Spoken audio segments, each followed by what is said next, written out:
Well, hello and welcome to Italy and the RC Landia. I think we may be peaking a tiny bit. And the RC Landia track here for the finals day for the 112th European Championship. Just about going out are some amazing beards. And, of course, the first final, which is the D final in stock. You'll see me in the C final in stock. The next voice you'll hear will be Frank. Hello. And Frank will be talking you through these first couple of finals. I first would like to say thank you to EFRA, because that's the reason we're here. And thank you to EFRA for our meal last night. It was very nice, wasn't it, boys? Oh, yes. Thank you to Jackie, thank you to Willie, thank you to Dallas.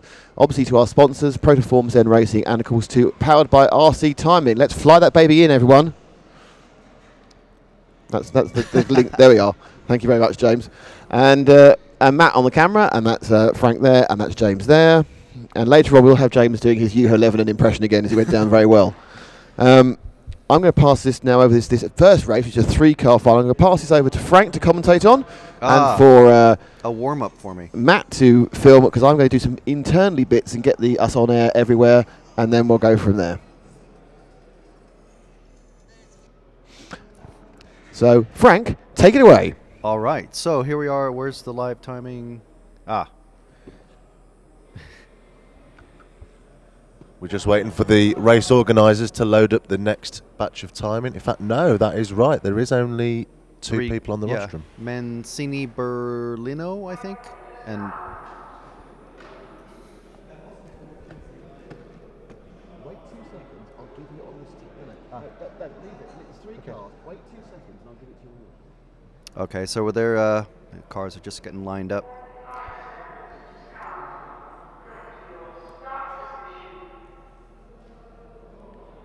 We've got 2 cars. Supposed to be 3.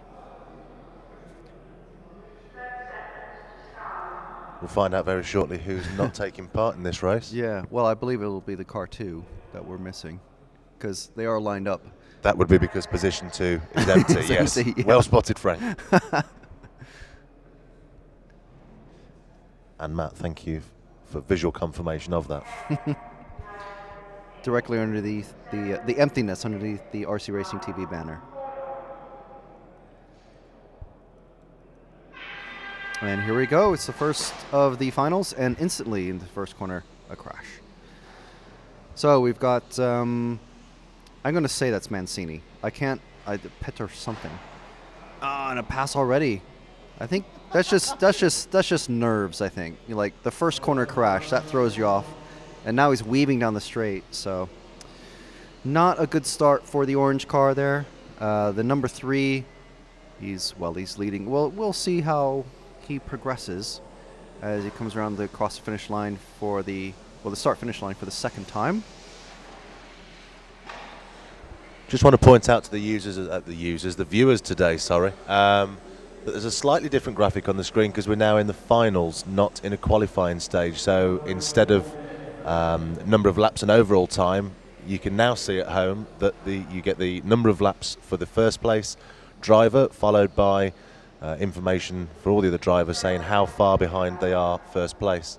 So we can see that driver number 2 is 7.651 behind first place. That's why it looks different. Very good, very good. I think there's a problem with the number 3 car because he did a very slow circle at the yeah, he's just spinning out now. It must be as his traction compound wears off, his car just becomes ill handling to the extreme.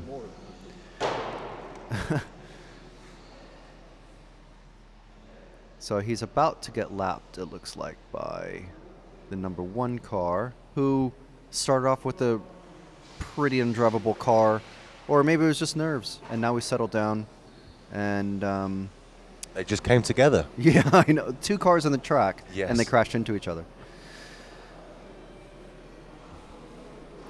I don't know if one of them has problems. It sounds very grindy. I don't know. That's definitely a bad thing on these sorts of cars. Any sort of noise, unless it's like the little fan. Yeah. Any sort of noise is a bad thing because there's so few moving parts. There's literally like, what, 6 moving parts on these at most? So anyway, I've got the live timing. I can tell you now the complete full names for these people. They're both from Italy, and so would car number 2. He would be from Italy if he was on the track. but he's not, so he's not from Italy. This is Urin Mancini in the lead, and he's followed by, quite a ways back, followed by Roberto Pettorelli. Matteo Berlincioni is the one who's missing. And it's a 3-car final. Well, actually 2 cars and effectively 1 car, really. But the races they're compressed a lot more than they were in the qualifiers and practices, because there were only, 8 or 9 cars in the various qualifiers, just depending on the on how the organizers set it up. They didn't want to complete, and he crashed all by his lonesome. And that's a 3-car. He is pulled off. This is the first of 3 finals. So this is now a 1-horse race. Literally a 1-horse race, yeah. So this is a real challenge to film. But we're easing into it. We're easing into it. And Hupo gives him a clap as he goes by to encourage him. So what happens in this situation, Frank, because this is the first for me, will this car continue to drive for the remaining 4 minutes, or will I just say he's won? Well, he could technically. I don't know how the EFRA championships, because this is like a championship sort of thing, where, I mean, and by that I mean, it's very formal. So I mean, the guy who's pulled off, he's not even allowed to leave the stand. Right, we mustn't cut corners. Yeah, is what you're saying. Exactly. In a normal race, he could just pull off and say, well, and time would count down, and or the race director would just say, okay, that's it, race over. I see. But this is European Championships, so procedures and formalities must be adhered to. So, I mean, this is really going to test your skills now as a commentator, because we still have 3.5 minutes remaining of 1 car. Yeah. Well, what I can do is fill the time by running everyone through and reminding everyone of the various names, the place names on the track. He's going through That's TV a good turns idea. at the moment. That's the Hots hairpin, up to short shoot through the Zen Racing Z. He's making a very sharp pointed Z as he goes down it, followed by the Protoform P, and then he just completed the Senna S's before he came down the main straight. So the Hots Racing, or Hots hairpin. Hots hairpin. Where did I get? Oh, because Hot Matt point. kept saying hot point. Matt kept constantly calling yesterday. Hot Point yesterday. Yeah. Which is I guess it's a global but definitely UK-based manufacturer of white goods for the kitchen. Definitely not global. You don't see Hot Point anywhere but the UK, I think. 2.5 minutes remaining, everybody. So that's Urin Mancini, not Mancini. What do we... Let's take a minute to thank our sponsors. Thanks to Protoform, Zen Racing, and of course EFRA. And timing here. Timing for this 1 car provided by RC Timing. And thank you to Felix at RC Timing for his help in making this happen for this season. And thanks to you for getting all the prettiness. Geekery. All the gubbins. Gubbins is a good word. You're the boffin behind the scenes The boffin, to make it work. I've been called worse. Better than buffoon. The Brummy boffin. Down to the last minute and a half, ladies and gentlemen. I was just about to say that. It's very good. Great minds think alike. Anything could happen. Anything could happen. I'm still not convinced that that this driver doesn't have a motor issue because of that noise right there as he comes down the straight. And the crowd is cheering him on. He's certainly going to... This is the first of 3 races, final races, that this driver and the other drivers in this race, and all the drivers, in fact, will be getting today. So potentially we may have this type of race another 2 times today. Potentially, okay. Yeah. I'm only hoping that Matteo Berlincioni, who didn't start the race... Or, no, I'm sorry. Yeah. He was the car 2 that was missing. He didn't start the race. I can only hope that he's planning to... He's just making it difficult for himself and, giving himself a challenge. Preparing himself. Yeah. He's saying, you know what? I'm confident. I'm not even going to run the first race. And I'll win Oh, see, anything could actually happen. If he breaks out, that would be embarrassing. So down to the last 22 seconds. I think we may see at least one more lap, maybe two. Well, his last lap was 18 seconds with the crash. It's been about 15 to 16 seconds. He should just get over the timing loop, I think. It's going to be close, ladies and gentlemen. And we'll be a bit busier in the second race. And he's over the loop. There we are. Oh, he just made it. And everybody's already walking off. So that was the final lap. He was caught, I guess. Right. So that was Urin Mancini. Roberto Pettarelli is the driver of the yellow and green car that was running. And now we've got a full heat. Have a plethora or not of heat, drivers. A full final. We're not in the heats anymore. So we've got Oliver Hellman starting on pole for this race. Matthias Herntrick, Alberto Montecchi, Nick Damon in car 4, Paolo Bazzani, Michael Kupka, Riccardo Manzani in car 7, Mattia Bianchetto, Giorgio Favoretto, and Craig Fisher starting in position 10. So all the drivers are on the stand. And we can take this opportunity as well to say a big happy birthday to Nick Damon. So, yep, the cars are on the track. That's not. And everyone's getting lined up on the grid.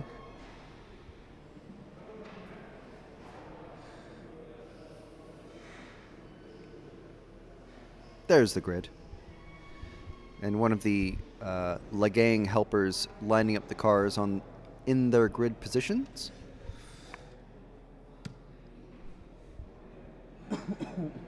Let's see if he corrects Nick's. Nick is car 4 there. Oh, he has been corrected. Yeah, too far over the line. Moving back.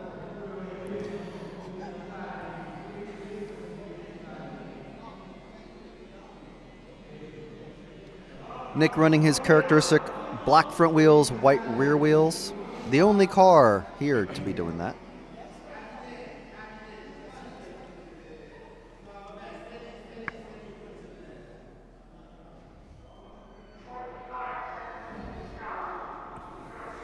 I'm sure it's some point during the day we'll see the marshals in the middle of the track laying down. We'll get those guys on screen. I noticed first place has started slightly back from the first place mark as well. Why? Yeah, I think they're doing. I think the organizers have decided to move that back because it is very, very far forward where the mark is. You can just see it on the screen in front of the bright yellow car to the left of the picture. And 10 seconds. You could hear a pin drop in here at the moment. And here we go. We're off. Nick is through TV turns just fine. So is everyone else. Freight training. No big crashes that I can hear. One car flipped over in the TV turns. And that's Oliver Hellman. He's leading the field down the straight. And he's got a good gap to Matthias Henrik and Alberto Montecchi behind him. And then there's a big gap to Nick. He may have gotten caught up in something. No, Nick's out running clear in open air. There's almost no one behind. Well, there's no one behind him, no one ahead of him. He's basically just going to be on a time trial run all on his lonesome. And we got Oliver Hellman being challenged by Matthias Herntrick. And Oliver squeezes away just a bit. Looks like Alberto Montecchi is falling back behind. They're already coming up on lap traffic as they go up the Zen Racing and Protoform P through the Senna S's and down the main straight. So let's see what sort of pressure that Matthias can put on Oliver here as they go up the Zen Racing Z, back down the Protoform P, coming up on lap traffic again. There's two cars ahead of them, the white car, and then through the TV turns they're going to come across that yellow car. There we go, he's moved aside, and the green and white car, Matthias, has gotten through. So now Matthias is going to be able to apply just a bit more pressure on Oliver before they come up on more lap traffic. And of course lap traffic, a major part of 12th racing. how the cars deal with it, and getting to know the drivers that you're coming up on, and hoping that they move aside, just like that car. That was very convenient. Can't tell you what car that was, but it was very... Oh, there we go. That's lap traffic for you. And Matthias is able to get past and take the lead. Matthias Herntrick from Germany, racing against Oliver Hellman, also from Germany. Oliver's fallen behind. I think he's... I was just looking away at the timing screen just for a moment there. I think he's had a couple bobbles, but Matthias runs wide and lets Oliver catch up to him again. And now Oliver will be itching to put the pressure on. These two are countrymen. I don't know if they know each other, but they're almost certainly pitting in the same area. One of the small rooms. There we go. That's... Oh, that was a very easy pass, wasn't it? Through the TV turns, up through the Zen Racing Z, down the Protoform P. That's Oliver Hellman taking the lead over again. Matthias only had that lead for just a couple of laps. And here they come, both up on Nick Damon. And he easily lets him... Oh, and Oliver somehow... Even though it was a very wide pass, that wide berth that he gave Oliver, Oliver screwed that up somehow and took himself out. So now Matthias has the lead once again, and there's a lap traffic in between them. But let's see if Oliver is able to get past that car and put the pressure back onto Matthias. The rest of the running order is Alberto Montecchi, who's where he started. So is Nick. He's still in fourth. He's car 4. Riccardo Manzani has moved up from 7th to 5th. Craig Fisher is a big winner at the moment from 10th to 7th. Michael Kupka is in 6th. Mattia Bianchetti is in 8th. Paolo Bizzani has fallen from 5th to 9th. And Giorgio Favoretto is in 10th at the moment. So we've got quite a big gap between Matthias and Oliver as they're going down the short chute, up the Zen Racing Z, down the Protoform P, back towards the drivers, and then away from them, and then down the main straight again into the TV turns. Around the Hotz hairpin, right? Avoiding the upside down car and the marshal's feet, which is very important. So Matthias getting a clean pass in that purple and white car, coming up on lots and lots of lap traffic now. At the moment, there's Nick once again. Nick will be sure to give them a good wide hole to get through. So we are with, I think that's, yeah, Oliver's the second of those yellow cars who was coming through. It's a little confusing when it's just gray, yellow smears of color on the screen. But that is Oliver, who's behind Matthias on the track. As they're going down the short straight, through the Zen Racing Z, in front of the driver's stand, through the Senna S's, and down the main straight once again. So this is the first of 3 finals that we're going to be seeing. Each round of finals is approximately 1 3/4 hours. So we started at 10 o'clock local time. I think we're finishing around 11:47, and then there's about a 15 or 20 minute break. Marshall's being kept busy in that area just in front of the driver's stand. So Matthias is he's maintained this lead for sure. I actually stretched it out quite a bit. 0.9 seconds. Alberto Montecchi, as you can see on the timing screen on the left of the timing area on the left of the screen, there's only 2 cars that are on the same lap as Matthias. As they're coming down the Protoform P, through the Senna S's, and down the main straight once again. That is Matthias Herntrick, who started second. He's been battling with his countryman Oliver Hellman, who is just behind him now after a small mistake from Matthias. This is how the rubber band sort of effect of racing happens in these, especially in these long races, where the tiniest mistake will let someone gain about 5 meters on you, and then suddenly you realize they're on your back bumper or under your spoiler, as it were, as they're coming up to lap Nick, and he gets out of the way, lets them pass. Looks like Nick has had a bit of trouble. He's gone from 4th place a couple minutes ago to 7th. Craig Fisher in 10th is still the big winner. He's in 6th. The running order at the moment is Matthias and Oliver, who we are watching on the screen. They're both from Germany. Alberto Montecchi and Riccardo Manzani in 3rd and 4th. Paolo Bizzani in 5th. Craig Fisher in 6th. Nick Damon in 7th. Michael Kupka in 8th. Giorgio Favoretto in 9th. And Mattia Bianchetto in 10th. as our leaders are coming up on lap traffic, going over the timing beam. And, yep, lap traffic holding up Oliver there just slightly, but the referees on the stand, there are 2 of them, are sure to call traffic for everybody, which is handy. I'm sure a lot of club races would really appreciate that in their normal weekly races. And we've got quite a big gap between these guys now.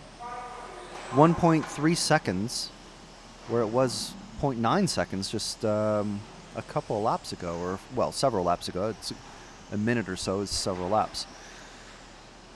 1.6 seconds now. So I think Oliver is, well, whether it's battery power or skills or just saying, well, I'm going to let Matthias have this one and just make sure that I come home in second, because Oliver does start on pole for all 3 races. The order doesn't shift around.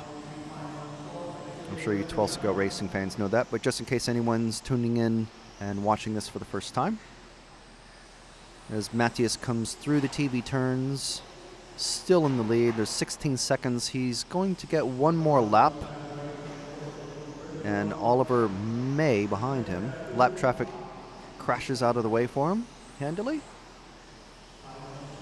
So this is the last lap for the leaders, last lap for everybody, as Nick lets Matthias past.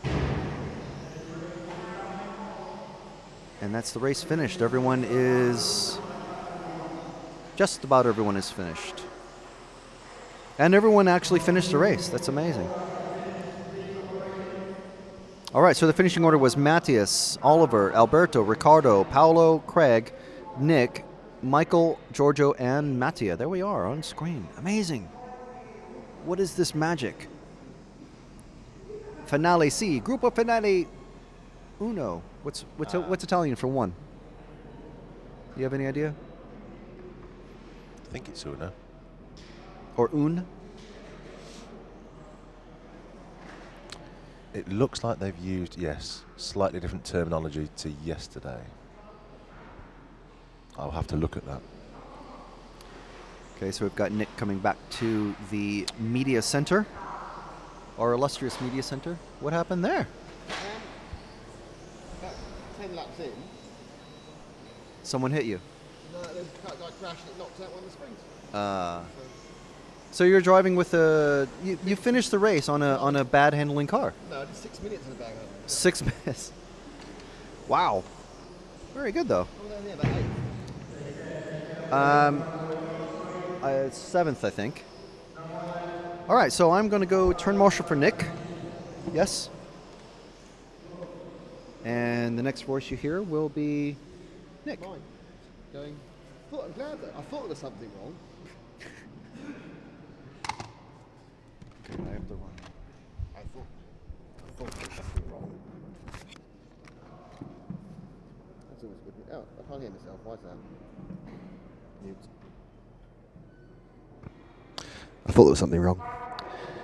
It's famous last words. I thought there was something wrong. I knew I was ill.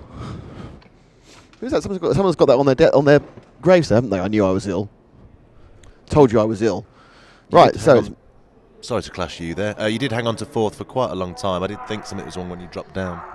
Thank you very much. It was missing an important, vital part of the car. Right. Yes. I have got a spare, so it's not the end of the world.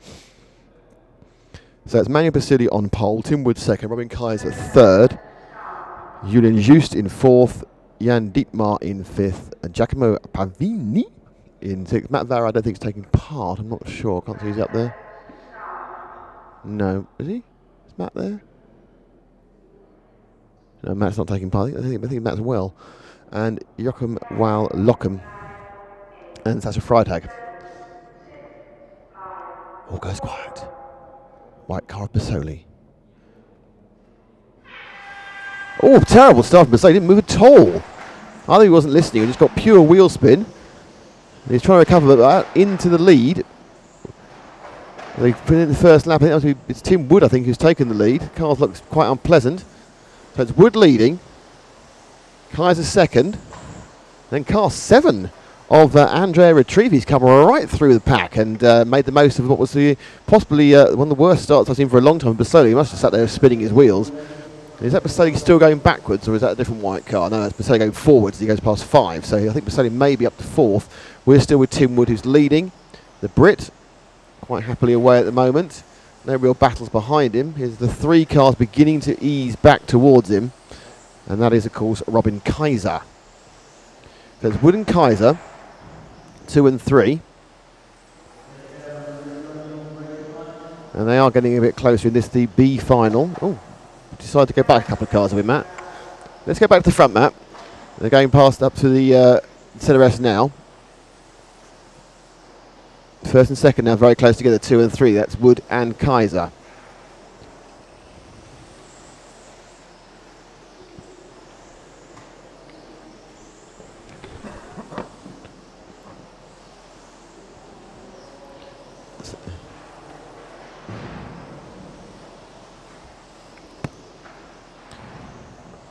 The gap now is, as you can see, about 4/10 of a second as they get in amongst traffic, and that's the 10 machine which bounces out the way quite conveniently of Sasha Freitag. Good on a Friday, not so good on a Sunday. And our leaders now are nailed together. They come down the short chute and they'll move up through the Z and back down through the Protoform P before they come right back down the straight again and into the TV turns. It's a very consistent gap now. It's 0.479. Kai's looking a bit quicker there. It seems to gain slightly as he goes now into the P. First and second here in the B final for the stock class at the 112th European Championship in Italy, brought to you by Protoform and Zen Racing, and of course brought to you by the aid of EFRA and with our powered by RC Timing live graphics of timing, like the very bad English, sitting there in the right hand corner. That's telling you now that the Tim Wood lead is just under half a second, 0.495. He knows he's gone up again in this lap. He's got to 6/10 as Kaiser dropped slightly back in that last lap. Third is Basoli. Fourth, Andrew Retrievi.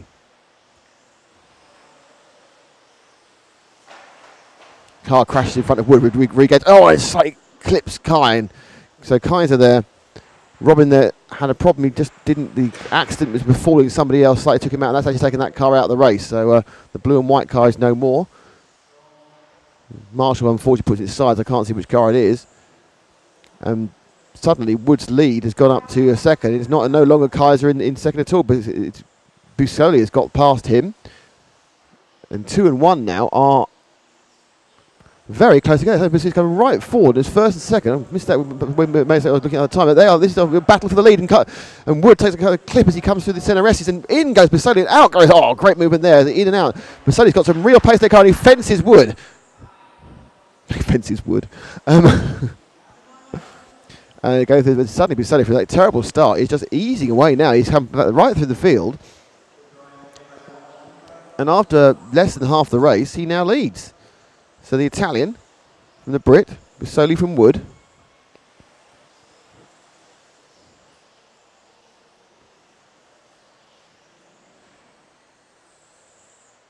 I just realised I need something I haven't got. Talent in the brain. So that's our leader, and our leader is ahead by a second. Problem for Robin Kaiser, who's dropped a long way back from Tim Wood, a couple of seconds back from Tim. The lead for Busoli is a second. Second 4 now. Doing good laps, 12.7 Busoli. We've lost Julian Jost and Jan Dittmar, and Matt Varrat did not start. It's Retrievi in fourth with the leader as he goes through the centre S's down the main straight. Comes into the TV turns, a bit of traffic ahead of him, but he's got a nice 1.5 second lead. Into the short chute after the hot hairpin there, up through the Zen Z and down to the Protoform P before back in the centre S's. And there's a lap that was that lap you saw there was a 12.9. The fastest lap we've seen in this class is a 12 flat. Well, 12.05 I think it was by Hoopo yesterday.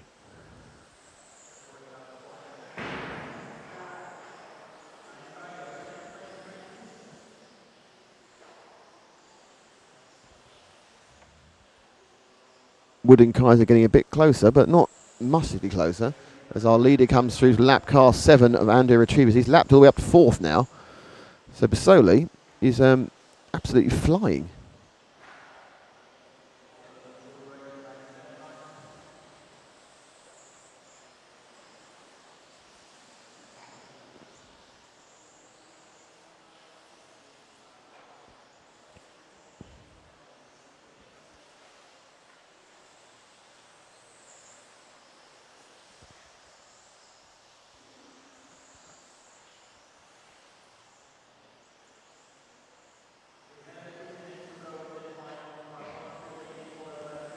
Down to the last 2 minutes, 6 minutes gone. I'm not sure whether there's going to be an action breakout between second and third. In fairness, they are staying a relatively distance apart from each other. And this race has settled down into, I think, what could accurately be described as a procession. All it needs is some carriages and the Queen to make it so we could wave them on the way past, couldn't we? Minute 40 to go. Looks like Baselli is going to quite easily, is going to quite easily take this first heat.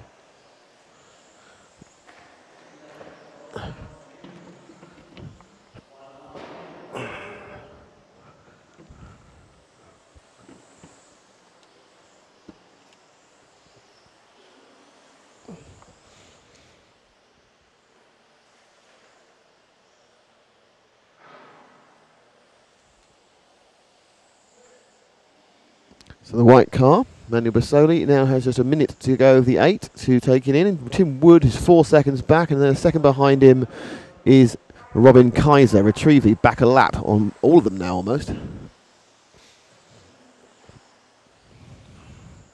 This is not going to go down in history as one of the more interesting races.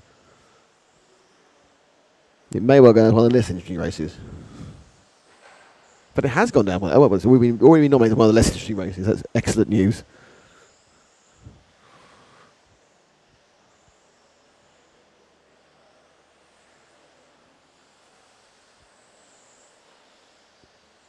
Still no movement anywhere. There's a 7 cars circulating at different speeds. So coming up in a very short time will be the first A final for the Stock European Championship. So it's the first big one. Then we got a few modified heats and another big one.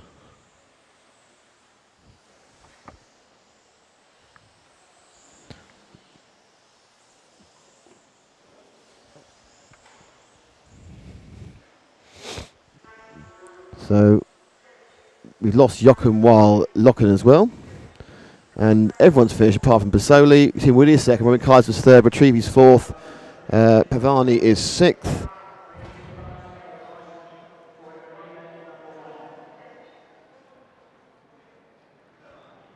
And there's your results. Bassoli wins, Tim Wood is second, Robin Kaiser's third. Bassoli got 38, by the way.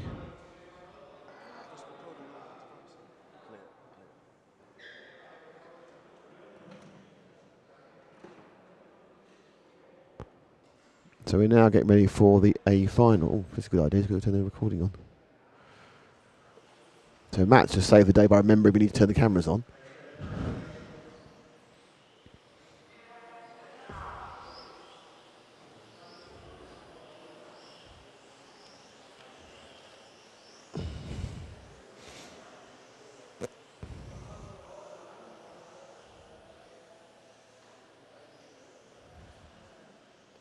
So we're getting ready now for the A-finals. Marcus Mober's being pole. Hubert Hommegel being second. Third is Alexander Arendt. Francesco Martini starts in fourth. Chris Kurzweil starts in fifth. Mark Stiles is in sixth. Vesa Illy is in seventh. In eighth, it is Helge Johansson. Ninth is Jörg Michael Tiet. And 10th is Simon Roubaix. As the marshals run out. I'd like to thank you all for being on the stream. Do not forget, if you're on the stream, that there is, of course, a high definition option. So you can go 720, just go look at the little wheel.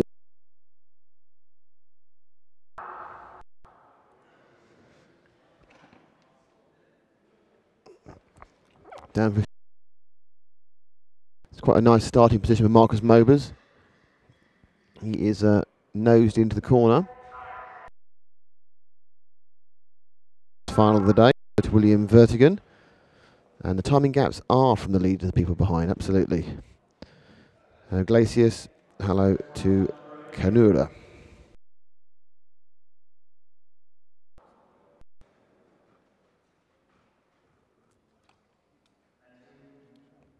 You look right down the back of the grid. So is Mobers on pole. Honegal second. Laurent third. Francesco Martini's fourth. Chris Kurzweil fifth. Mark Stiles sixth. Professor Illy seventh. Johansson eighth. It's all going to go quiet.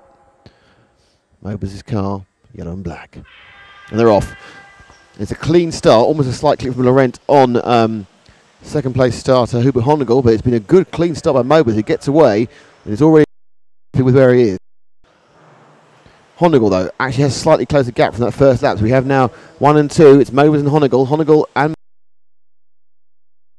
in fact, Honegal event in 2011 in France. Mobers won last year's event in Finland. Was it Oulu? In Finland. So there's your 1-2. It's the yellow nose, black body of Mobers. He slightly clips the corner going through the TV turns, and the all white sprayed whilst he was here for a different handling body of the car, and a marshal on the track. And some lucky footwork there, because very nearly got trodden on from Mobers. Mobers and Honegal. In the left-hand corner of the gap, it's half a second. Certainly in this lap, it looks like a very small amount as they go through the down the main straight and come around the TV turns. And it really is about those two. Laurent's back a further 2 seconds. Everyone else is really in it. It's a very ordered race. You can hear from the background there's not much clashing of Lexan. There's hard. We're now just 1 minute and 15 down, but Mobers is beginning to get himself his lead eked into. Honegal now is but below half a second. It's the Austrian chasing the German. The man with the kind of the military hat against the man in the Proline cap. And you're seeing all the timing on the right thanks to RC Timing, and you're seeing our pictures thanks to EFRA, Protoform and Zen Racing. And now we're into a tactical area. The cars are settling down, but the gap is staying almost nailed on at just over half a second.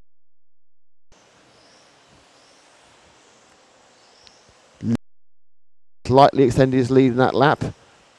He did. 400ths of a second. Oh, my eyes are good, aren't they?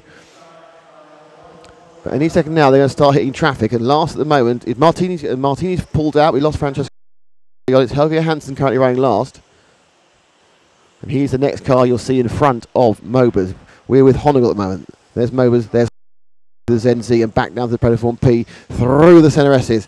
And now we are 3 minutes. Traffic has slightly offset, I think, Mobers, and suddenly Honegal getting very close to tail. Good move there by Johansson, letting them both through. Nice driving and heads up. Now through to the next car they're going past, which is Simon Roubaix. It is very neck and neck coming through now onto the Hots hairpin. Roubaix, slight hesitation going through by Honegal. Honegal now moving much closer. We get down to 3 minutes gone, sorry, and 5 minutes ago. He moves out, looks to the left-hand side. But then there's no way to get around the game of cat and mouse. Mobers keeping his line. As Murray Walker said, it's one thing catching up and another thing passing. I think it has opportunity for passing. It's very difficult with someone on the line. And Honegal now at the other side. Looks puts 2 wheels and a nose and 2/3 of the car inside Mobers. They came out of the TV turns, but Mobers swept back in, and Honegal thought better of it. No foul, but again now Honegal stronger in this part of the race as the cars evolve and move through the 8 minutes, and as the track evolves and moves, the amount of additive on it. Going through the Zen Z, back down the Protoform P, and the distance you see was 2.168. I think it'll be slightly longer this time as the RC timing ticks through again. 3.6, so an extra 10th of a second, but in breathing space, there's no mistakes. There's less than half a mistake, and just a tiny clip there on the barrier, going through the top end of the Zen Z for Honegal, but he's managed to pick it up again. I think Honegal's got more ground speed, but he's not fast in the right places to make a move on Mobers. Mobers at the on point. Honegal driving with the CRC chassis.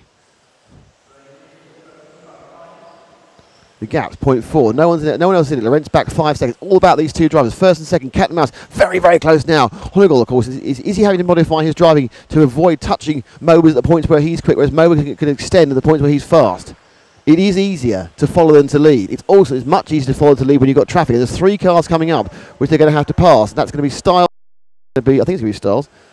Yeah, it's Stiles, Kurzweil, and Jorg Michael Teat are coming up inside the first one. Now he's managed to get a car between, so he's let through. I think that was Kurzweil, but I think there was an advantage to Mobers, and yes, the lead went back to half a second during that bit of traffic. It's suddenly to come back down again as he's got Styles there.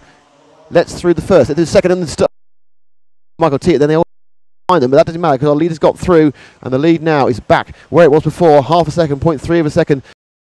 TV turn up through the Predator 4P, and by the time we go over the timing line, normally it's about half a second, but it's much, much closer this time round. Now Honeywell can smell blood. He's sniffing up the backside of the German. At this point, he's trying to pressurise for a mistake. He goes to the outside. He'll cut back, look to the inside, but a very tight line taken by Mobers. We have 3 minutes to go, 5 minutes down. In a fantastic 8 minutes of cat and mouse, slightly stretched out, just a bit. Mobers is stronger during the loop round from the Zen Z to the Protoform P, and he visibly pulled out about a tenth of a second during that period. Honolulu himself seems to have a little bit of extra speed during the TV turns in front of us here.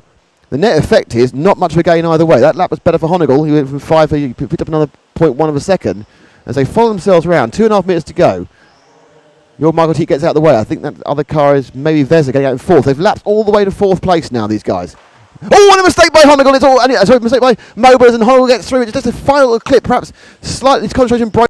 You get Vesa, and suddenly we saw that Honegal make up for Mobers' slight errors. He just clipped the inside of the TV turn. Now Vesa's chasing. He's got 2 minutes to do it. Has he got the extra pace? It is easier to follow. It is harder to lead.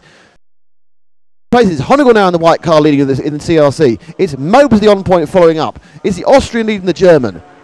And already tipping and touching the edge of the corners. And Mobers now is hunting him down. He's like a multicoloured shark looking for a nice white fish.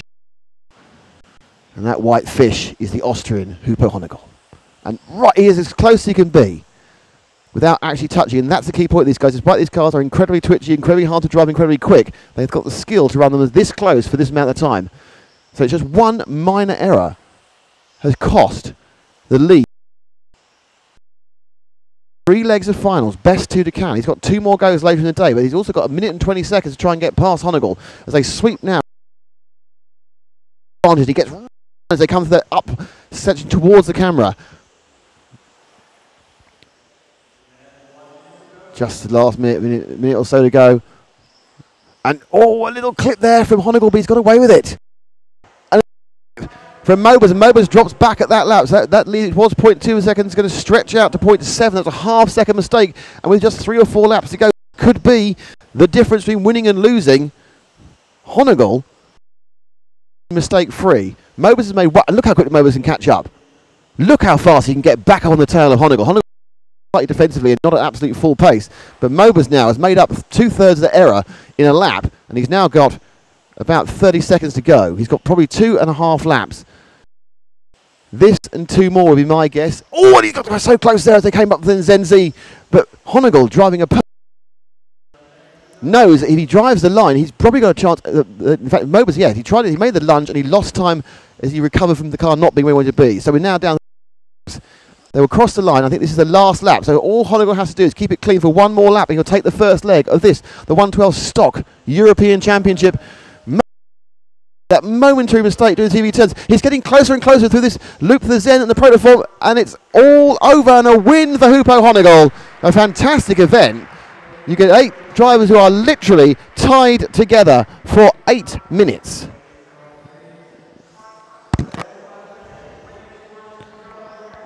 Honegal takes it. Fantastic performance there from the 2 of them. See if I can grab a quick word with Hupo. Hupo, congratulations. That was a fantastic race. You must concentration to be that close, either just ahead or behind for 8 minutes. What was it like? Well, actually, it's easier to drive in front, I found out, because when you are behind, you push so hard. I mean, you make always small mistakes. So when I was in the lead, I was a little more comfortable, actually. So you've got him once, but it seems really that it's a case that you're going to drive round. It needs a mistake to get past. Would you agree?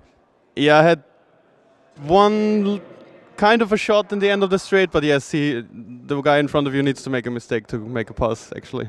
You're both fantastic. Good luck for next two rounds. Thanks a lot. So that's our first day for one.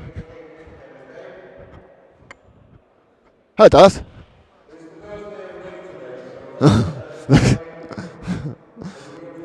Thank you. Thank you very much.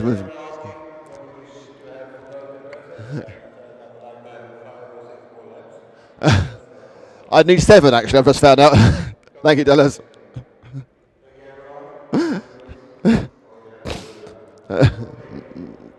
Thank you very much. A ripple of applause for being older than I was before. So a fantastic stock final there. Quick bit of housekeeping question. Can we stop the cameras? You are fantastic. You remember the cameras. Ooh.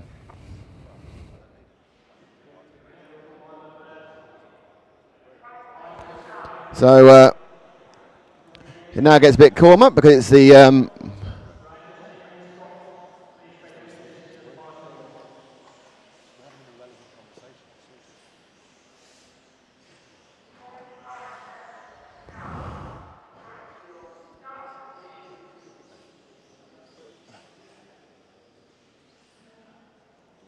I'm going to say mod.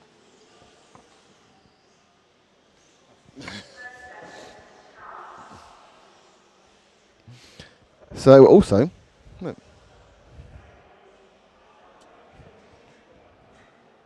So that was a particularly exciting first race.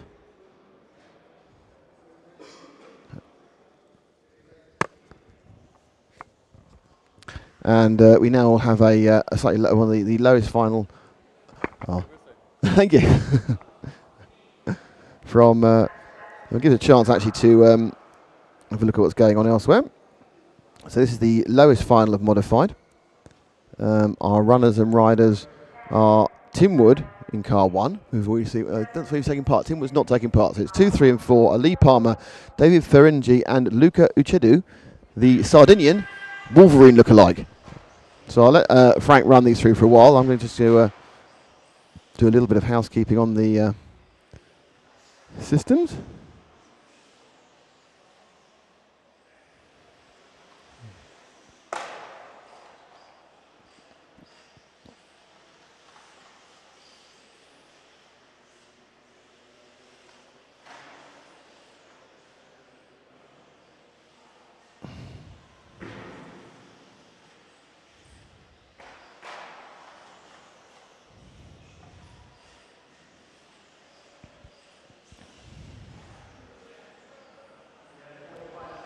So, back now with our leader of this event, car number 3.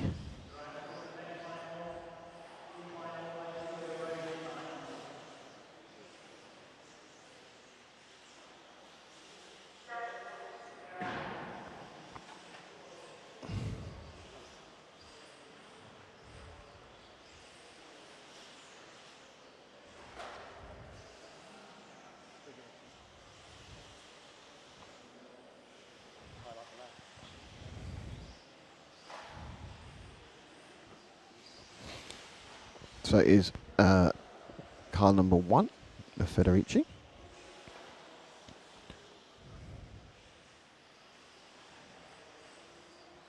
And we run a in live situation.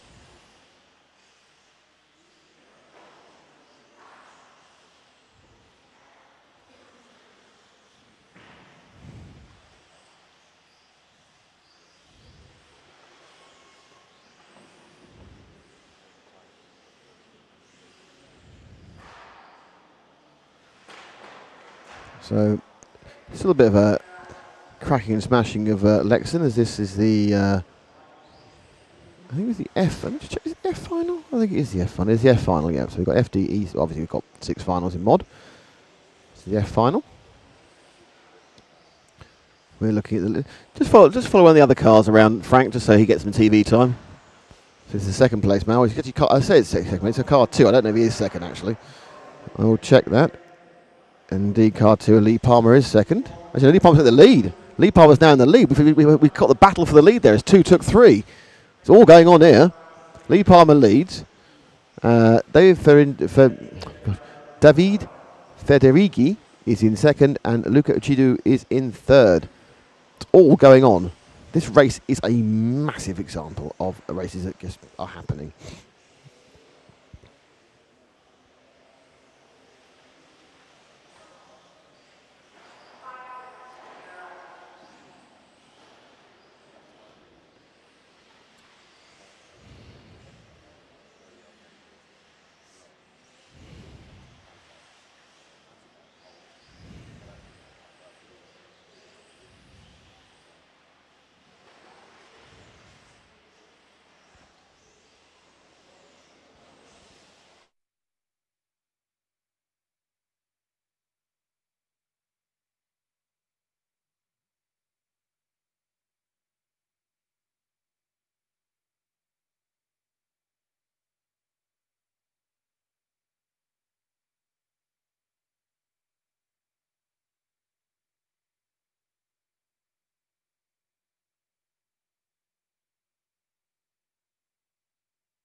Hello again. Well, I got turned off. I've been witching away to myself for ages, going, oh, and then Matt turned it down because we were having a conversation about something that didn't really matter.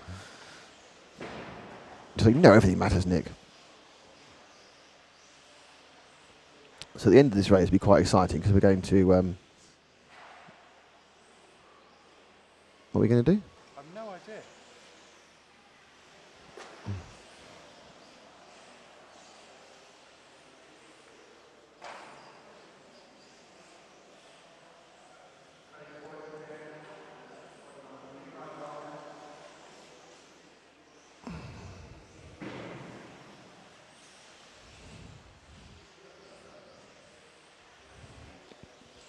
Right, there's actually a battle going on. This is a first and second battle between Lee Palmer and Federici. The gap was less than the 10th of a second the last lap, and they come down. Ooh, Federici's got a slight issue with his body, and it's not really pointing in any direction like it should be. And he's now clunked it, so that exciting battle has disappeared. Luca Uchidu is also not really doing an awful lot of battling.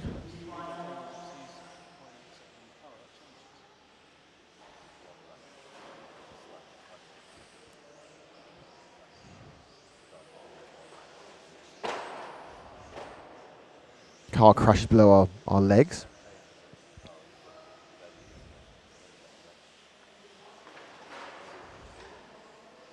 There's Woolley. But it's still Lee... Oh no, Federici got past Lee Palmer again now. This is a constant evolving battle of cars. Even though there's only 3 of them, and one of them's not really taking part in this, he's just trolling around. I know how that feels. It is Federici from Palmer.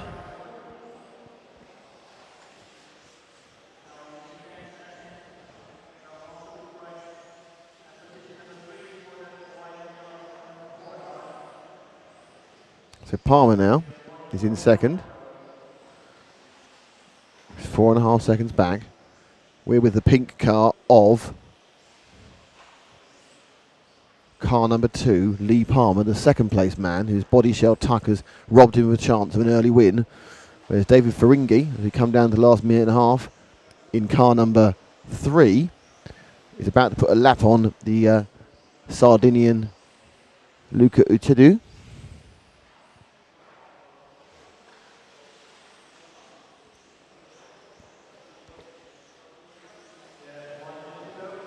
Last minute, Franz tells us all.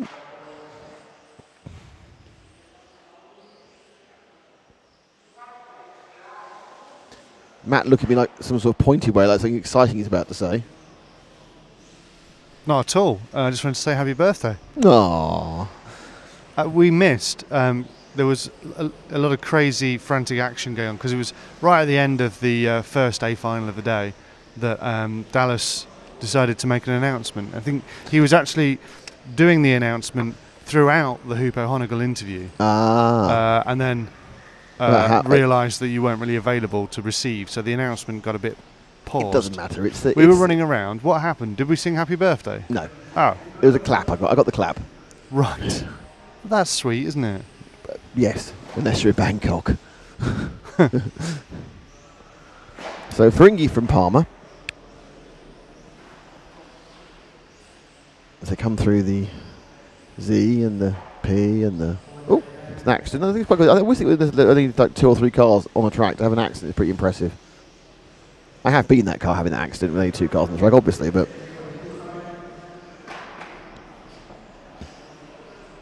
Tim Wood not doing well in this race by not taking part.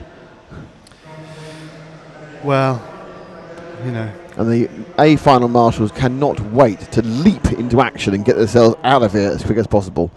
Right, so we need to do a couple of things. I need to have a natural break in a second, by the way. So, but the other thing we need to do is there are people who wish to join. Oh, I missed it. What? It's okay. The RC Racing TV Facebook group. Really? Mm-mm. Okay, well, people can have a little look on the screen at who is in the next final. First of all, I'd like to say hello to Brian Hubber. Brian is, I think he's a helicopter pilot. Looks like it. And he's got a car, a Durango car. Trying to work out where he's from. I think he's American. In which case he won't hear this. He'll be watching the stream to hear it later. Do you think he's American? Brian, are you American? I think you're American. Or are you related to Manuel Huber? Yes, In good which point. case you're Or Austrian. Alan Huber, who races at Milton Keynes Club. Brian, we do not know where you're from, but we do welcome you to the RC Racing TV Facebook group. Welcome, Brian. Our next person to remember is Marcos Santamaria, who I'm guessing is not from England. Marcus is in San Alberto. Is it Mexico? No, I'm just checking. FC Barcelona. He'll be Spanish. Fantastic. Spanish. So, Spanish Marcus. Marcus, welcome indeed to the group. You're not a spammer. You're a genuine member, and we welcome you. And the line up. We'll watch if they get going in the E final.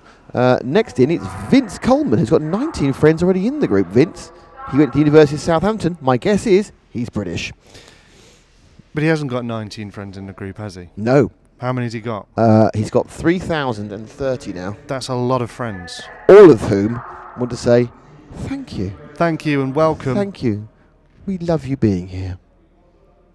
Anton Miguel, who I believe is French.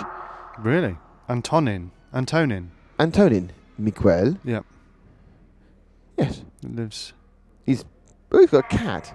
Oh. I'm going to get him in, and then we're going to start this race. Good idea. In you go, Anton. You're in. Welcome, Anton. Thank you. Hello, Adrian. Adrian said happy birthday to me, Adrian Jeffries. I'm sure Adrian is... Oh, the 1 and the 3 come together at the start. The 2 wait, and it's a big shake-up. And upside down on his roof is James Kahn after 3 corners. He's out. So... Crisis. Oh, another crash there. So they... Oh, more crashes. This one's turning into a fest of accidents, and the marshal looks like he's running for his life more than anything else. So let's just settle down, and it comes through, and it's going to be... It's actually Frank's favourite driver who's leading. Is it? It's Tom Nom. Tom Nom leads the pink machine, number 7. Chris O'Donoghue from Britain in car 6 a second. Oh, Grant O'Hoyle now, trying to get up the inside of Tom Nom. Oh no, it's not. It's Tommy Jensen who's actually leading. Sorry, the 7 car is Tommy Jensen. Nom was leading beforehand the previous lap, but crashed. So it's Jensen from O'Donoghue. O'Donoghue comes to the inside. They go through the switchback and he gets him. And, Jensen was quite aggressive there, trying to hold it back. That would have going to end in tears, but suddenly Chris O'Donoghue has a lead of some time, 0.8 of a second. O'Donoghue, Jensen now catching back up again. In third, we have Marco Mazzini. Tom Nom, unfortunately for Frank, is in fourth. Oh, and an accident by Jensen, another accident by Jensen, which means O'Donoghue now is getting a bit of a free pass to lead this, the E final for modified at the 112th European Championships, with our timing powered by RC Timing, with our screens powered by EFRA, Protoform and Zen Racing. Marvellous. The marvellous mechanical barrel software. Do you want to do the rest of this lap? Because I really, really, really need to have a natural break. That's understandable.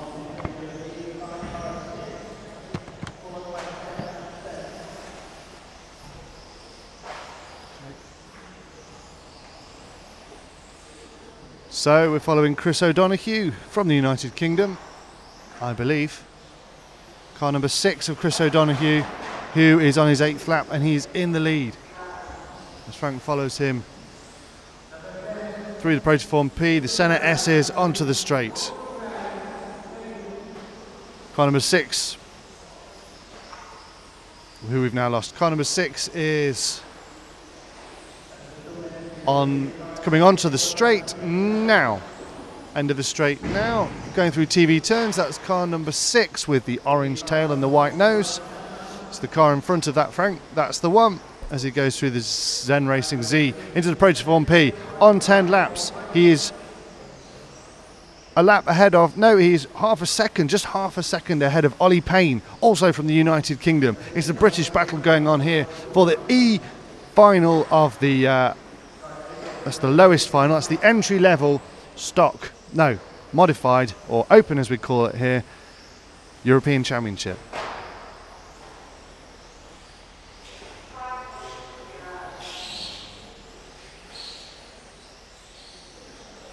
And we're now focusing on the second of those 2 cars with the yellow, with the orange tail.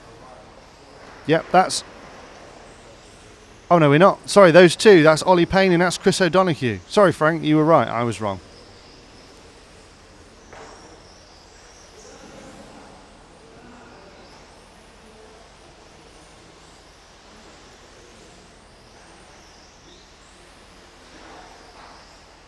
So car number 3 of Ollie Payne now on his 15th lap. 3 seconds ahead of Christian Hovden. Chris O'Donoghue, ouch, now some way behind.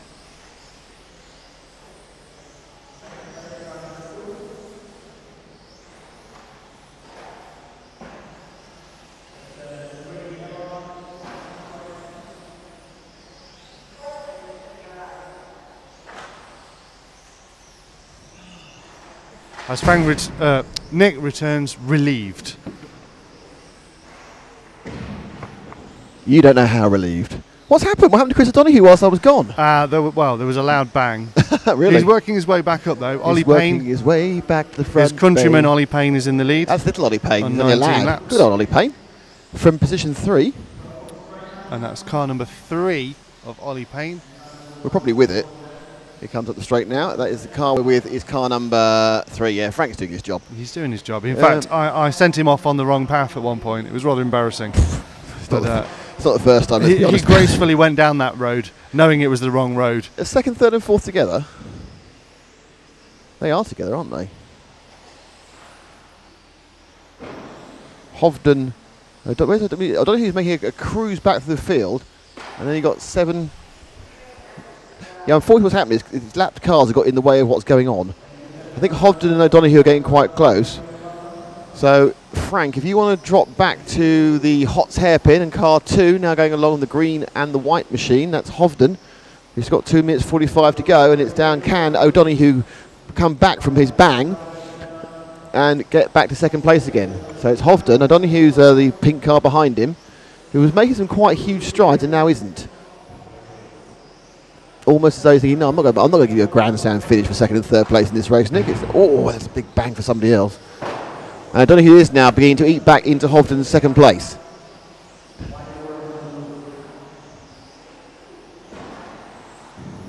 And in fact, that's more than he's got past him because Hovden just fell over. So a minute amount of pressure, and it's now a British 1-2.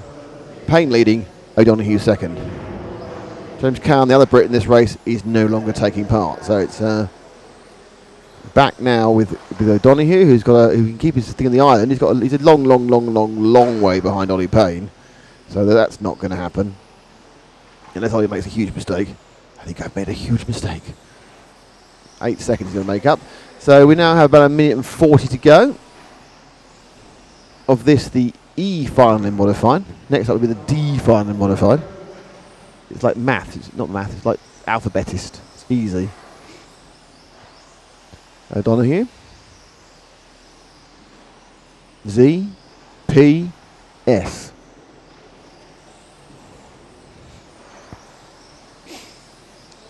Willie's hatching a plan behind me. Willie and Daz are hatching a plan.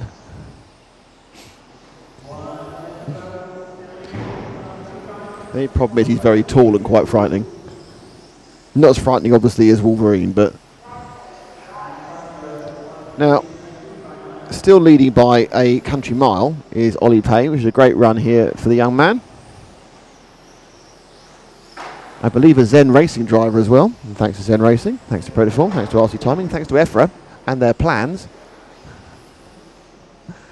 And this race, let's find the leader, Frank. It's car number 3, Ollie Payne, as we're now to the last 35 seconds, take him over the line. He deserves a little love as he now comes through the Hots hairpin. Down the short chute. Oh, he got a bit of a wiggle on the short chute, but it's no problem. He's got a huge lead, it's not an issue. Prediform P, Centre S, 20 seconds to go. It's just Christmas come early for Ollie as other cars in front of him threw themselves off the circuit. But don't forget, these are 3-legged finals. Hence the reason, in fact, I haven't got a list of runners and riders is a bit of an issue. Because I can't write down where they came in the first heat and calculate the second and third heats. It's not the end of the world.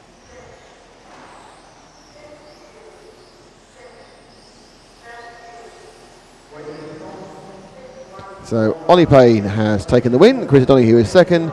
Christian Hovden is third. And Marco Mazzini is fourth.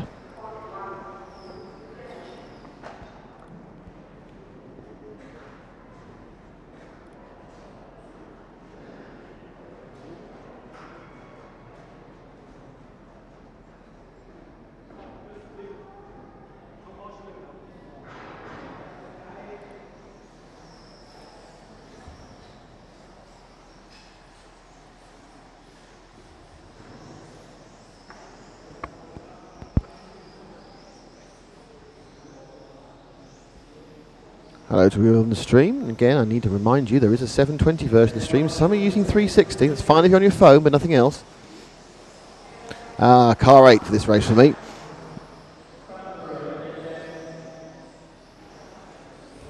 Our friend Nicola Galli. We are building up, of course, with this D final to the first leg of the A final, which will be obviously in just under half an hour's time. Or just about half an hour's time, actually. Gareth Coates has, I think, put down what he needs to do, running us in a nice bit of high def there.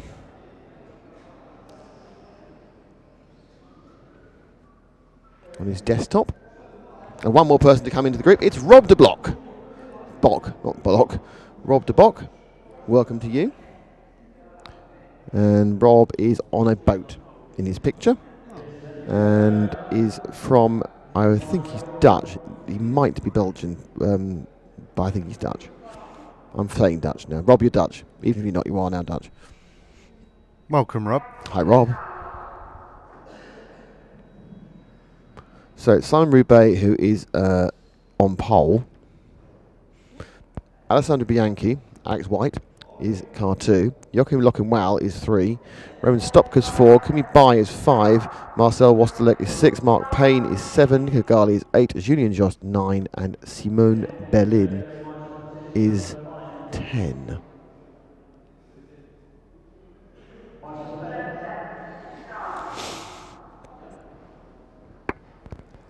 Pole position has a bit of an extra advantage about it because it's very pointed. In fact, the pole position man's not here. I can't. Where's car 1 gone? Simon Roubaix appears not to, is late. And Simon Roubaix's had a problem on the grid and he's having to start from dead last. So there's no one on pole because we've lost our pole man. He's starting in the 11th spot. So he's going to run his way through the field if he can. And we're off. It's a good, slow, sedate start. And in fact, we only seem to have 9 cars running, so I think Roubaix may have just not gone. Who's not taking part in this one is the question. Is it Roubaix? It is. No problems to take. Number 4 has an issue there, and that's the 4 of Roman Stopka, who was running in 3rd. And they're and a big accident. Sees one of the cars fly out the bottom there of the Protoform P. That's the white machine. He's had another crash. As number 8 flips, number 9 waits for the 8 because he flipped him. So the first of our, I think it's the first very confused start we've had so far. And in the lead, though, it appears to be Joachim Wahl. And he's got himself a nice little lead as well, of a couple of seconds. So it's Wahl leading. So it settles down. It's Kimi Bai in 2nd, Alessandro Bianchi in 3rd, and Marcel Wastelek in 4th. Nico Gali making a good run to 6th, and another car runs upside down. That's the 9 machine that's not spent much time on the right with its wheels facing down. So our leader is car number 3 on frame now. And in 2nd, it's car number 5 of Kimi Bai, and they are 1st and 2nd. Kimi's car is a kind of a light pink, pinky colour.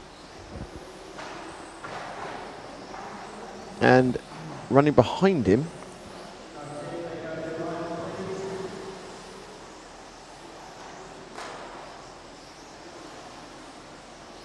so at the moment, Bai is slightly gaining on Val. Not a massive amount, but slightly. 7 laps in, 1.5 minute. Behind them, there's still some scrapping for other places as well, but our leaders are not too far apart. And in fact, what's happening now is our leader needs to get past some traffic. It's the yellow machine, who probably doesn't know it's the leader behind him. He's very confused where he is, and actually got quite a bit of pace in the car, the 0 machine of Simon Berlin, but he needs to let him through. But what's happened is that he's slightly confused, and suddenly our 1st and 2nd are right together as they go through the Z and down through the P. And the car, and that's a terrible piece of driving by the car, rejoining the circuit there. Rolled in, took out Creamy, and in fact he's got some damage in the car in doing that, but that has given Wahl a massive lead.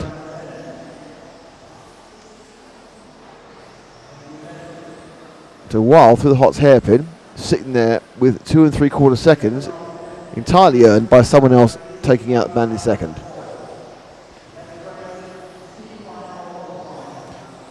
Stopka 3rd and Bianchi 4th. That's car number, I think it's 6 and 9. No, it's not. It's 4 and 2. So it's 2 seconds now as Bui begins to eat back into the lead.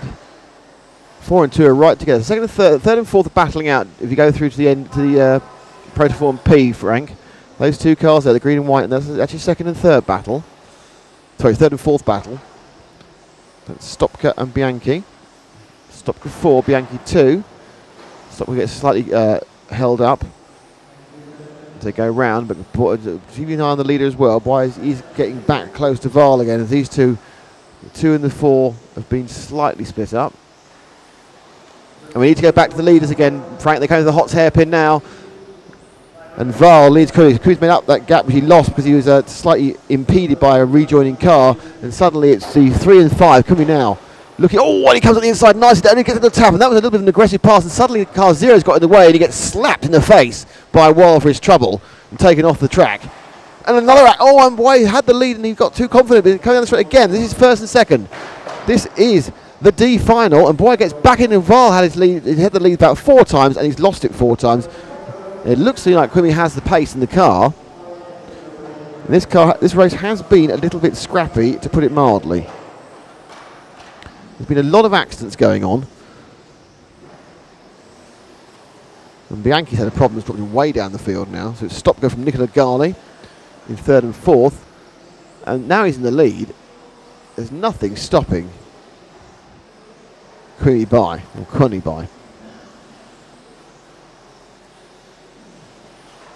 So it's by. It's Weil now in 2nd. Stopka's 3rd. Nicola Gali is 4th. In fact, let's find Nicola in car 8. Our team translator. Where is car 8? Come on, car 8, where are you? Here he is. He's the white and the orange car going on the Hot's hairpin now. A couple of laps with Nicola. He's a lawyer. He's very helpful. Isn't that right, Matt? Remarkably helpful, yeah. We like helpful people at tracks, don't we? There should be more people like Nicola at tracks. One for each language. So Gali, as we're watching him, is beginning to ease a bit closer to Roman Stopka. Whereas on the flip side, Kumi is easing away from Joachim Locken Val. That error there by Gali has held him back slightly. Comes now through the Protoform P, back up through the S, and we are down to the last 2 minutes 20 seconds of the race. Takes it a bit wide there. Too much oomph up front. The lead is now 1.3 seconds for Kuimi Bai. Gali is something in the region of 9/10 behind his target, which is the machine of Roman Stopka, the 4.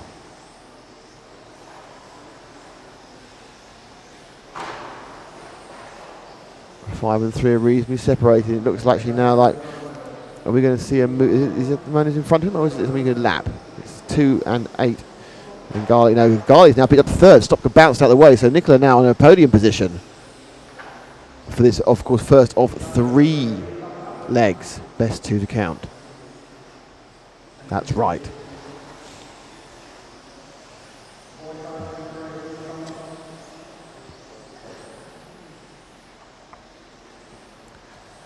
So Gali's got 3rd. The lead has stayed quite consistent. It's been 1 second, so we're now back to the last minute or so. Let's go and find our leader again. It's a pink car. He's going up through the ZNZ now. Down through Protoform P. There's traffic around. Some of that traffic actually is Nicola's going to be lapped, and he is. He lets through Queen Bai, and still quite a long way behind that is Val. Val's not really in the same, unless Bai makes a mistake, he's going to get himself no issues getting this machine back and home. This is the finale D. So we've got the C and the B, and then it's the first A final. And Laszlo Gal says happy birthday from Samba Exhaust. Thank you, Laszlo.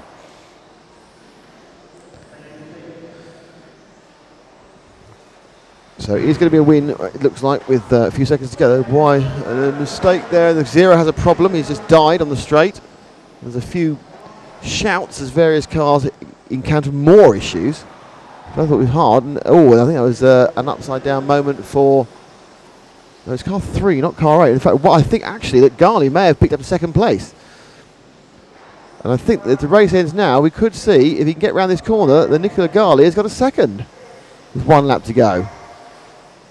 And no, he just didn't get it. He, dropped, he had extra as well, dropped to 4th. So in the end, it was Kuibai who won. It was Lockenwell who was second. Roman Stopka picked up 3rd. 4th was Nicola Gali. And a good time was had by all. And next up is the C final. Who wants to do the C final?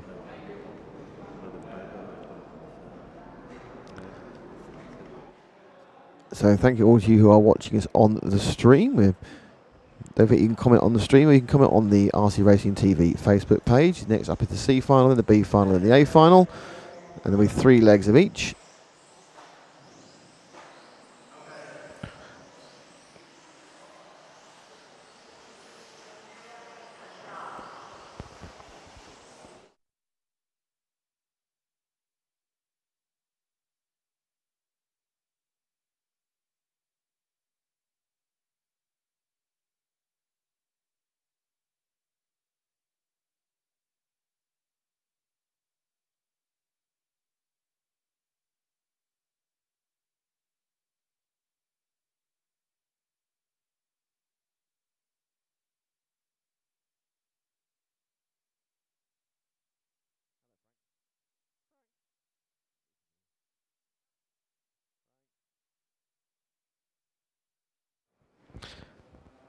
So wait for this.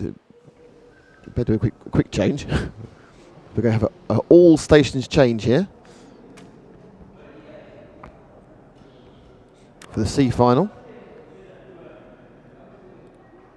which sees a minute to start. We have. We're going to pass you over to Frank to talk you through this final.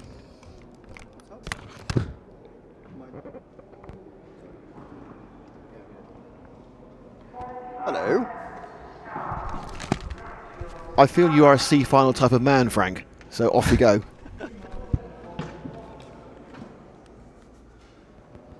Swapping and changing. All right, so C final. We've got, hey, my favorite name to say, Helge Johansson, Claudio Codazzi, Mark Stiles, Kai Altman, Patrick Miltot. Has he not checked in? Doesn't look like it. Luke Burley, Robin Kaiser, one of our favorite drivers, Marcelo Galli, Dirk Brouwer, and Adam Walker Catchbull. So this is the C final for the Open Chair Turning Over Championships. And they're off. So we've got Helge in the lead.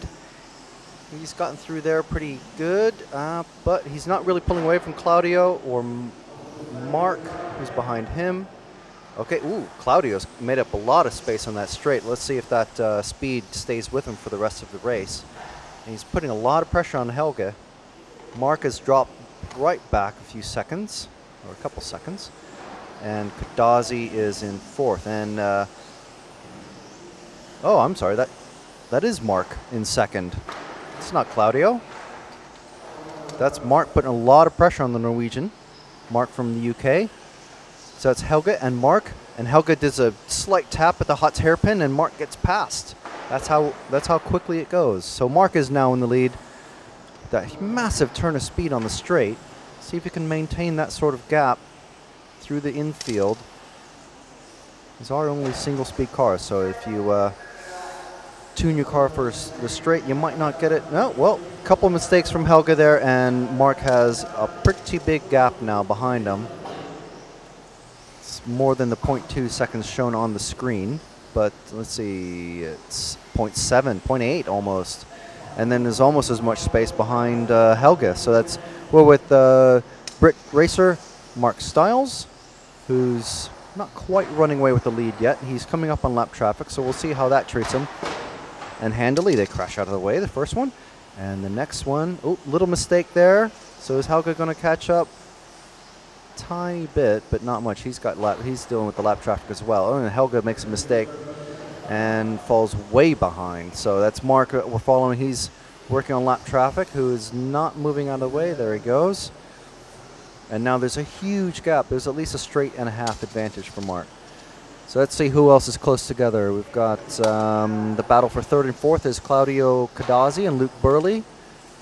Where's they? There, it's cars number 2 and 6. They're just coming out of the TV turns now, the white car and the white and green car. They are battling for third podium spot in this C final, or finale C, as the timing screen says.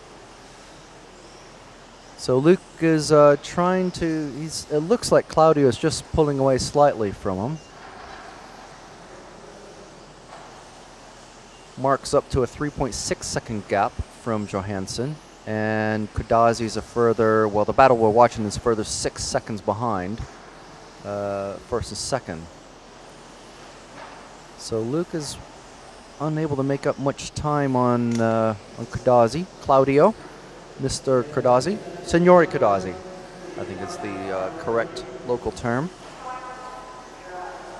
I like to stick with that when I can. So we're watching Claudio Cadazzi in the white car, and that green and yellow streak that you can see behind him in the shots there. That's Brit racer Luke Burley, who we spoke to a couple days ago. Well, Nick spoke to him. I forget what he said, but he said some important stuff.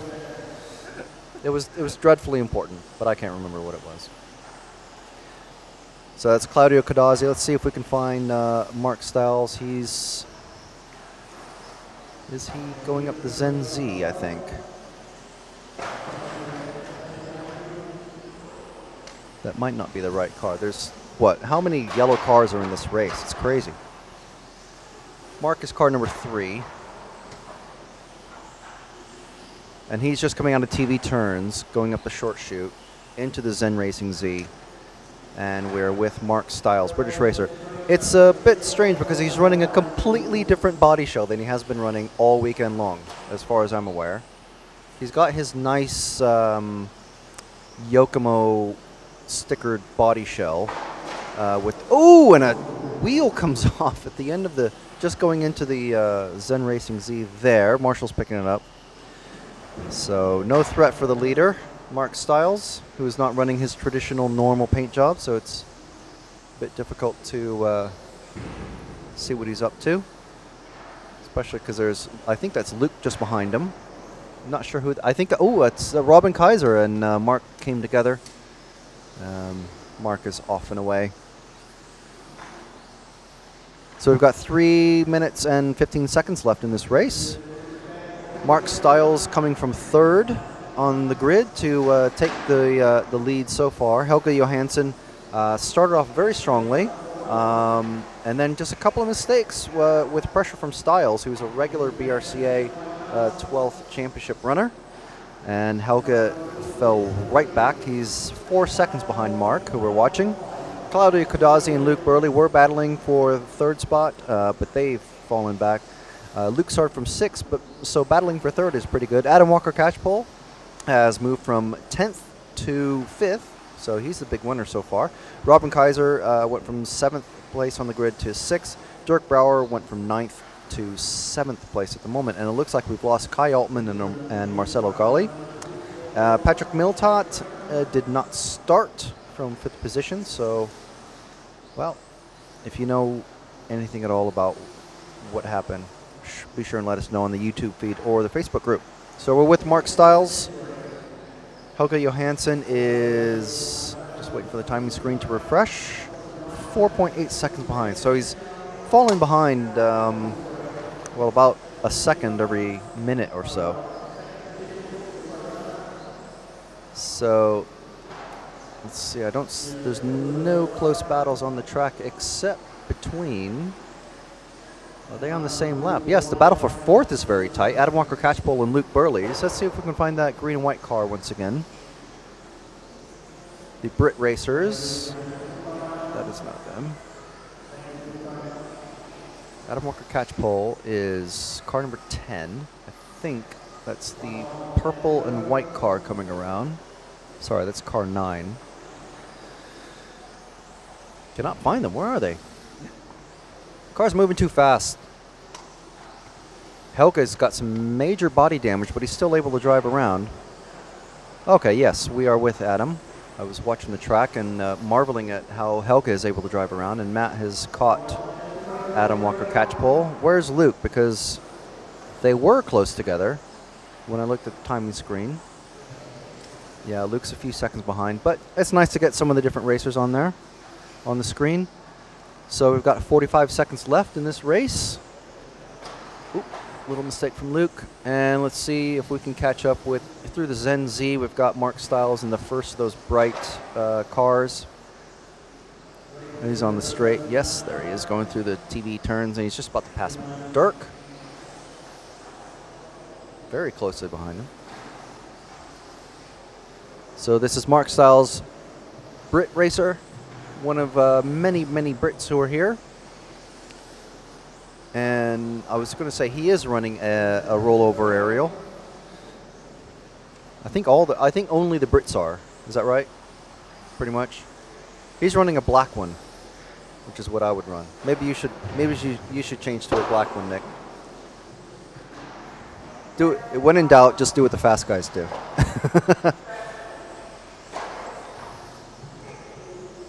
So there's Mark Stiles. Time is finished, so we're just waiting for all the cars to go.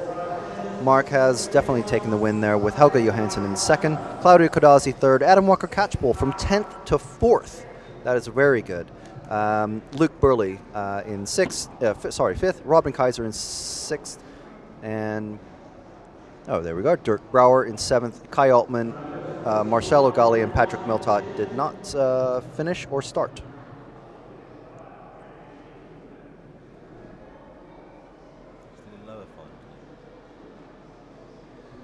So we're coming up to the B, which is the next race up. These guys are already on the rostrum. Couple of minutes. Hello, Frank. Thank you for that. I was just been fiddling with my machine. A machine fiddler. As long as it's all you're fiddling with. Thank you. What else am I going to fiddle with? Weirdo.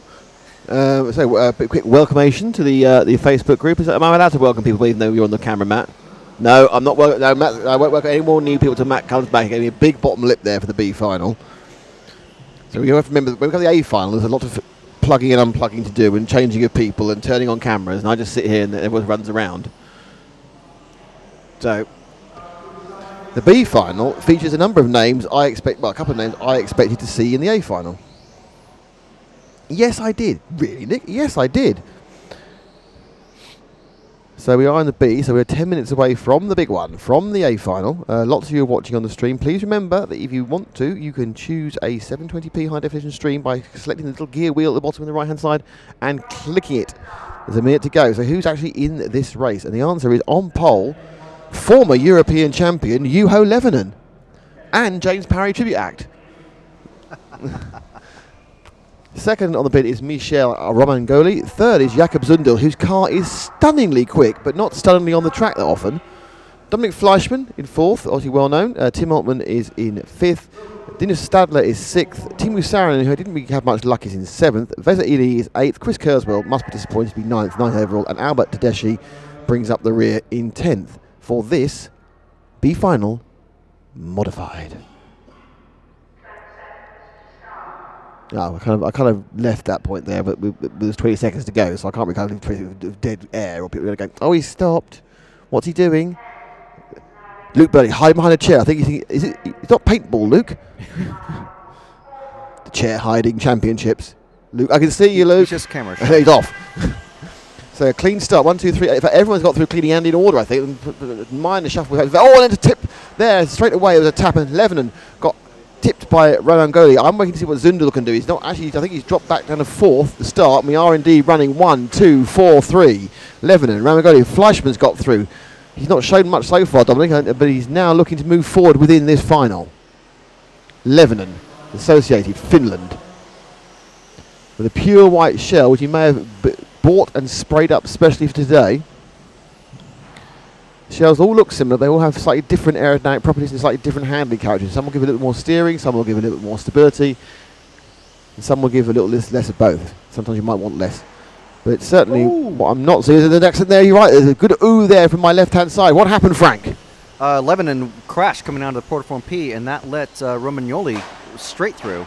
And also Dominic Fleischmann. So it's now Romagnoli leading and pulling, and the battle is second and third.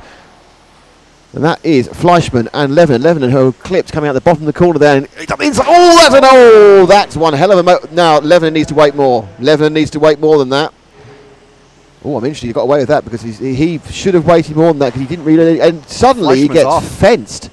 He got fenced there, Lebanon. Had to pull off there. And we've lost Fleischmann, and Lebanon got completely fenced by Zundel, who is quick yet erratic, and he's very quick, and he's also got a fabulously manicured beard. So Zundel now is taking the chase to Romagnoli, but Romagnoli has a lead that is stretching beyond 2 seconds. By Zundel, with some clear track, he's got, I think, Lebanon's back behind him again after having a big shove, and quite rightly you pointed out, the poor old Dominic Fleischmann, who was minding his own business, as Lebanon went, I'm in the B file, I don't know what, I'm just going to go for it. And I think possibly, if I was refereeing that, I would have probably called Lebanon a little bit harsher. But it's interesting that Romagnoli, now he's got his nose in front, is actually easing out from Zundel, who yesterday was stunningly quick and laps when he wasn't hitting things. But he hasn't hit anything for a while. He took 2 bites of that corner, and he's now got Juho coming onto a mission. Let's get second and third, Matt. We'll drop back to second and third. And they're going through now into the corner for the Z, because that is Lebanon on a mission to get back past. And obviously Zundel fenced him to get past up at the TV turn a second ago. And I'm pretty sure that driving instructor Juho Lebanon knows the way to get past someone with minimum impact but maximum effect. Lebanon comes to the inside, took too much to the inside there, and the car began to wash out, but he held it. Some traffic coming up in the second and third. Romagnoli is a long, long way away, and you can see that Zundel, when he's putting in a clean lap, can actually show a clean pair of heels to Lebanon. Lebanon, the white machine. Oh, and there we go, Zundel. That's the problem he's got. Every now and again, his mind goes less focused, and he puts a crash in. He is so fast between accidents. So we've got Romagnoli leading, and he has a lead now of 3 seconds. It's going to be Lebanon now on the trail back as he comes through the TV2. You just saw the bottom of the screen there. That was Romagnoli leaving it, and then you can see Romagnoli again swishing through. That's the distance. It's the whole distance of the Protoform P and the Thingy Bob T. I forgot my Z, the center S. Oh dear. The Z, the P, and the S. Thank you. Do you know, zips? Yes. They're zipping along, these zippy cars. So of course, we now have just about 4 minutes to go on our RC timing graphics. And there are a number of Protoform bodies out there, and I'm sure there are Zen racing machines as well. So it's just got a calm bit, but Zundel now, after that big mistake, is now beginning to look and see if he can get back at Lebanon. Lebanon's not making much of an impression on Romagnoli, in fairness. It's 3.3.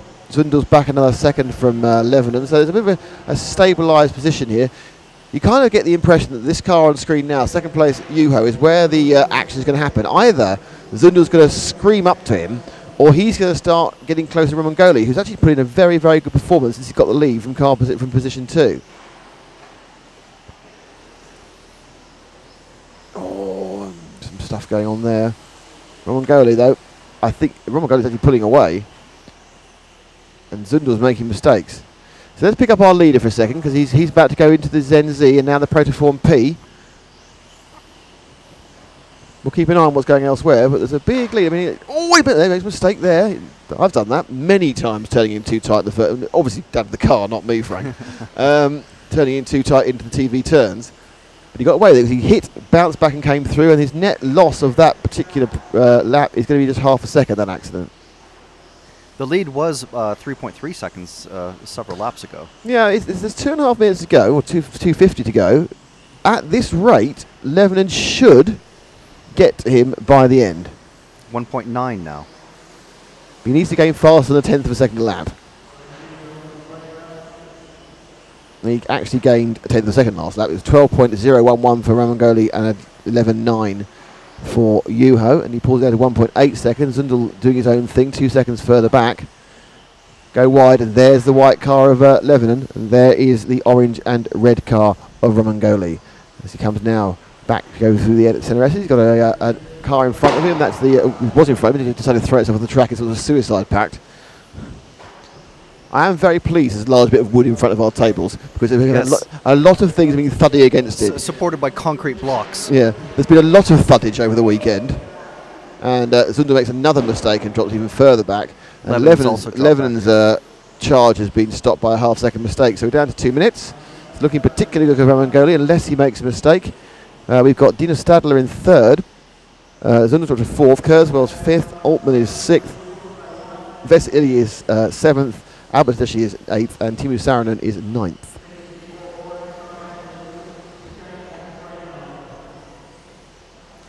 I think Saarinen may have stopped, actually. He has indeed. Dirk Fleischmann has had a lot of time to stare at the back of Levenen's head as he's driving, and Dirk is not. Is he staring at it, or is he trying to actually laser burn his brain out? So anyway, our leader has got what is commonly known with a minute to go, a comfortable lead. He's pulled 4.3 seconds out. Interestingly, Levenen and Dino Stadler now is coming to second, is moving forward, the young man with the orange transmitter. From position 6, he's just eased very gently. Now, there's a battle for third. It's very exciting. He's down the main straight now. Matt, coming through the corners, and that is fast but furious and fragile Jacob Sund in the blue and white car, and he's actually now already got through to third by giving you a little bit of a clip there too. Well, I think Stadler clipped himself. There's half a minute to go. 1, 2, 3. That's the third place back in the possession of Jacob Zundel. If he puts together 8 minutes, he's not going to win this final. He'll probably come second or third in the A final. So let's take our leader over the line. It's Ramangoli. He's going over the start finish right now, coming down the main straight into the TV turns. And he is going to have to do, I think, this lap and one other. I think he'll have one more to do at this point. As one of the marshals gets overexcited and leans forward, about to do something. Stadler crashed on his own. And here we go. And it's all over, and it's a win for Michel Ramangoli. Juho Levenen second, Jacob Zundel third, Chris Kurzweil fourth, Tim Altman fifth, and now it's time for all change. Turn on the cameras for the rest of the team to come up to the A final. So I'll take that off your hand, because you're camera racing. Don't forget to press record. So Matt jogs along, because he's going to be doing cutting, and he's going to turn on the video camera. It's very going on, it's very exciting. Leaning across is James to put the various graphics on. No, open A1. That's a very random choice. As we get to the A final in mod. And hello to all you who are watching. Howdy all, howdy Roadhog. So, who is in this final in modified?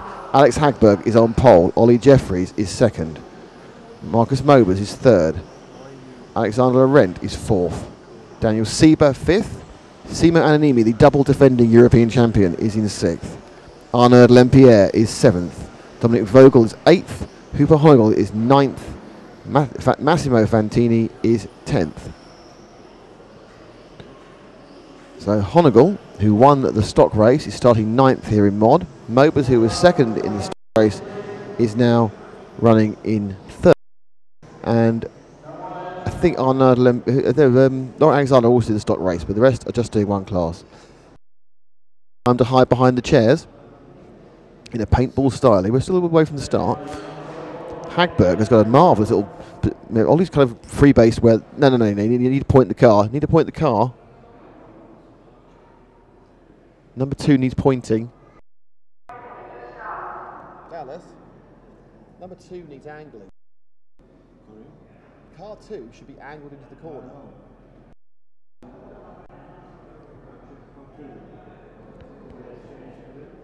So right, we'll do...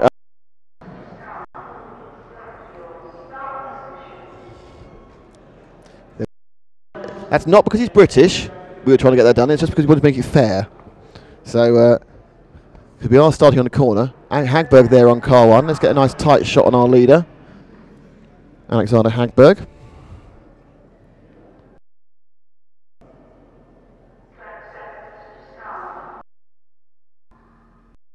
$20 seconds to go. Hagberg Jeffries, Mobers, Laurent, Sieber, Animi, then Pierre, Vogel, Honegel, and Fantini are your 10. And they're off. There's a good clean start for 1, 2, 3, 4. Oh no, Mobers makes a mistake and drops back to 5th. But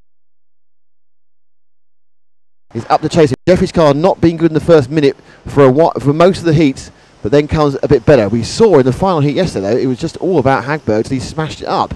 Remember, in the final qualifying, neither Hagberg nor Jeffries. Now, Mobers has managed to get himself third in a couple of courses. It looks, and Mobers, of course, won that last qualifying heat, and the battle is second and third. And there we have it. It's Jeffries and Mobers. Mobers has managed to find something in that car over the end of the qualifying period, and suddenly he's on point. With his Mob Gums tyres, he's chasing down Ollie's machine with CRC tyres and an X-ray chassis. But what's happening is Hagberg is a long, long way ahead. So Hagberg's lead, as Ollie has to go defensive on Mobers for second place, and Mobers goes inside and thinks about it. They're going to go to hairpin. It's a 2.2 second lead.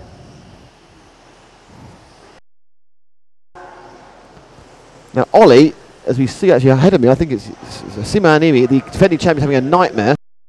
Ollie now is having to go so defensive, they're just losing so much time, and Hagberg is getting a free pass to a win in this first leg.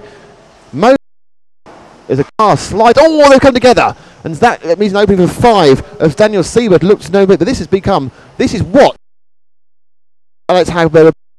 He gets off into the lead, and what happens? The other two are scrapping behind him and hold each other up. Mobers looking for the inside there. He's got the car with the speed, and Jeffries is doing a fantastic. But what's happening is we now see we have a massive lead for Hagberg after just a minute and a half, 5 seconds.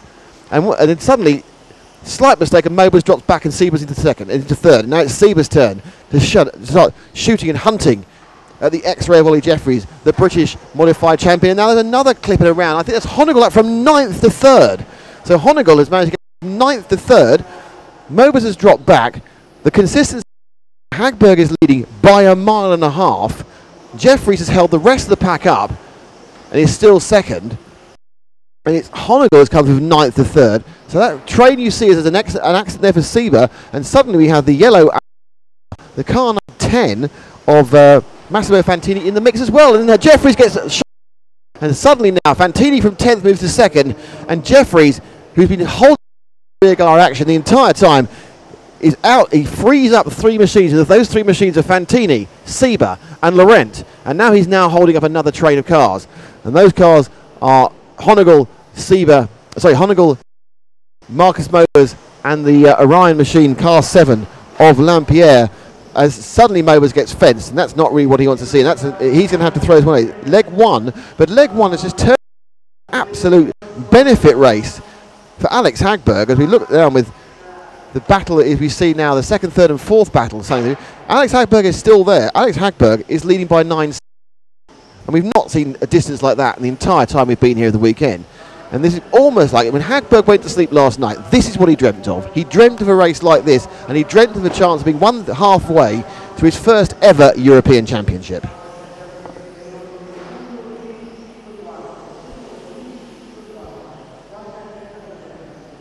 So we're not even halfway down, and Hagberg has a lead of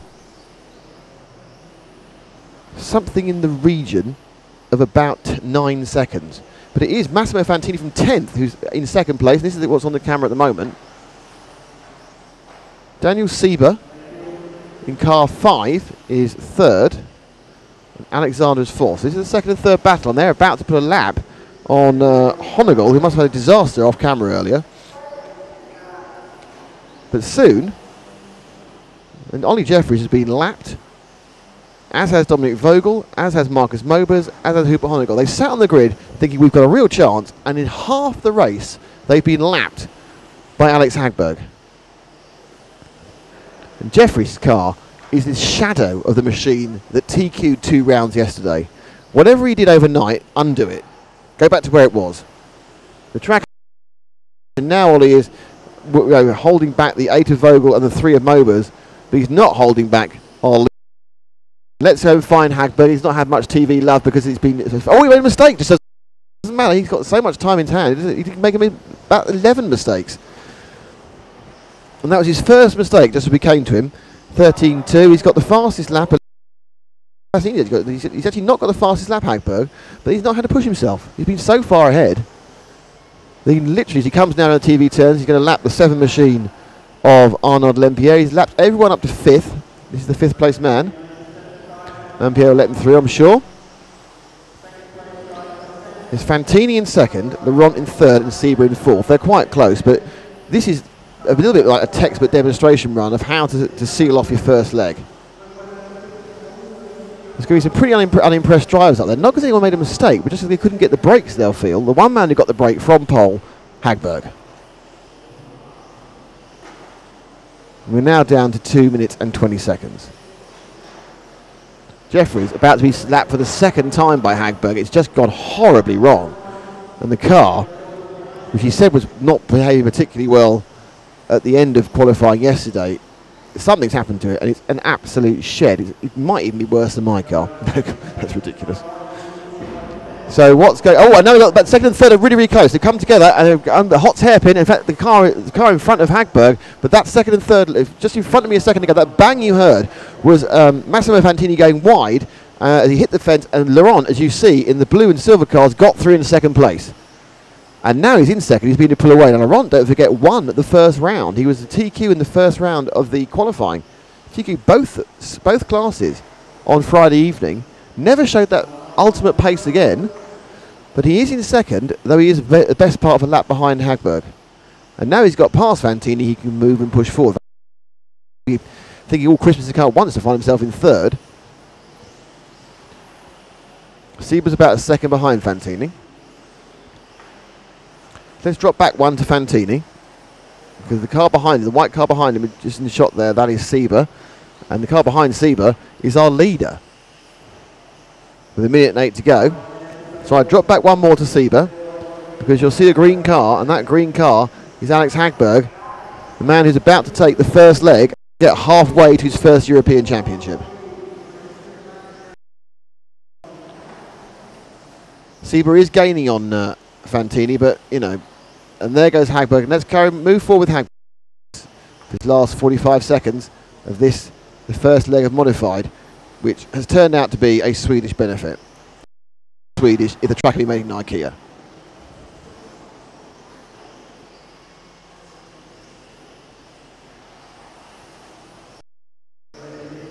Fantini now slightly blocking. And we're looking indeed. Hagberg just runs down. He's got 1 more lap to go, Hagberg. And he'll take the whole thing through. And this has been, apart of that one little mistake just before, we may have caught, it's been textbook. It's not been exciting for us apart from the first few minutes when Ollie was trying to stay in the place. Niemi has ended up not finishing, Vogel not finishing, Jeffries did finish, Lampier did finish, Honegal finished, but it was Hagberg all the way. Alexander 2nd, Sieber got 3rd in the end, Mo was 4th, mistake by Fantini dropped into 5th.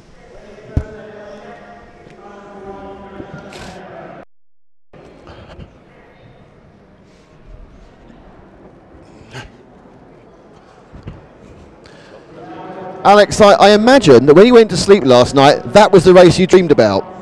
Yeah, I mean, the others got tangled up pretty bad, so I could just cruise to the finish without any trouble, but I'm not sure if I'll get that lucky for the 2nd. It's quite a good, the grid position is a pretty good one, isn't it? It gives you a good start in that first corner. I mean, I get a few meters already in the first corner if I get a good start, so it's a big advantage. Alex, best of luck. You're halfway to European Championship. Thanks very much. So, that is your first leg of Modified. We now have a short break. So we need the short break graphic up. And we are back at 1:15. Is it that late already? No, I've got the wrong, I must have the wrong list of finals.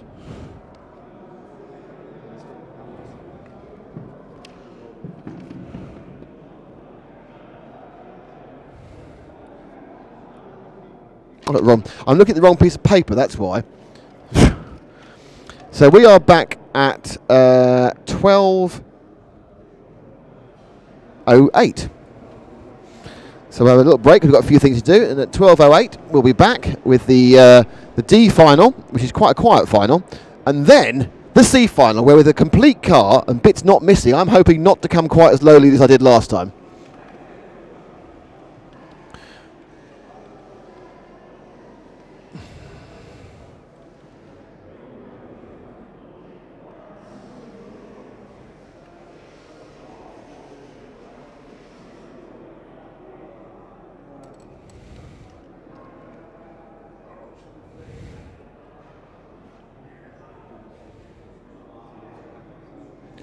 When we're doing that.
Welcome back to our live coverage of the 112th European Championships from Scandinavia. A bit of a graphic to go up somewhat, I don't know.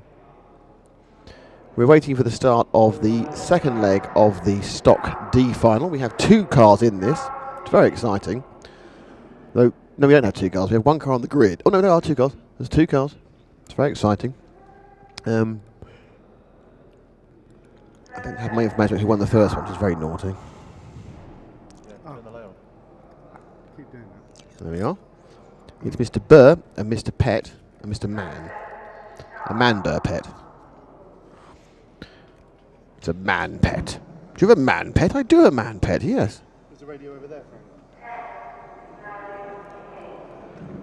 Frank. Don't mention man pets to we're off. 10 very bored marshals, 2 very excited drivers. And the winning car, I think last time was the orange one, or it could have been the green one. I actually don't know who won the previous event. Do you remember who won this first leg of this event? Because obviously I was doing my own stuff for the car, so I don't know. So I'm going to pass it to you. Off you go. I'm pretty sure it was the white car of Mancini. There's no white car. There's a green car or an orange car. So saying the white car one is possibly the least informative thing you can say. The number 7 car, Bertin. I'm really glad the white car won because he isn't taking part. Well, unfortunately, yeah. I'm sure that's Matteo Berlincioni. So Urin Manson, I'm pretty sure he's the winner from the previous race. My notes are over next to the roving camera. So we've got Urin Manson and Roberto Pettorelli, cars number 1. Sorry, you take notes. For the A finals. It's all shiny on the carpet now. With the sun's coming through the windows. Yeah, yeah, just in the short shoot. And that should mean that the actual other bits of the cameras look quite nice now with extra light. Let's give them a go. Yeah. Hey. Yeah. Yeah. Yeah. Right, I'm going to turn this off and go and do some racing. Good luck. Don't break a spring. Didn't break the spring, got knocked off. That's the point of trying to find it. They cost over £1 each. I like to do the track walk and find the random bits of car. Do you? Yeah. Tightwad. It's don't try and make it as a hobby. It's just because you're tight. It's a great way to get random colored body pins. That is true. Actually, the body clips just. No, at this point now, I'm going to take back that bit about being tight. Yeah. However bad you race, if you find a nice body clip afterwards, you always feel you've won. Oh yeah, if it's anodized, score. No, I've got to stop talking. I've got to go.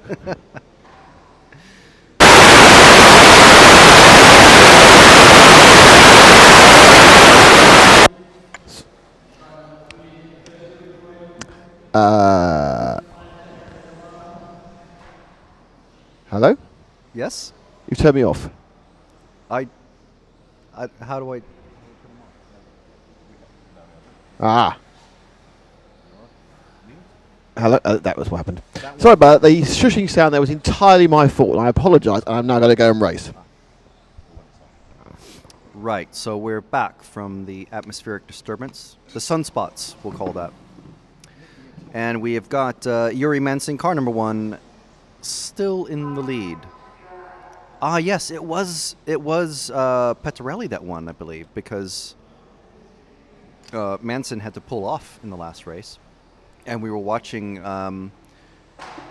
him drive around. No, reverse that. It was Manson that won. Pettorelli, car number 3, had to pull off, and we watched the orange car drive around on its own. In a very excited manner, of course. Yes, so we are on 13 laps. There's just about 4.5 minutes left to go. Pettorelli is 4.3 seconds behind, so it's tightening up. It's a lot, both cars are driving, which instantly makes it a 100% better race than last time. This is the D final for the 10.5 spec class. of the EFRA European 112 Championships here in Scandiano, Italy. We're only 20 kilometers at most from Modena, home of Ferrari. We're about an hour east of Bologna, home of Bologna. And we're brought to you by, not just by EFRA. EFRA.ws is where you can find all this, the live stream embedded into the news and the live timing, but we're also brought to you by Protoform, Race Bodies, and Zen Racing. Let me see if I get this correct. The aggregation of marginal gains. Yes. So Dave Spachett, the founder or owner, manager, track director, and main support personnel for Zen Racing is here to not racing. He's here mainly to guide and help out Ollie Jeffries, the BRCA Nationals winner in 112 scale over the winter. Ollie's starting second on the grid in the modified, open class, behind his teammate, X-Ray teammate of Alex Hackberg, the lone Swede. We've got 2.5 minutes left in this race.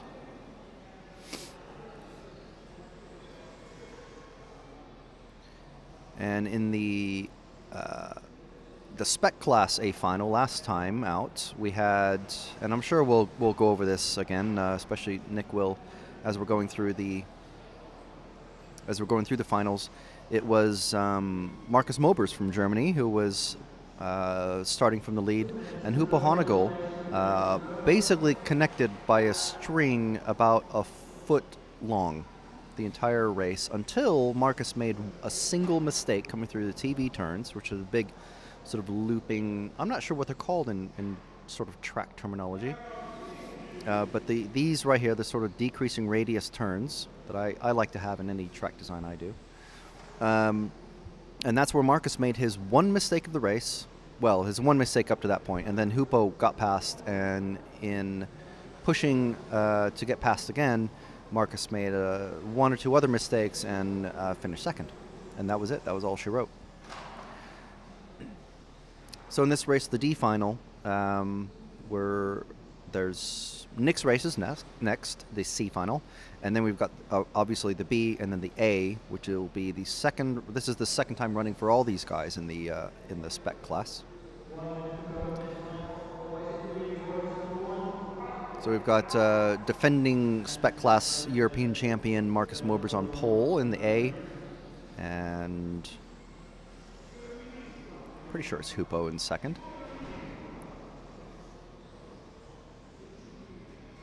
And we're following Signori Mancini as he's going to have a lights flag to flag victory, or lights pole to what's the term? I'll just call it flag to flag. I know that's what it is in the States. I know this isn't NASCAR.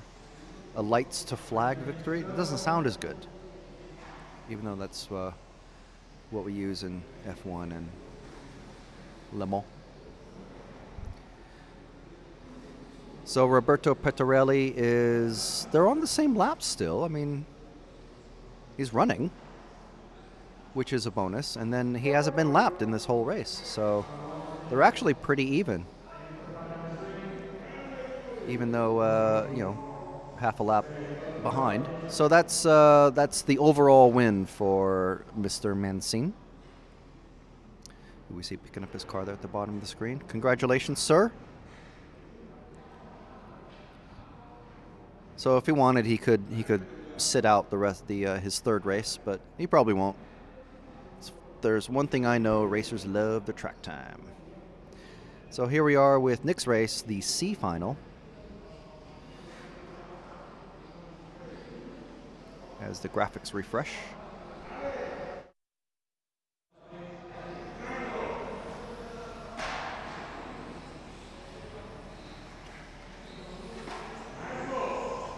And in this race we have Oliver Hellman starting on pole, Matthias Herntrick, These guys put on a really good show for us last time, and I'm hoping they do the same this time.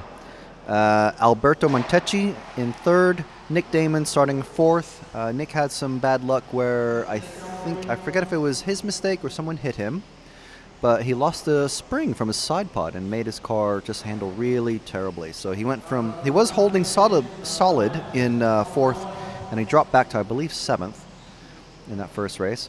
Behind Nick will be lining up Paolo Bazzani, Michael Kupka, Riccardo Manzani, Mattia Bianchetto, Giorgio Favoretto, and Craig Fisher, also from Great Britain. Most of those names, of course, the ones that sound Italian, are from Italy. So we've got the track helpers and race organizers doing their duties to line up the cars properly on the grid. Everyone has their own little marked starting spot. And everyone making sure that their car getting a final tweak. And the marshals in the middle of the track come out, and here we are. So we're about half a minute away. That yellow car is Oliver Hellman. The green and white, well, white and green car is Matthias Herntrich. Both of these guys from Germany. I don't know if they're pitting together. They might be. They're probably not like factory sponsored or anything like that, so they probably are pitting together. Common language and all that. So I'm curious what the conversation was like going back. Not that these guys banged into each other very much, but it was a very tight battle. 10 seconds to go. And the count ends at 4.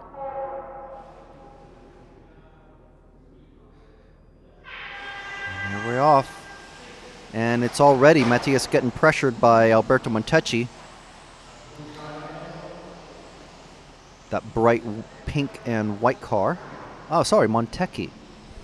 Yes, the founder. And he's got past. That's the second place has changed over now between Montecchi and Herntrich. I'll just say Alberto and Matthias because it's just easier. So that's Alberto is picking up speed. No, he's lost a little bit of ground to Oliver. He seemed to pick it up in the TV turns.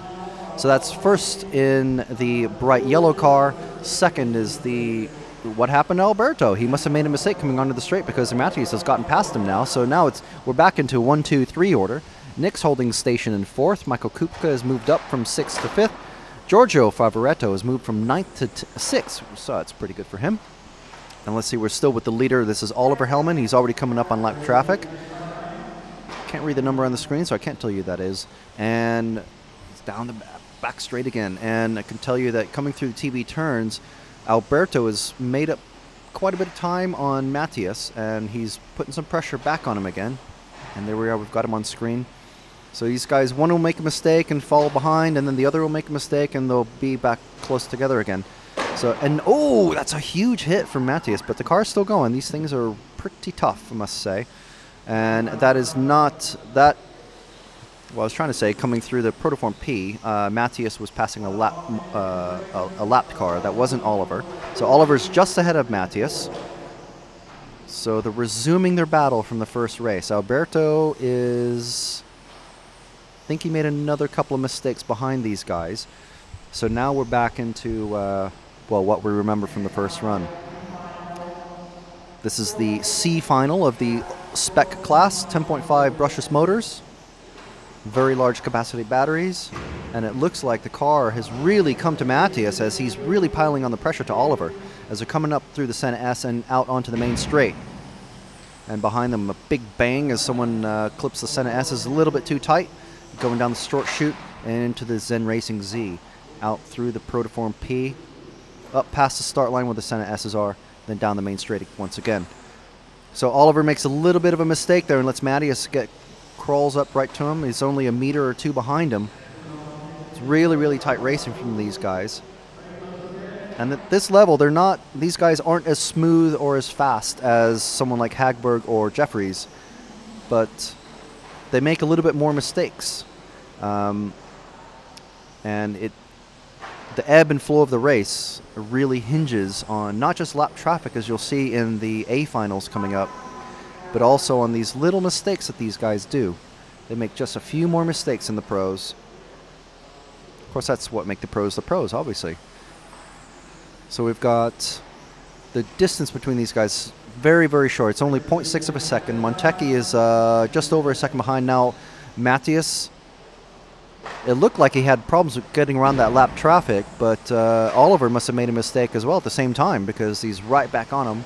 Oliver pulls out a little bit of makes more of a gap there between himself and Matthias. Is the battle for first. First is Oliver Hellman from Germany in that bright yellowy green car. I call it yellow, Nick calls it green. I think it's yellow.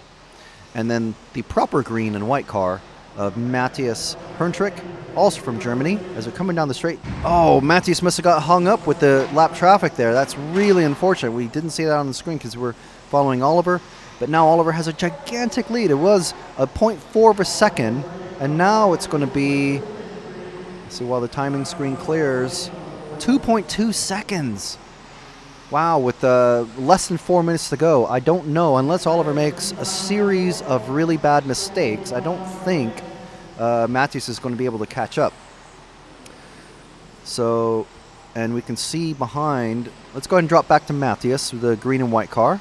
He's coming through the Protoform P there. And just in the peripheral of our vision, we can see Alberto Montecchi. If we drop back to him, and he's got the sort of retro McLaren colors, shall we call them, instead of a other company's name branding. So that's third place, and he finished in third as well in the first race. So it looks like these guys are going to be set in their positions if it finishes like this, and I don't like saying that because you never know. This is racing, lap traffic or something. I haven't seen any mechanical failures or electronics problems or anything like that in these cars. So pretty much the racing comes down to driving smooth, good setup, and of course these guys are at the European Championships, so they know what they're doing.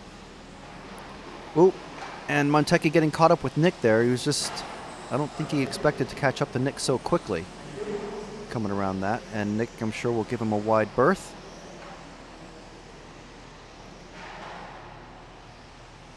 And the next time he comes up on Nick, I think he'll give him a wide berth. We're following Nick now. Oh, well, Nick getting caught up in the barriers, letting his momentum take him over the blue grass. So that's unfortunate for Alberto. But yes, oh, we're back with the leader. It's the leaders, I should say, because they are back into a tight battle, very tight battle. Only a couple of meters between them. 0.3 of a second the last time across the start-finish line. I thought Montecchi had pulled off, but no, it's another car with similar colors. So that is Oliver Hellman going down the straight, followed very, very closely by Matthias Herntrich. A little bit wide by Oliver, but then followed up by a bit of a mistake and a wall rub from Matthias. So once again, the coordinated mistakes. Let's see, they both get through there pretty clean. But Oliver is able to just yank away from the Hot's hairpin down the short shoe. He's able to make up some space. But then it looks like Matthias makes it all up again in the Zen Racing Z and Protoform P. So yes, look at that. Especially through that Zen Racing Z. Makes up loads of space there. And now he's still 0.3 of a second, but he made up a half a tenth there, to use TV commentator speak. And we are with Oliver Hellman and Matthias Herntrich, both from Germany. And it looks like Oliver had a bit of a better lap there. He's made up a bit more space, 0.344. And he gained a half a tenth.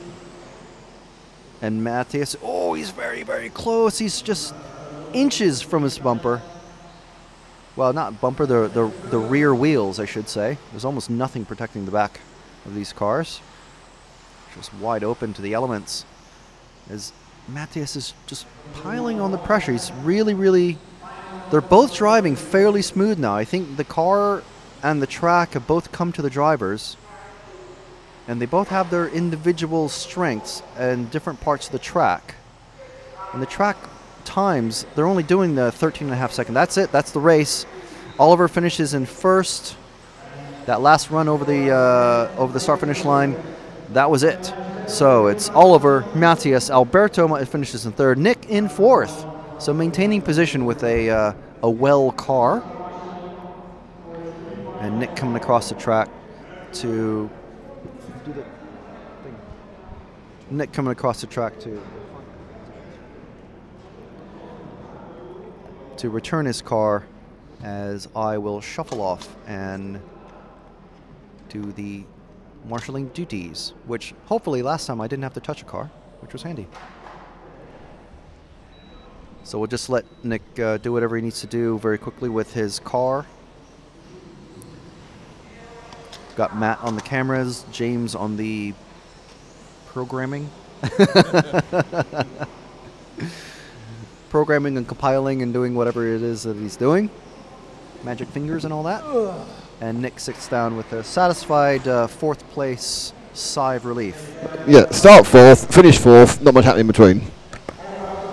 Right, well, I'm off to Marshall. Okay. I'll leave you in the capable hands of Nick. Really? I've got capable hands. Where'd they come from? I know I had hands, they're capable. Hello, everybody. We are now, where are we?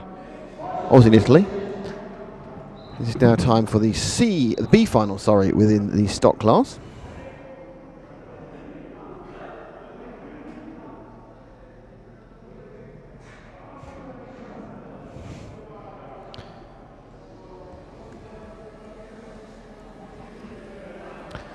So we're getting ready for the B.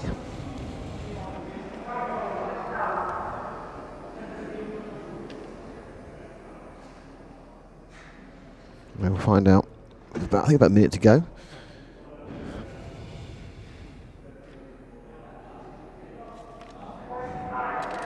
"45 seconds to go."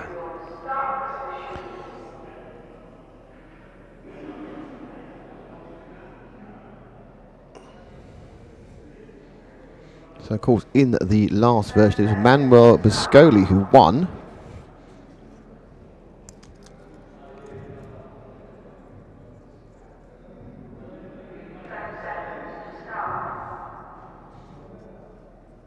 To go. Tim Wood was second, and Robin Kaiser was third. Only 1, 2, 3. As you see them on the grid, they were the 1, 2, 3 when they finished. It was kind of a shuffleation before that happened, obviously, but it was ended up being 1, 2, 3. And they're off. And it's a slow start for Biscoli, but he actually managed to keep the lead, so that's a plus point for him, obviously. And it goes through Woods in second. Kaiser third, and he just, what did he say that? He clips it and he's dropped way back to last. So Kaiser are now already in trouble and last place. But the battle is at the front for Biscoli and Wood. In the first heat, it was Biscoli who made a bad start and then found it very easy to drive his way through the pack. So you would think that he'd probably be able to get away and win this one from a clear start. Wood makes a bad entry to the main straight. Fishtails up.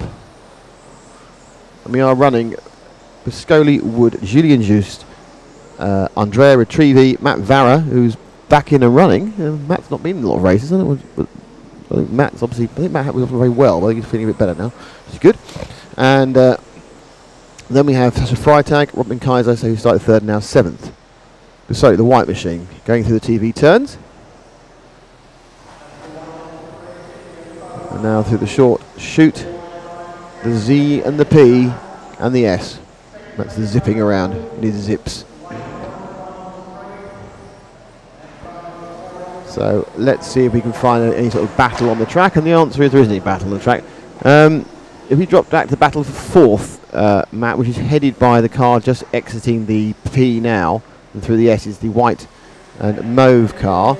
That is the car number 8 of Matt Vara. So Matt Vara is in fourth. The fifth place is Kaiser, the 3 car, and then you have Sasha Freitag in the 10 machine. Just a 10 machine.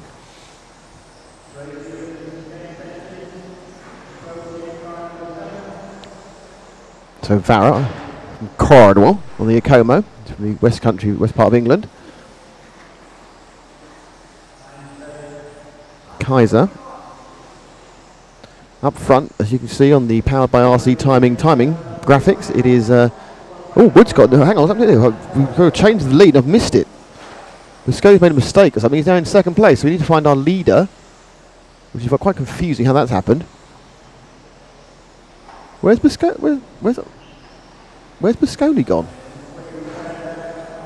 We've lost Biscotti. Biscotti's pulled out. Our leader's retired. So let's pick up our new leader, which is Tim Wood. That's confused all of us. I think he just pulled off. I don't know what happened there. I didn't hear any crashes or bangs. We weren't really watching what was going on because we were watching the other battles. So Tim Wood, who's in car 2, is leading this, the B final. He's just about to come on down the straight now, and he's now at the TV turns. And now he's moving on to the P and the T.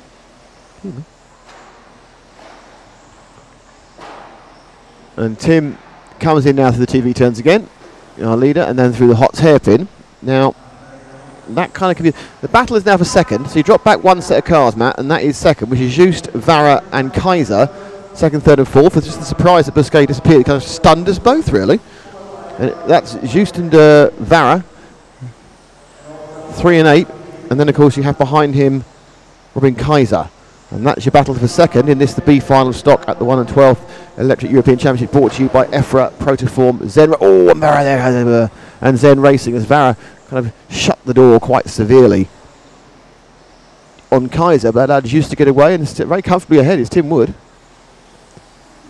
Biscotty must be quite upset because he was doing all right then. It just stopped. My guess is the technical issue because we didn't hear anything. But he's back out again now, so Biscotti's back out. Whatever the problem was, he's now back out, but 2.5 laps, 3 laps back. So the person looking laconic on the podium is actually Giacomo Pivani, and not Biscotti, who lost a couple of laps with a problem. And there is our second, third, and fourth train. Just ahead of Vara.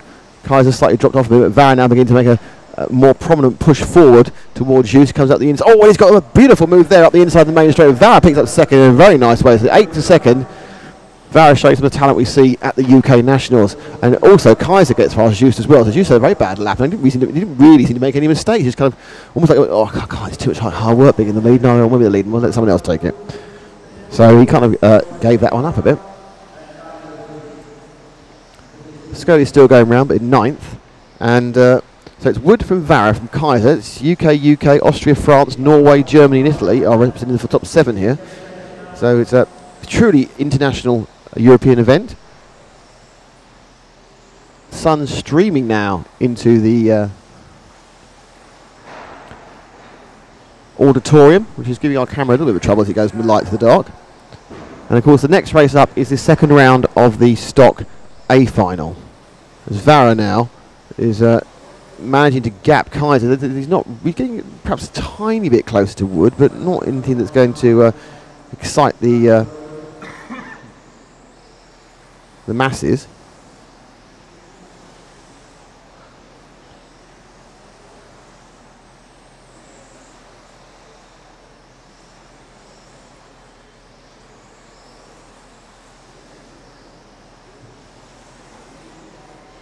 Here we go again. So 2 minutes 20 to go.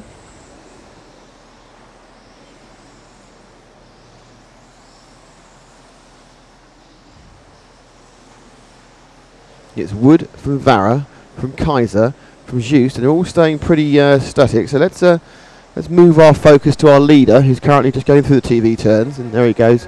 Now down well, I've got the right one. Is it right? There's two that are very similar. I think it's actually the second one. Let's have a look. Have we got the right one? Yeah, it's this up one now. Vara's getting a bit closer, so he has got a minute 47 to make it up.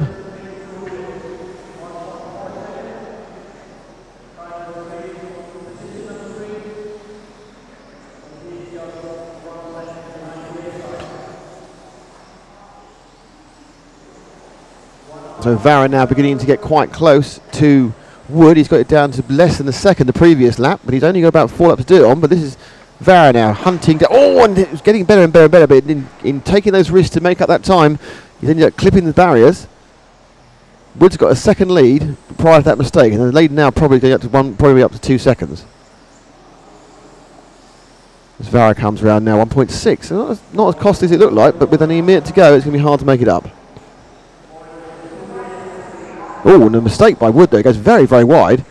And that's going to give Vara some of that time he missed up, and a lot of that time missed up. And suddenly Vara's right in his tail as they now go through the Hot's hairpin. They go through the short shoot. Vara can see his quaddie ahead. He goes a little bit wide as he comes out before the entry into the ZenZ and through the Protoform P. And they exit. The net effect of that, he didn't gain anything, and he's down to 40 seconds to do something. So Vara has to take another lap after just a minor mistake, just put him back behind Wood. And Wood, though, who's had most of this to himself after the strange disappearance of Pasculi, now has to find out. In fact, it's dragging Kaiser towards us. 1, 2, 3 getting very close, but there's only 24 seconds to go. So I think we're going to have one more lap, or we're going to have a lap after that as well. We may get a second lap to come in. I think they're going to have one more than this. There's 40 seconds to go, so this is the last lap, but we're starting any second now. And Vara is as close as he's been. Oh, he makes another minor mistake just there, trying to eke out those hundreds of a second. Makes another minor mistake, and that puts him into the clutches of Kaiser, who now can see a chance of picking up second. But then they touches it, and he's let a good bit of weight in there. So Kaiser took away Vara can't win. That was Woods won it. Vara second. Kaiser clipped him at the end there, which took away the chance of a victory. Union Justice for third, but sportingly Kaiser after he clipped him weighted, so that's pretty okay. No harm, no foul.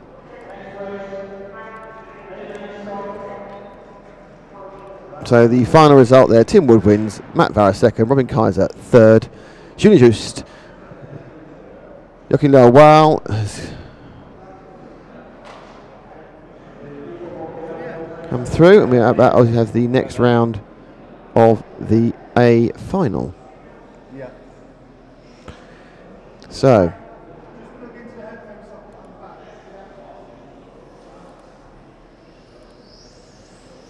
it's now time for the second running of the A final. Marcus Mobers, Hooper Honigel, Alexander Rod in third, Francesco Martini in fourth, Chris Kurzweil fifth, Mark Stahl sixth, Faisal Lee in seventh, Helge Johansson in eighth, Jorg Michael Tiet in ninth, Simon Ruber in 10th.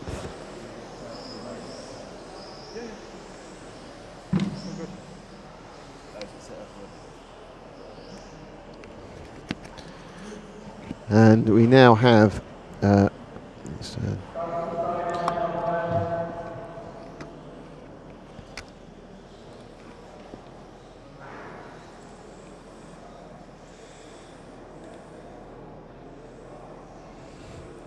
so the last race, was, of course, as you saw just some time ago with us, was of course won by Hooper Honigel. So Honigel has won it. Second was Mobers. Third was Alexander Rond. Fourth was Kurzweil. Which kind of means that if Hooper wins this one, he will be the winner of the European Championship. He started from second.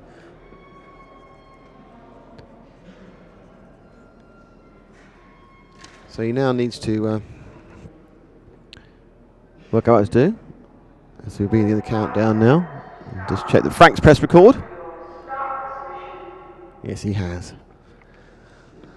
So with the number 1 car of Mobers already partly round the corner, number 2 car of Honigel pointing in the direction it needs to go, but the 3 car of Laurent is dead straight.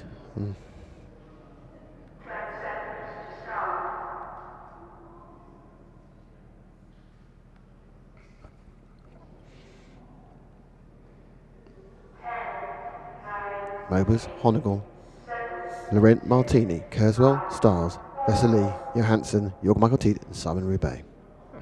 And they're off, and it's a clean start for everybody actually. So they all get through. It's there's a bit of damage later about the 8th and the 9th have a problem, but the 1, 2, 3 are 1, 2, 3, and in fact 4 is 4. So Martini, who had made about a lap in the last race, is taking part in this one, but immediately we now move back into the phase as a slight mistake by Honigel just gives a little bit of breathing room to Mobers. Now Honigel said in his post-race interview after leg 1 that he actually enjoyed leading more than following.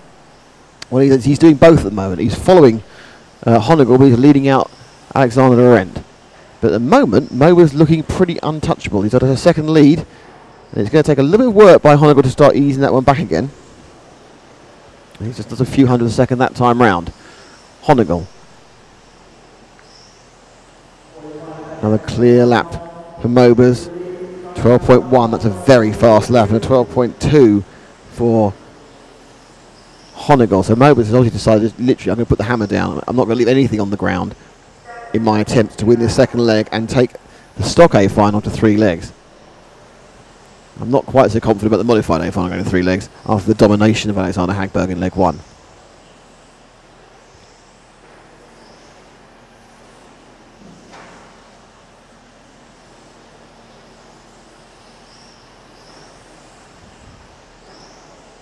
So Mobus now takes it down the main straight, coming into the TV turns, very quiet, almost hushed like a bit. Everyone concentrate, even the crowds concentrate on what's happening, trying to see what's going on. There's like accident there in the backfield that doesn't concern our leaders.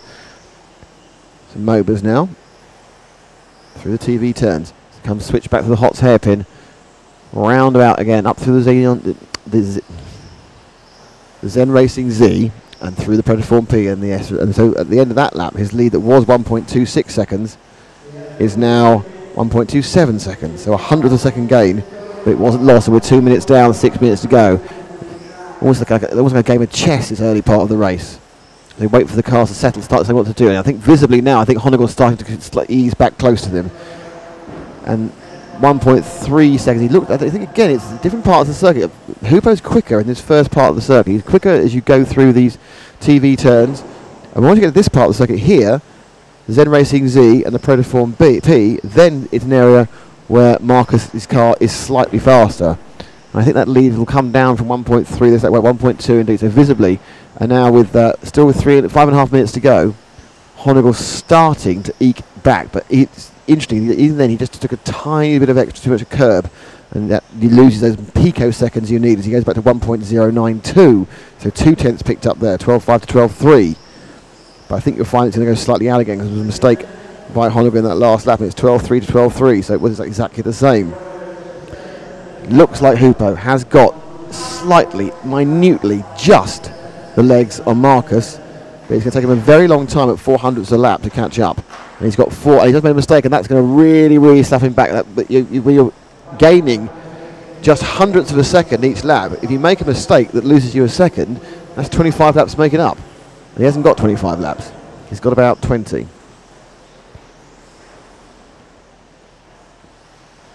Honegal, CRC, the Austrian.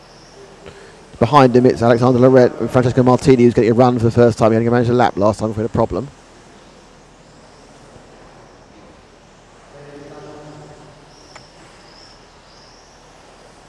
Last time round it was a 12.4 for both, 12.4 for Mobus and a 12.5 for Honegal. The lead eked out to 1.5 seconds. Behind them it's Laurent, Martini, Kurzweil, Stiles and Vesa Ili. And we are halfway down, and so far every single centimetre has been led by Marcus Mobus, and every single centimetre has seen in second place Hoopo Honegal, but we've not seen we've seen a very slight ebb and flow, but the lowest that Marcus' lead has been after the second lap is a second. And right now, it's running around about a second and a half. Plenty of time to go, though. As they lap within hundredths of each other. That time round, Marcus was 400ths faster in the lap than Hoopo. Hoopo's now got Jörg Michael Tiet in front of him. I'm sure he'll be told to remove himself from the equation. Does a brilliant job there, gets out of the way. Mobus now just taken a lap on car 8 of Helge Johansson. And next up it'll be Hoopo to take that as well.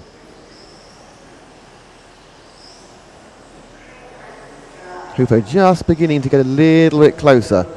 Mobus, I think, probably just going back into more of his comfort zone from 100% attack.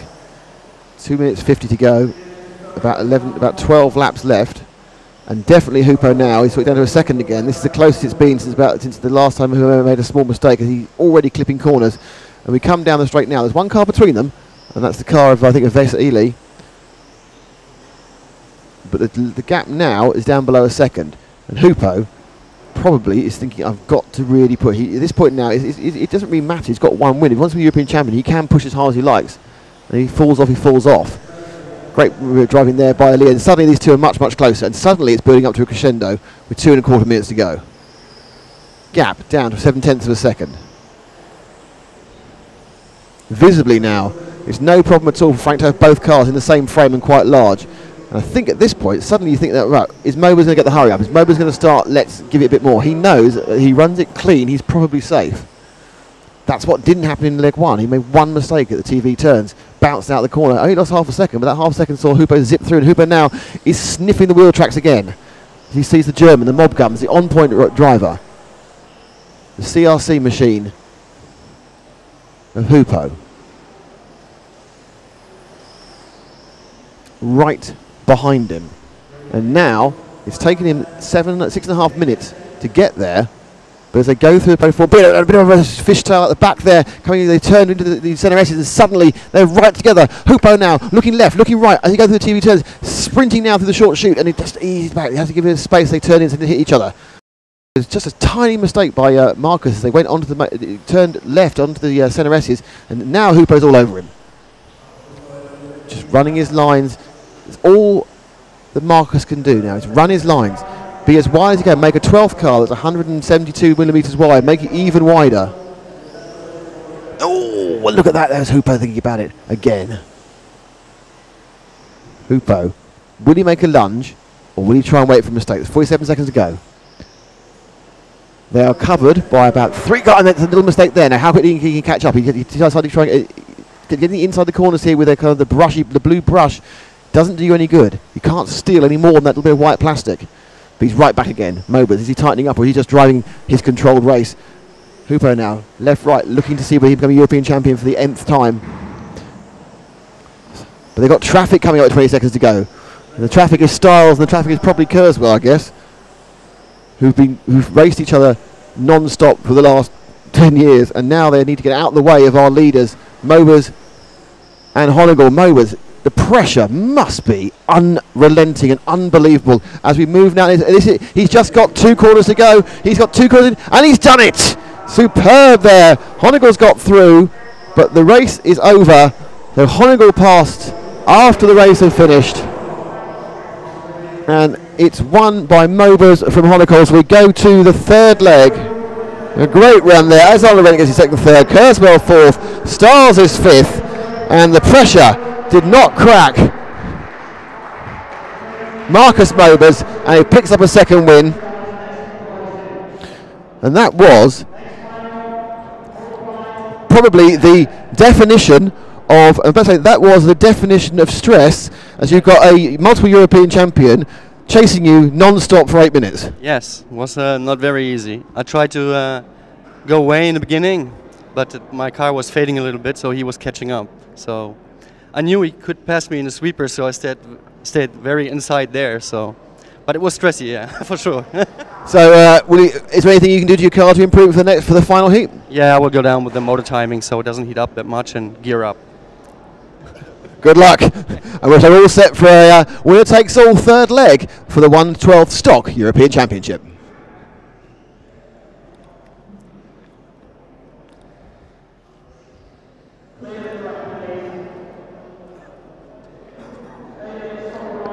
So, not wishing to be a creature of habit, but I need to go again. It doesn't actually make me too excited, these finals, but I need to go again. I'm just going to read a couple of things out of the something crowd goes, Cooey, come on Helga, says RC Pro Div Sorensen. 2 stroke for me, pure concentration. He's answering how they do this, and the answer is it's quite difficult, especially the car isn't handling very well. So they have kept going. I'd like to thank you all for joining us. Now we've got a couple of lower modified finals before we chunter up to the 2nd modified A final, which will be on at about 10 to 3. That can't be right. I'm looking at the wrong thing again. I keep looking at the wrong piece of paper. I deserve to be shot. The next one will be on at about quarter to about quarter to 2 European time, quarter to 1 in the UK. So quarter to 1.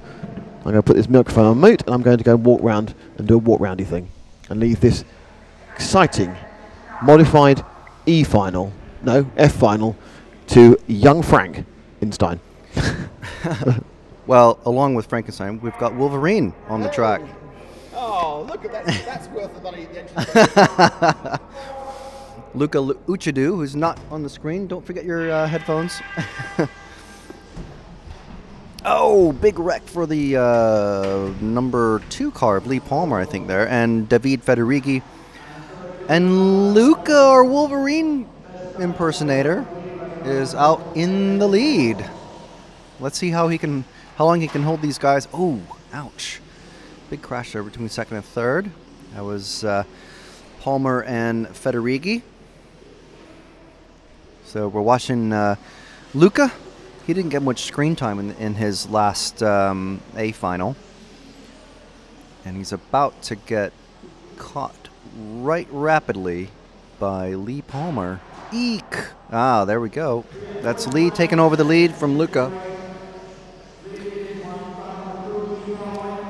Lee was able to just apply just a bit of pressure on Luca and bend it, as they say, into the wall and then into another wall.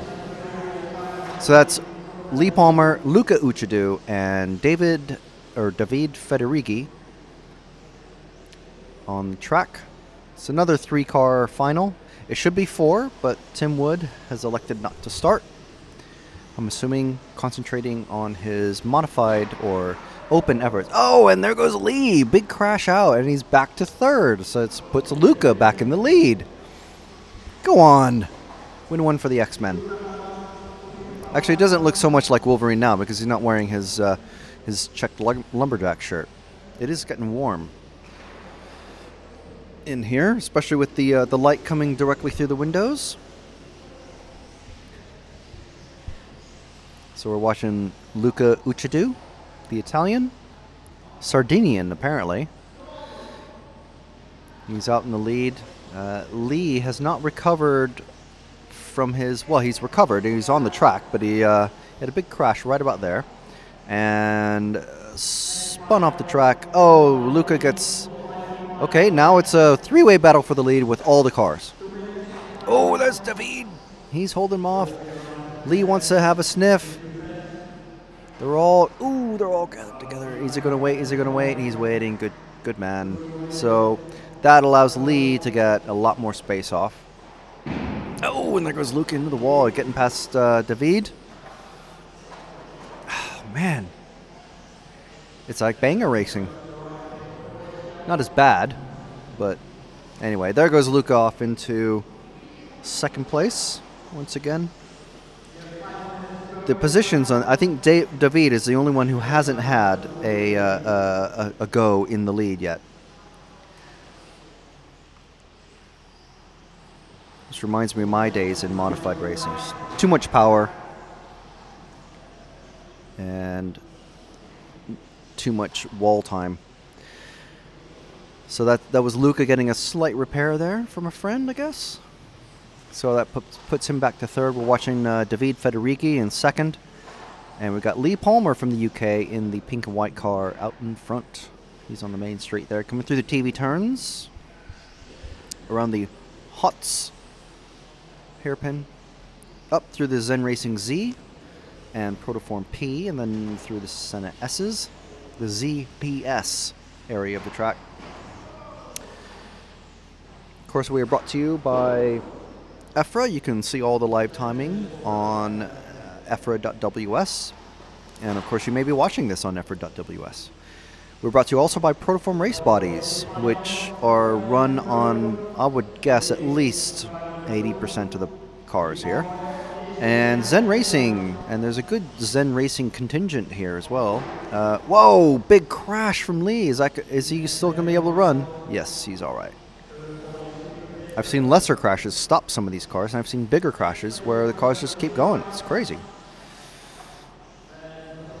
So, as I was saying, Dave Spachett from Zen Racing.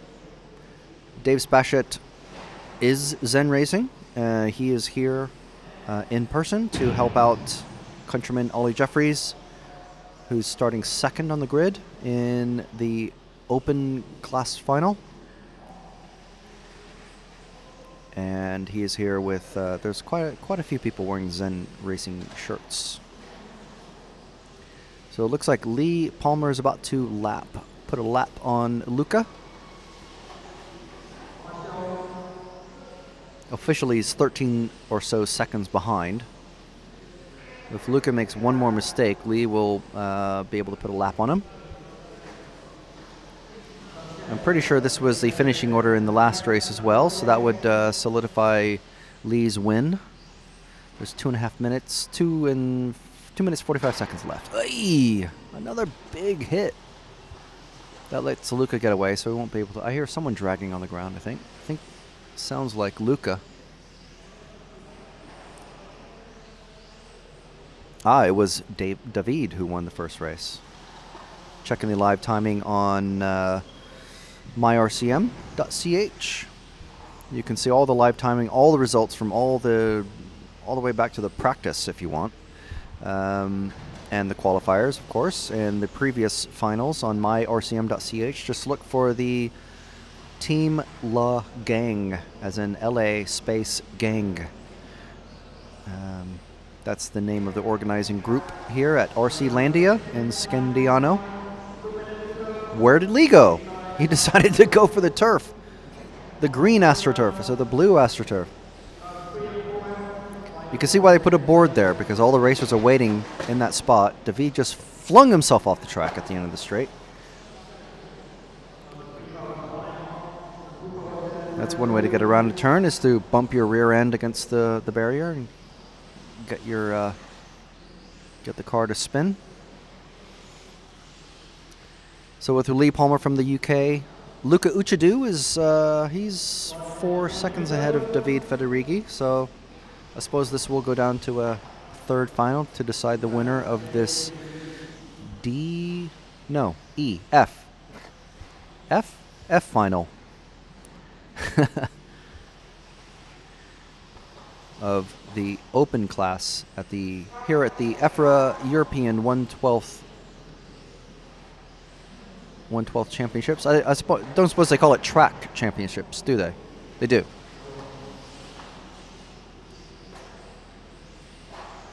Oh, Luca is he? Yeah, he's battling for the lead now. Lee's made that many mistakes just recently that Luca has completely caught up to him, and he's only that's less than 3/10 of a second now. Oh, there he is. Oh, go. There we go. Win one for the X-Men.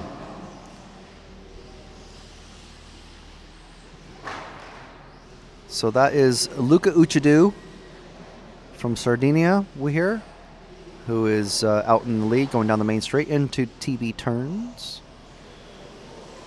And now David, and let's drop back to the battle for second. These guys seem to be going back and forth.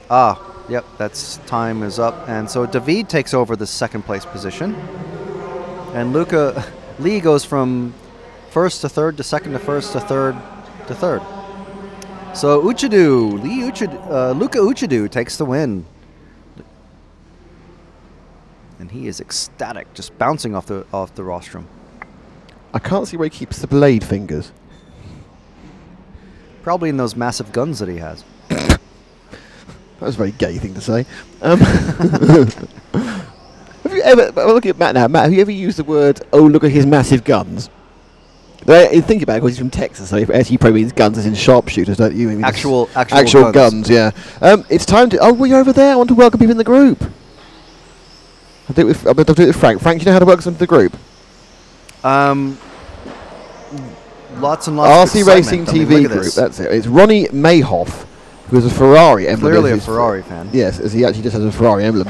And he also has a picture, I think, of him in a Ferrari gear lying on a recliner. He's even wearing Pumas. Lots of pictures of Ferraris, Wow. 355s. He's into his Ferraris. And he's married a girl who's wearing a red shirt. So I think it's a Ferrari shirt. But he likes Ferraris and karting. Wow. Ooh, and Ferraris again. Yeah. And he is from Denmark. He's a Dane. So hello, Ronnie, and welcome the RC Racing TV Facebook group. You are more than welcome. You're in. Your 3,033 friends to go with you. Our next one is Claire Carr. Claire has a dog who's black, and Sandy. Oh, it's a sweet little dog. No. James won't look at the page now because there's an animal on it. No, can't look at it. Can't look at animals on the page. No. She's friends with Mark and Dave Spashett and Garrett. She's obviously friends with a lot of people in the 12th world, and she walked her dog on a beach. And she's now a member of the RC Racing TV Facebook group. Welcome, Claire. I'm not sure how long until the E final gets underway. We'll try and get Mikael Anderson in the group as well. Hello, Mikael, you say now. Oh, hello, Mikael. Mikael's from Stockholm in Sweden. So he's, I'm sure, pulling for an Alexander Hagberg victory. His profile main picture is probably It's a the bridge. The bridge that connects Denmark and Sweden. Perhaps it shows he's crossed 2 poles. I don't know. But anyway, you're in. Welcome, Mikael Anderson. There's one more to come in, but we'll do him at the end, this particular mystery person, at the end of the next race. 30 seconds to go, and we have... there's Matt... Yeah, Matt Vara hasn't bothered with this one, but he has bothered with the others. So you've got Marco Mazzini, Christian Hovden, Ollie Payne, Tom Nom, Matt Vara. Tom Nom. Thank you. Chris Donoghue, Jensen Indefrode, so Tommy Jensen, James Kahn, Luca Pelligotti, and Finn Olaf Assen. Do you remember who won this last one? I'm pretty sure it was Mazzani. You say Mazzani, I say Mazzuni. And we're... Oh, wow, that is... Ooh, that's the most number of berries I've seen someone cross. I don't believe that for a second. Don't start showing off with your maximum barrier type thing. I thought the referee might be... Oh, yeah, he was stopping that guy from carrying on. So we are with the leader, Mazzani, who is 1.1 seconds ahead of the rest of the field already. It's Hovden in a second. And that's not Mark Knopfler. That's... Who is that? So it was Ollie Payne who won this last time around. Chris O'Donoghue was at British 1-2. Payne from O'Donoghue and Christian Hovden was 3rd. And Mazzani was 4th in the first one. So That's right. RC Time provides all the information as well as all the timing. Pro Performance, Zen Racing and EFRA provide the wherewithal to get us here to bring you this incredible, possibly not, information. So you can see the live timing on the right side of the screen. With the race countdown, we're just over a minute gone now. We've got Mazzani, Hovden, and... No. Tom Nom. Oh, right, Tom Nom. You can't get Tom Nom wrong. You love Tom Nom. Who's on the... Oh, look at this. There's a battle on the camera here. 1 and 2 and... Mazzani and Hovden. I think Hovden was the green car and dropped back. So it's 1 and... Is that Chris O'Donoghue who's come through? I think so, yes. No, it's not. It's car 3. It's car 3 of Ollie... Really? What are we looking at? We're actually looking not looking what I think we're looking at. Look at these 2 cars now. Down the straight. Down the straight they come. Car number 1 and car number 3. Which is Mazzini and Payne. But Payne's showing in... 6th. Has he been lapped? He's been lapped. Ollie Payne's been lapped. That's why. That's what's confused me. He's been lapped. Wow. Well, there was quite a scrum at the first couple of laps. Yeah, so he's dropped a lap. So never mind. So the winner of the first heat has been lapped by the person leading the second heat within 2 and a bit minutes. Yeah, I'm not sure we're going to see Ollie winning this heat. So Christian Hovden now is right on the tail. That's the green car. Oh, he's right. Ooh. He's beyond the tail now. He's Nice past pass. it. He's gone straight past Marco Mazzini. And now I would expect he'll start laying down some rules. Laying down the laws. Now, Ollie Payne, because he's been lapped, but he can win the race on speed, is now getting involved with everything. So he's actually around there, and they're going. Oh, and it's meant that Mazzano's dropped back. Tom Nom's picked up second in car 4. Tom Nom. Yes. So it's 1 from. It's 1 from 8. This is very confusing. I've never been quite so confused before, actually. I don't know why this race has confused me so much. 2 from 1. No, it's not. 4. It is now. It's 2 from 1. Right, where's 2? Oh, crash there for James Kahn. He's out. And now Matt's confused as well. So there's car 2, the leader now by going through the Hots hairpin. And there's the second place man quite a long way behind him. And then car 4, who was in 3rd, just crashed. And car 3 was a lap down that went past him. So it's Hovden from Marco Mazzini, from Tom Nom, from Chris Donoghue, from Luca Pelligotti, Ollie Payne, Finn Olaf Assen, Tommy Jensen, James Carr, Matt Farah didn't start. And we are now coming up to halfway. And at no point have I really got a handle on what's going on in this race, I'll be honest with you. Well, it's 3 seconds between Hobden and Mazzini, and another 3 seconds between Mazzini and Nom. We got rammed underneath ourselves by one of the cars there. I'm glad we have the That banners was the here. leader. That was car 2 who rammed us. Oh, man. I think, unless it was, I don't know, it wasn't car 2, it must be the orange car. Oh, and there's James Caan flying. So Hovden now is in the lead. There we are, I know that bit. He's coming up to lap Chris O'Donoghue and the white machine. I think it's 9. Who is not letting him pass very Might easily. be Pelagotti, it might not. Either way, he's coming up. He kind of said I'm going through anyway, so that was Pelagotti. So he's now lapped up to fourth place. You know, Donoghue just ahead of him. James Caan is many laps down in the red and white machine that's being overtaken now. So the O'Donoghue, who's in the car just ahead of Hovden, he's in fourth, but he's about to go a lap down. I think they've probably got quite similar pace at this point. Yeah, they both have 13 threes or so, because they are, as you say, there was a massive melee at the start and people got massively out of position.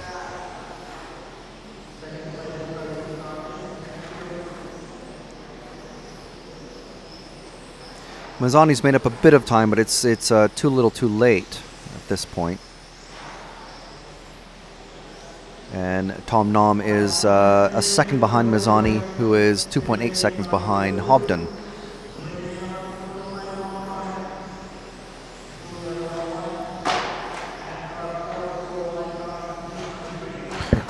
And one of the charts goes cartwheeling off, and I think that was Ollie Payne again. So Hovden has got a lot of TV time because we can't work out what's happening next. There's no other close battles on the track in the top 4, really. No. It's now 2 cars both crashed into the barriers, and other cars are having to try to wend their way through. This has not been a clean race. Tom Nom is just less than a second behind Mazzani. Is he? Yeah. That's exciting. 0.8. He's got 2 cars in between them, I think.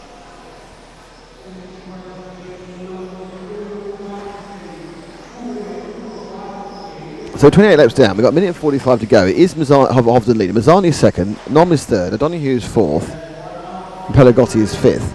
That I can tell you with some certainty.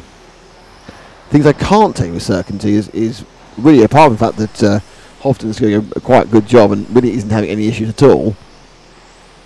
Who else is going to be where, I actually don't know.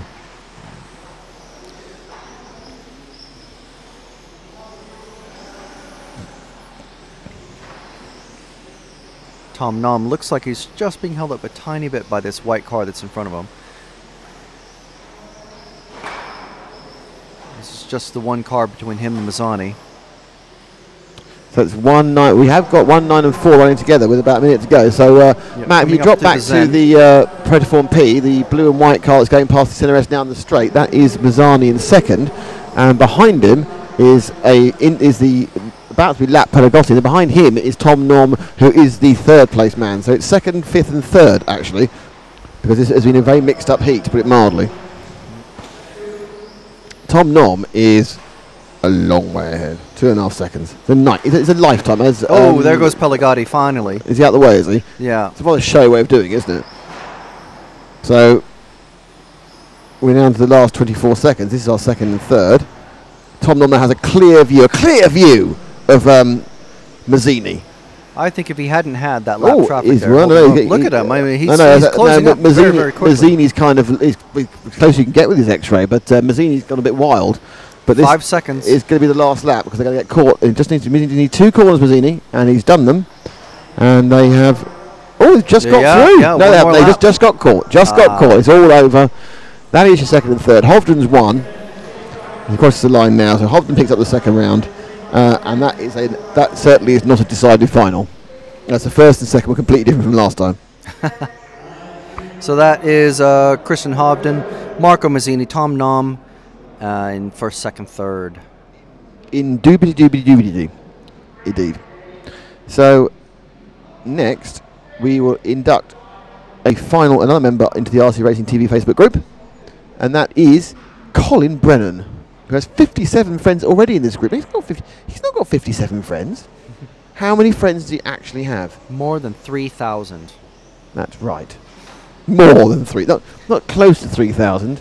More than. Yes. I was expecting some sort of interaction from Matt there, but he just looked dumbstruck. Hooray, he goes, thumbs up. Or he's counting one, because Excellent. that's how the Italians count one. Anyway, so Colin obviously is an off-road racer, and he has driven or has owned a Lotus Elise. And he's now a member of the RC Racing TV Facebook group. Bang, he's in. It's just amazing.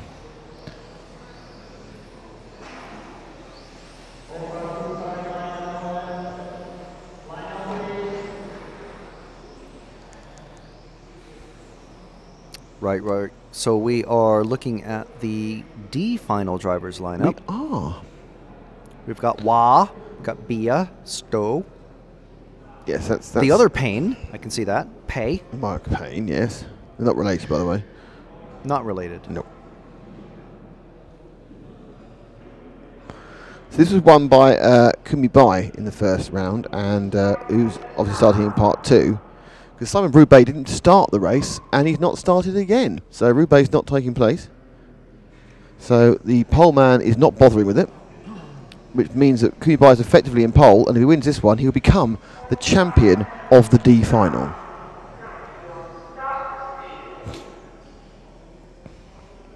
No interest from Roubaix in trying to win the D final. So apart from Monsignor Roubaix, we have Alessandro Monsignor, sorry, is he an ordained Catholic priest? Monsieur. Monsignor.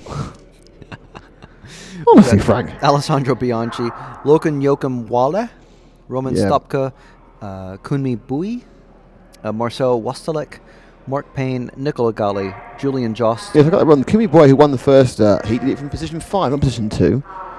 Alessandro Bianchi is in position 2 and therefore on pole. Alex White. And they're off. And it's clean as far as the first 7 cars. I think only 8 and 9 swap round. And the rest of them all got away. But it's a nice clean start for Alessandro Bianchi. Behind him, Joachim Wahl has got a nice second, and then 3rd and 4th are Roman Stopka and Kumi Boy. So it's all down to Mr. Boy, because Mr. Boy wins. Mr. Boy is the champion of the D final.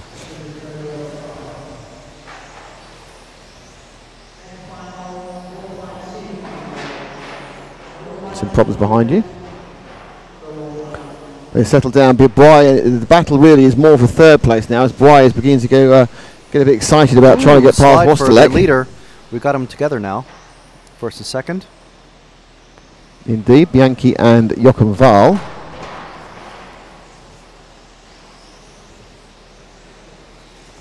And Kumi Boy has dropped right down the order. So our winner from the first leg has dropped way down to 7th place.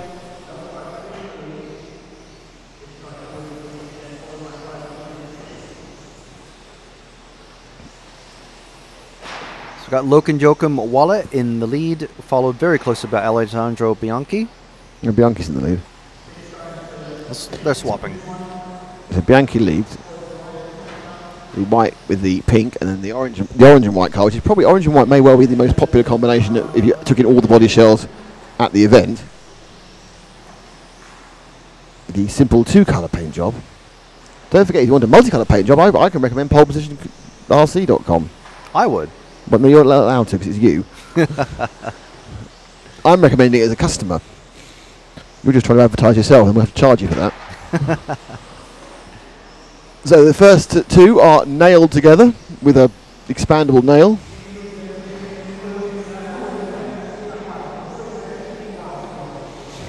In fairness, it looks like Bianchi's actually got the measure of Wahl, but then Wahl looks really quick in this section, going down the straight and coming through the TV turns. And then you go again through the Zen and the Protoform P, it just gets stretched back out again with Bianchi, but Wahl is a bit close this time. He comes in now tight. Switches back to the right hander for the left of the Hot's hairpin. So the switchback, the short shoot. And then he clipped him, and there needs to be a marshalling. He's waiting like a very sporty young man. Now they both lost which 2 positions. means that I think that is the green and red car has gone into the lead, or pink car of 6 of Marcel Wastelek. So Marcel Wastelek's your new leader, and he's already suffering under the pressure. In second, it's wait for it to settle down again. I think it actually is Joachim Weil who's picked up second, and Bianchi's in third. So Weil hit Bianchi, waited, and half the field seemed to go past. They've had a bit more of a shuffle out, and the end result is the big winner was Marcel Wasselak, who leads in the pink and green. Then it's Weil in second, and Bianchi's in third, and Roman Stopka's in fourth, I think right behind them. So 4 cars covered by about 1.2 seconds. And Wasselak, I don't think, has the pace to get away from these people. He's been kind of handed the lead. He's always a nice feeling. But now he has to try and stamp on it and keep it there. Bianchi's lost a place to Stopka. Wall isn't making up any ground on him, though. He's actually lost some ground. It's a bigger gap now between Wasselek and Wall. So Wasselek, the Austrian for Wasselek, and we reckon Wall is Norwegian. Roman Stopka in third is another Austrian, and obviously Alexander is a local, he's an Italian. And Queenie Bai now is coming back up from his 7th place. He's the man who would benefit from everyone else having another cock up, because if he gets to win this race, he would become the winner of the D final. And a big accident for our early leader. So out has gone Bianchi, but still leading. With only half the race gone and half the race to go is Wasselek. Joachim Weil is in second. Roman Stopka is third, and Queenie Bai is in fourth. There we go. That's the mistake. And I was like, and now this is Christmas coming over for Bry. He sneaked into second. Wow. He was 7th earlier. They were so busy hitting each other that Kumi's now suddenly found himself in second. He's in first. So he's been at 4 places in the lap in the pink machine, and don't forget he won the last race. So after problems early on, we saw him jumping to 7, and me going, well, that's his job over. Everyone else hit each other just the correct number of times to get him back in the lead. And second now is the 4 of Rowan Stopka, with Joachim Weil and Marcel Wasselek in third and fourth. And in fact, that was I think that was Val falling off the track there. I would call that the aggregation of marginal gains for sure. Would you? I'd call it blind luck. But Queenie Bai looks like he's getting a second win. Not a second wind, a second win. That's another accident. No, that was not. That's car 8 though. That's an accident for Nicola Garley. Good on Nicola. Not the accident, just being good on Nicola, being good on Nicola. 2 minutes, 50 seconds to go. And Queenie Bai has produced a comeback worthy of Lazarus in this one. As we do religious references in this particular race. So Bry now, not only is he in the lead, he's in the lead by virtually 2 seconds. Stopka's second. He's got a nice gap of about a second to Val. And there's Marcel Wasselak, Mark Payne, who has not featured on our cameras because he's just trolling around just doing stuff. He's managed to get himself up to 5th without doing anything. It's like I'll just carry on driving around. Oh look how high I am. So Pink Machine of Bry is 2 minutes away from becoming the overall D final winner from position 5. And that doesn't happen that often in 2 goes. The 0 gets lapped again. That's Simon Berlin. Alessandro Bianchi, the effective pole man with the withdrawal of Simon Roubaix, has also withdrawn himself from this race. There's a lot of peering at the car. My guess is he hit the wall so often something broke. Could be wrong. You know, it might be his fault. He might be going home with a huffy. He might go to his desk with a huffy thing and put the car down. I just can't, a bit like I was doing.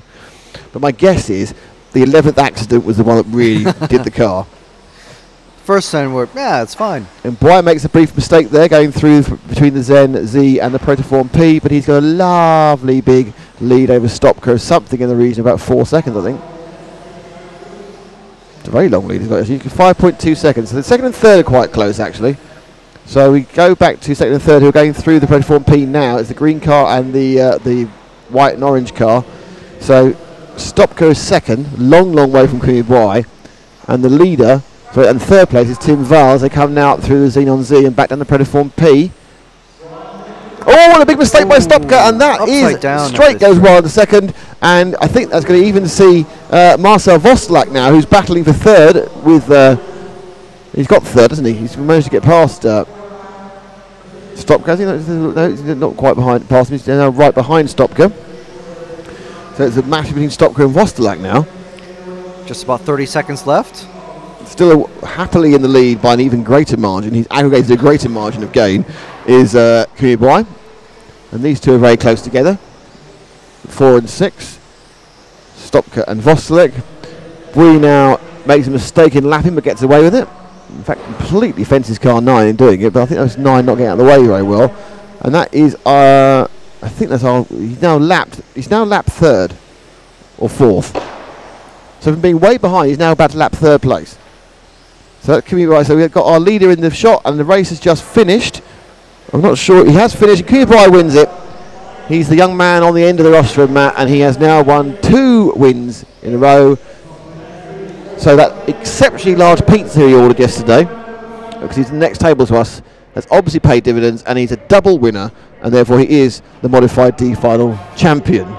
It's just like all his Christmases came early at the same, that makes sense, came early at the same time, possibly.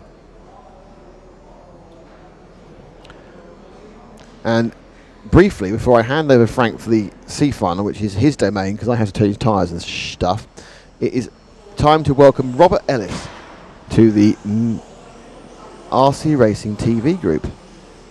He is in Plymouth. Comes from Plymouth. And has Plymouth-type friends.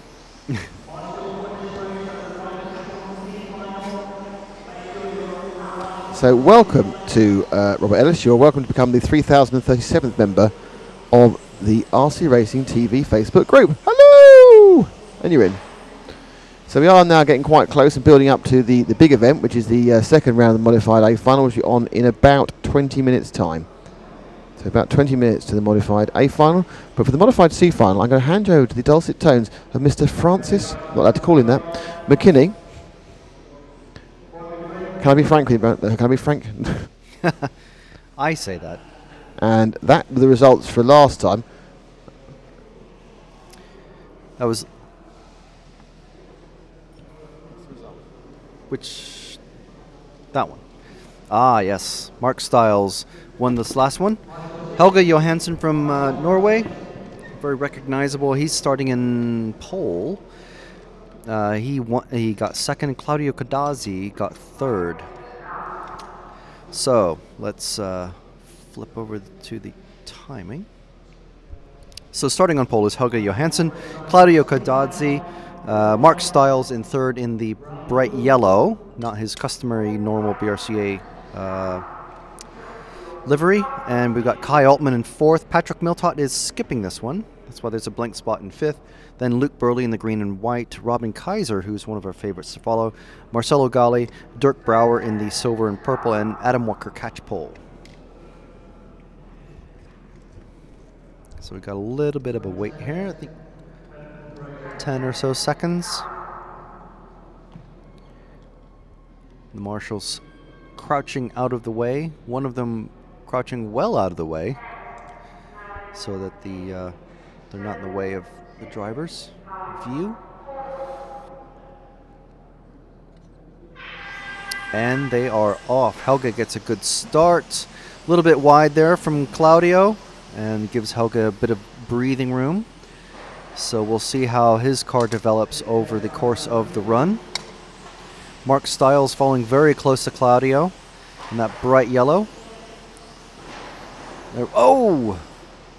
I'm not sure if that was a brake check or a mistake from Claudio, but Stiles went flying. He's way back in the pack now. There's a huge gap between Claudio and the rest of the field. Sorry, that's not Claudio. That's Kai Altman in car number 4. There's a couple of white cars out there.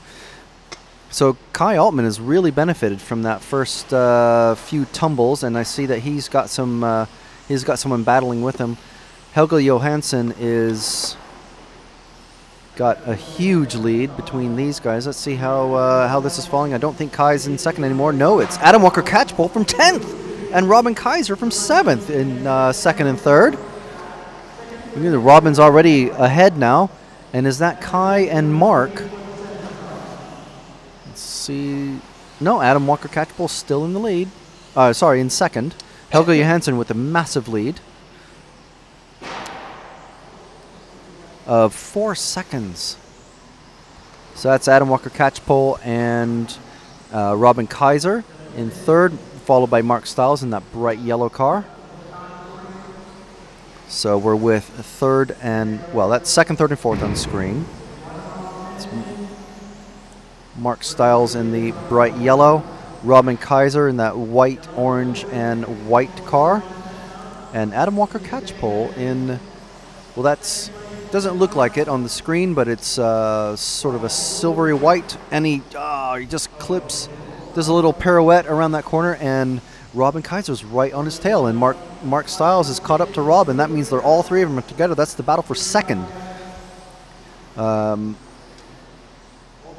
trying to see what Helge's lead is. It must be, it's 5.3 seconds. Oh, and Robin and Mark come together, and that lets the car number 2 of, that's not number 2, is it? Can't be. No, that's the 10 of Adam Walker Catchpole back up there with him. So now he's got a massive 2 on his car. So that's not very helpful, is it? So we've got Helge Johansson with a 5-second lead, way, way, way out in front. This is the battle for second.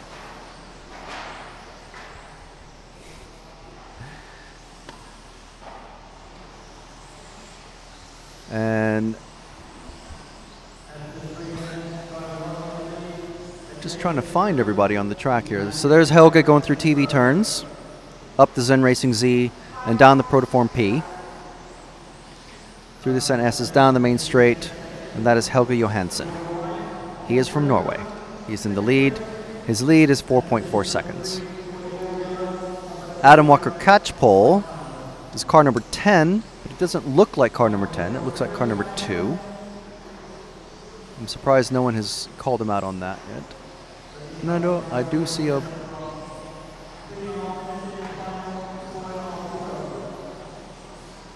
Okay, coming into the TV turns now, and it's my bad, Adam Walker Catchpole does have a 0 on his car, and he's followed very closely by countryman Mark Stiles going up through the Zen Racing Z, and down the Protoform P, across the timing line, and down the straight.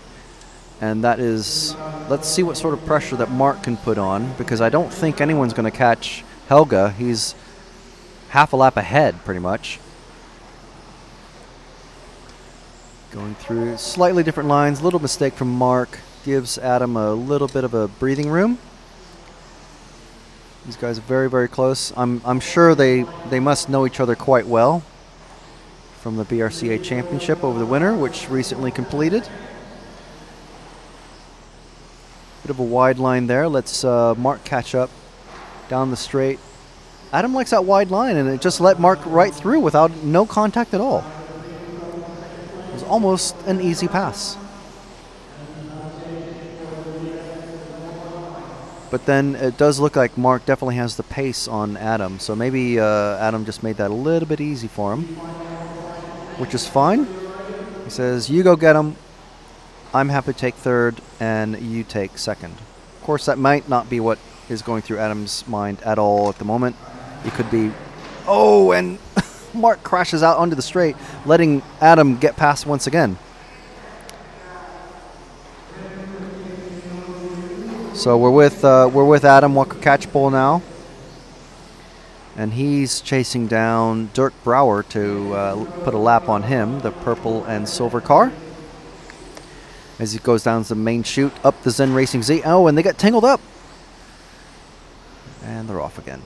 As they go through the St. S's where the timing line is, down the main straight into the TV turns, right in front of our illustrious media center. Up the Zen Racing Z once again, and down the Protoform P. And down the main straight he goes. So Adam is still about 5 seconds behind. Helge looks like he's just maintaining position, just driving clean, not making any mistakes, and trying to get around the lap traffic as easily as possible. Let's find Helge out there. Helge's coming through TV turns now and around the Hots hairpin, up the Zen Racing Z, and down the Protoform P. That is Helge Johansson from Norway. 4.2 second lead, but there's 2 minutes to go. I think he's just in cruise mode. Not wanting to make any mistakes, not wanting to get caught up with any traffic or accidents that might be coming up in front of him. And there's a couple of lap traffic cars in front of him. I think that is Robin Kaiser that's just behind him, who he's just passed to put a lap down on. So there's a minute and a half left. Helga just in cruise mode. Let's see what the time is. 7.1 seconds. Something happened to Mark.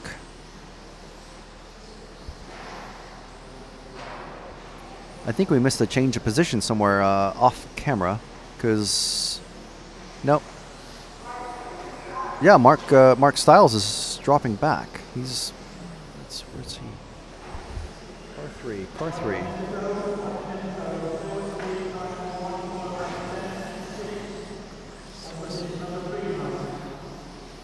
Yeah, coming through the Protoform P now is Luke Burley, just ahead of Mark Stiles. Well, Luke's handily got out of the way, and he's got some body damage, so that won't improve his results. But Mark Stiles fell back by 3 positions somehow, and now he's still listed as behind Luke Burley.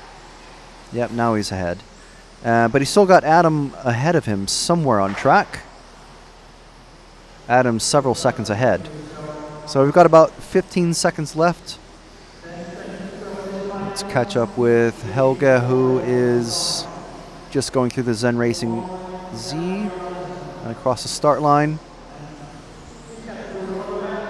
That's Helga Johansson, who is going to take the easy win in this C final, Gruppo Finale 2.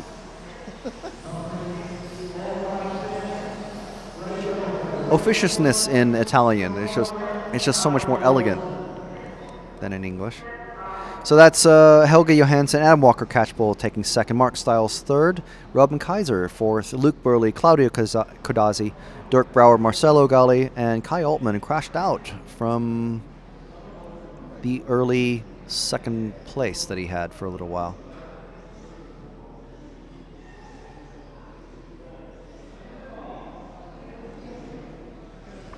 Lovely C final work there, Frank. I like the fact you were particularly excited that Adam Walker Catchpole got from 10th to the second. It was like you've never seen anything quite so exciting in your life. Like someone had handed you a puppy and covered it in extra puppies. If I started in 10th and finished second, I would be very, very happy. But you don't race. Not at the moment, no. Does that mean we're going to see a McKinney comeback? Well, according to our conversation the other night, yes, there will be. Excellent. Which means I'll have to join the BRCA and find a club. You do that. you do that. You go racing. Matt agrees with me. James is too busy. Do you know, James has been here for 3 days and all he's type. All he's done. It's like he's some sort of secretary. Just writing out emails. Doing shorthand. Whatever. So we are now ready for the Finale B, Lego 2. With BQ. Lego 1. Yuho 11. Lego 1 was one shot by Michelle and Ramangoli. Yuho 11 was second, Jacob Zindel was third, and Chris Caswell was fourth. So it's Ramangoli starting with second, who will be looking to take this as a victoire.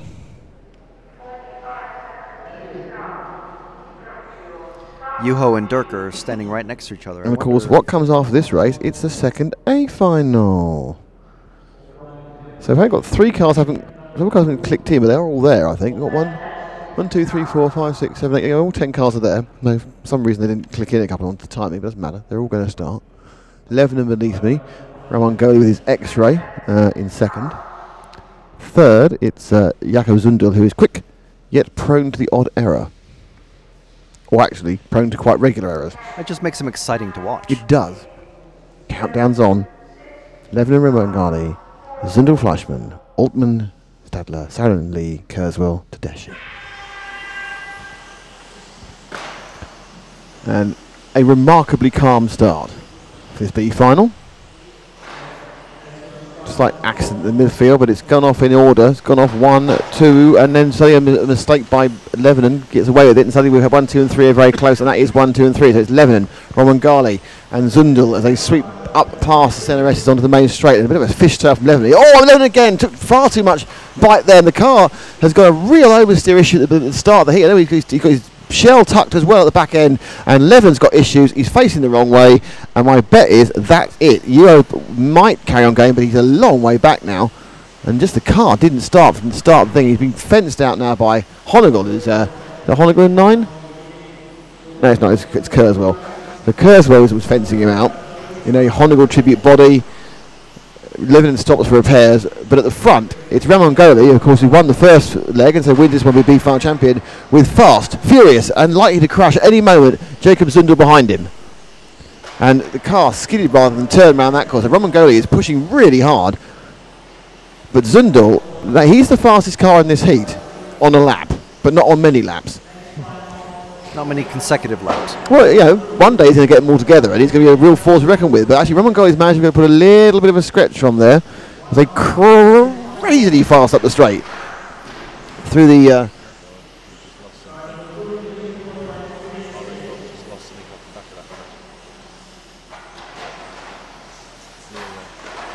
And there's a massive accident in front of Matt, and there's cars dying. Levin's upside down. I think possibly he might want. He's smiling. But I think it might be a chance. No, he's not going to retire. He's driven all the way from. He's driven all the way from. And then there's the change of the lead. Ins and outs. As Ramon-Goli and Zundel there.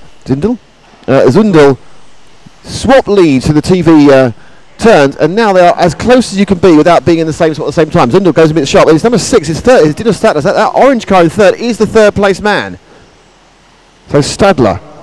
And the fourth place man is the fourth place man, which is Altman. Oh, Romagnoli just Tim crashed Altman, out. and Romagnoli's gone, which means that Zundel's not even Stadler. Tim Altman's a bit further back, but first and second's there. So Romagnoli, the pressure got to him, he's gone back, and he may well not get the double win. But this is a fast and furious action here.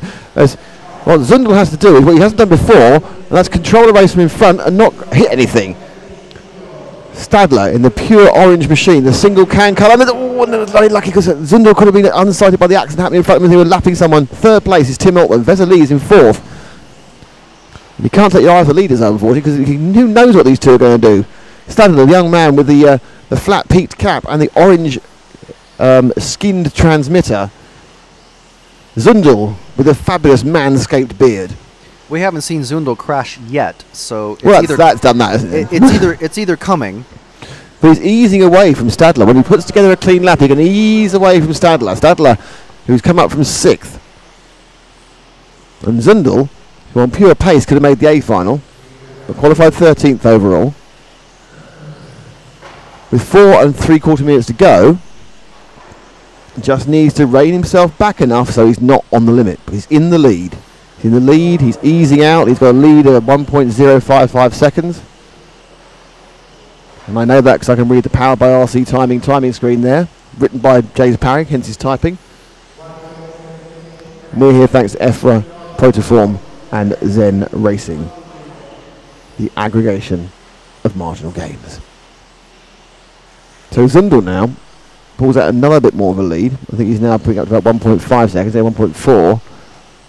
And if I was Stadler and I've been watching the form, I just concentrate on turning laps because there's a very good chance at some point Zundel's going to make a mistake. He just got away with it. He went far too tight into the TV turns, but he skipped in the direction he wanted to go over kind of the bristly blue grass.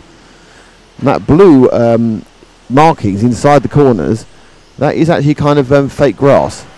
Obviously it's blue, so it wouldn't look particularly good in the lawn. So it's fake grass, and that does upset the cars. And if you land it wrongly, it can actually stop you from moving anywhere.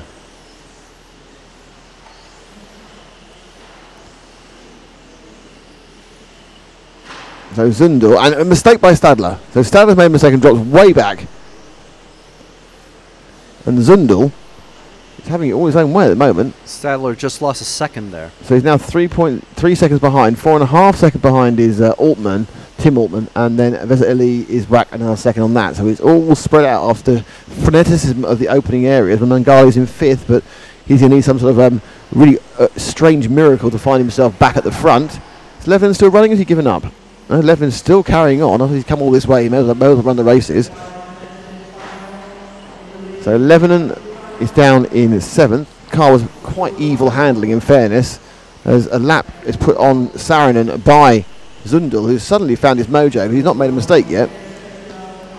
As he comes around again with 2:30 to go, up and turning. The light playing havoc with our camera. It's the first time we've seen the sun since we've been here, really. Well, it's the first time we've seen the sun in the actual arena. There's the sun outside, obviously. So this race is kind of like, it's a bit like waiting for a baby to arrive. You're sitting there, you're convinced it's going to happen. You're convinced that any second now Zundal's going to chuck this into the barriers. But you don't know when. We are just so waiting. we've kind of packed a metaphorical maternity bag. We're all primed to go, oh, and he's done this. But he hasn't done it yet. It is actually a pregnant pause while we wait. Well, we'll have to induce things in about 2 minutes when the race ends. Well, as long as he's not twins, he might still win because he's got a 4-second lead. It looks like Stadler has settled. We made a mistake and dropped back. So basically what's happened is they've cut the cord. And Zundel now, as we wait for the first cries, as he gets slapped on the backside in an accident, but it hasn't happened. And instead it does look, as you say, as though we're going to be disappointed and there's going to be no baby picture on Facebook, just a victorious Zundel rubbing his manifestly manicured beard in joy. He's the one with the very nice swoopy hair, isn't he? He's got swoopy hair. But basically, you know, car preparation, 10 minutes, hair and beard, 3 hours. There's nothing wrong with that. We love a bit of coiffure. And Zundel, minor mistake. Yeah, doesn't totally count. Gets away with it. That minor mistake would not see any birth at all. Perhaps his waters broke. I'm waiting for the medication Oh, to kick in. that was a bang, but that was Yuho 11, and then Roman Gori's gone spinning 11 times in front of me, and half a minute to go. Zundel now looks like he's going to hold on to the, and the Roman Gori's out, so that final impact just took that X-ray out of the event. Not the event, out of this particular round of the heat. He's still got one win, but Zundel's will have one win as well in about a lap and a half's time. I think actually he may actually be the only one who get. No, they'll both make this final lap. As Stadler comes around half of him, Altman in third, Lee in fourth. Was it Lee? And we watch Zundel now, who has put together 8 minutes with nary a major mistake. Yeah, and we almost will wait. Flawless. And there we go. I know he's got 1 more lap to go. He's going to get 41 laps. He just got caught. He just got caught by 7/10. So Zundel has won it. We are not seeing. Are we seeing the birth of a new star? Who knows? So well done to Jacob Zundel, who finally put together a cracking run there. And everyone needs to change places because it's an A final next. So we need places changing. We need programming turned on. We need things done. Frank's just been incredibly gay, which is quite amusing. Frank's decided he wants to start running the chorus line. So we are now getting ready for the second leg of the A final, which of course the first leg was won by Alex Hagberg by 4.7 miles. Open A2. In second it was Alexander Laurent, third was Daniel Sieber, fourth was Marcus Mobers, Massimo Fantini was fifth, Hooper Honegger was sixth, Arnaud Lempier was seventh, Ollie Jeffries was eighth, Dominic Vergon ninth, and Simon Animi was 10th. And really, outside of the leader, the rest of the order was quite surprising because Mobers looked blooming good, as did Jeffries. Mobers really didn't get a run, and Jeffries' car was an absolute pile of not good product.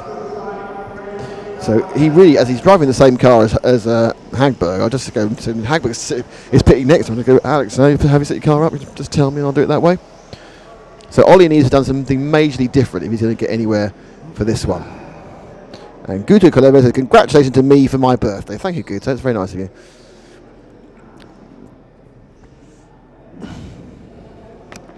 So we are getting ready for the second A final. We're under in a second, and it is Alex Hagberg on pole. It is Ollie Jeffries second, Marcus Mobers third, Alexander Laurent in fourth,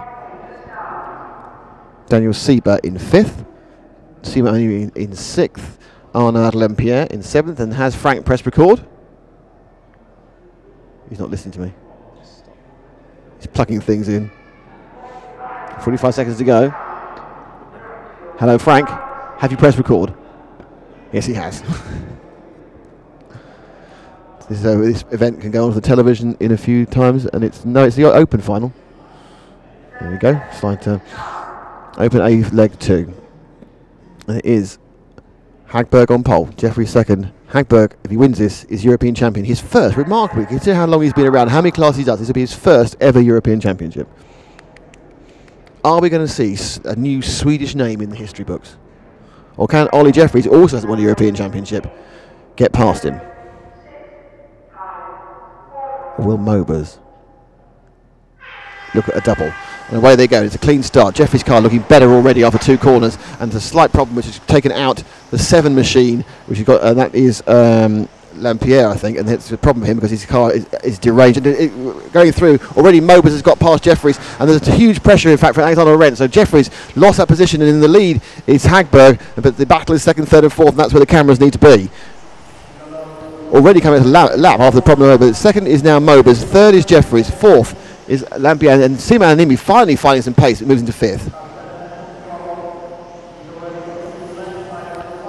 And Mobers now trying to bridge the gap to Hagberg.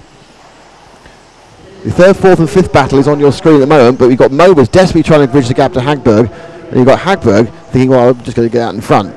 But Mobers' car has looked good from the last run yesterday. He doesn't work on it. Ollie's car has not looked quite as good from the last run yesterday, but he does seem to have a bit more pace. Oh, he made a mistake! And suddenly, that one clip, he's down to 7th, and that is the end, I'm afraid, of Ollie Jeffries' chances of European Championship. Now, I don't like saying that because obviously he's one of our friends, he's a great guy. But I don't think after that accident, and now dropping way back the field behind everybody, including Honegger, the only person he's back to 9th place. But now we move forward, we'll see there's a battle as Ananimi now tries to get up and round with Lapierre. Not Lapierre, he's a touring car racer. So we're back at the front again. The front with Hagberg. Hagberg's just lapped that car behind him, which is Arnaud Lampierre. And it's Clinton Mobers, who's about 1.5 seconds behind, trying to get up. But luckily, Lampierre fell out of the way of Mobers, and Mobers has a clean run at Hagberg. Hagberg has to decide, do I control this leg too, or do I push, and try and induce a mistake in the chasing Mobers? Coming from third, even if Mobers wins, Hagberg will go into the final leg, a massive favourite. Certainly the gap is coming down. It's down by 2/10, and we've got 6 minutes to go. It's only a quarter way down. Unlike the first leg when Mobers got stuck behind Ollie and the trainer cars and then got involved in various collisions and never got a run at Hagberg, despite having a car which looked good. This time he has got the run. He got through past Ollie in the first lap, and now you can see where he can run at Hagberg. Hagberg effectively had a country drive for the first round. He could stop. He actually was able to stop and have a picnic from the back of a Mini Minor during it. He'd been let through there by the Massimo Fantini, so there's a car in effect dropped back slightly there with Mobers. Mobers didn't really see what the problem was, but he seemed to have just a messy half lap as another car crashes, but not one of the leaders. So Hagberg, let's drop back and the car 4. Let's drop back to Mobers, who's car 3. There he goes. He's now going to get part, and he's let through almost immediately there by Massimo Fantini. But Mobers, who now has reduced that to 1.396 seconds on RC powered timing. And that's what we want, to get a car put back in again. But the other cars are being very, very respectful and knowing exactly what to do and letting guys through. Mobers a little bit closer this time round. Gap down to 1.2, but I think if he actually gets his next 2 corners right, he can come down a little bit more. But he has 4 minutes 40 to make it up. And visibly it went down below a second. So Mobers, good lap. Hagberg, not so good lap. And the crowd looks on in expectant throng. There's a silence as people watch as the cars go around in a metronomic fashion, in a mesmeric way on this grey, slightly worn, slightly strange bumpy carpet that has confused and befuddled people like myself and Mark Stiles, but have given no problems at all to people like Alexander Hagberg and Marcus Mobers.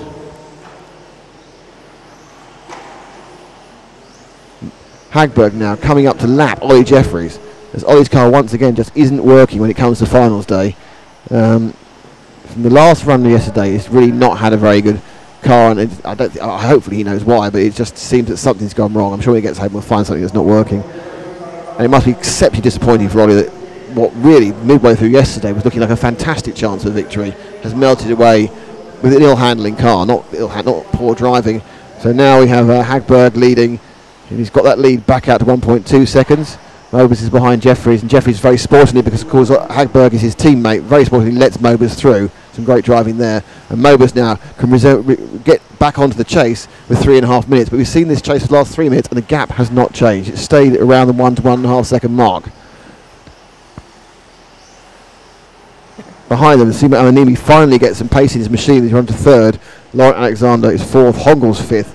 Jeffrey's actually in sixth, despite being a long way being lapped. But the key point is at the front, Hagberg is controlling it. He doesn't seem to have the issues you would expect. He's just controlling it.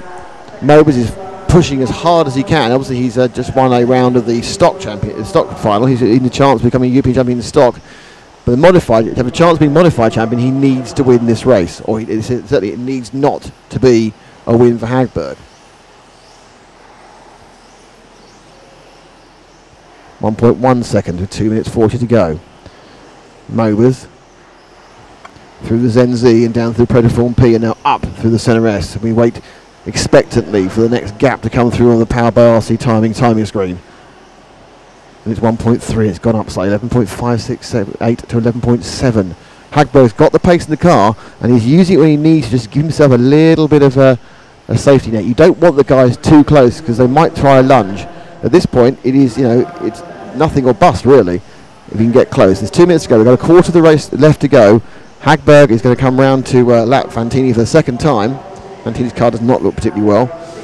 But it looks also as now Hagberg is just beginning to ease away. He's up to 1.5 seconds from Mobus. Now 1.7 seconds. As Hagberg eases out from Mobus, and Mobus at this point perhaps begins to feel discouraged. However, 1.7 seconds is really half a mistake. But we haven't seen a mistake from Hagberg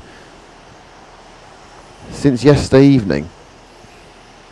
And that was why I find his car already looked blipping quick. Minute and a half to go. Hagberg and Mobus.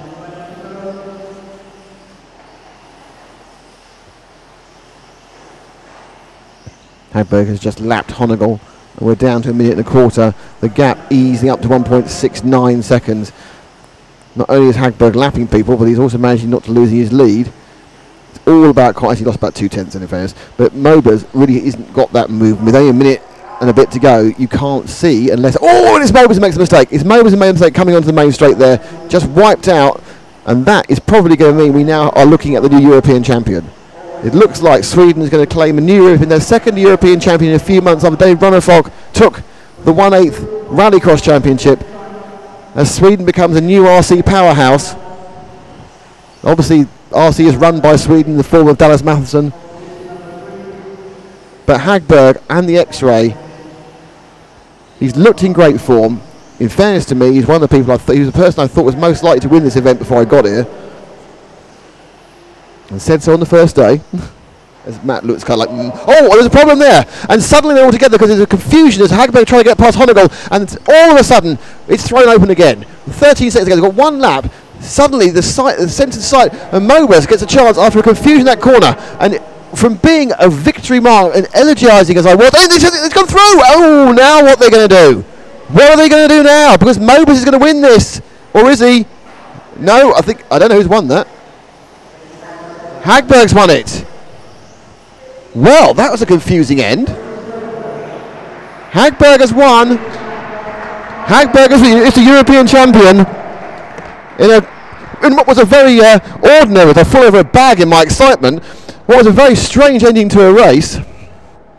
It is Alex Hagberg who picks up the victory in what was a remarkably confusing end. Here's a congratulations to his dad. Alex, quick word. That is a fantastic performance, but that was a really odd last lap.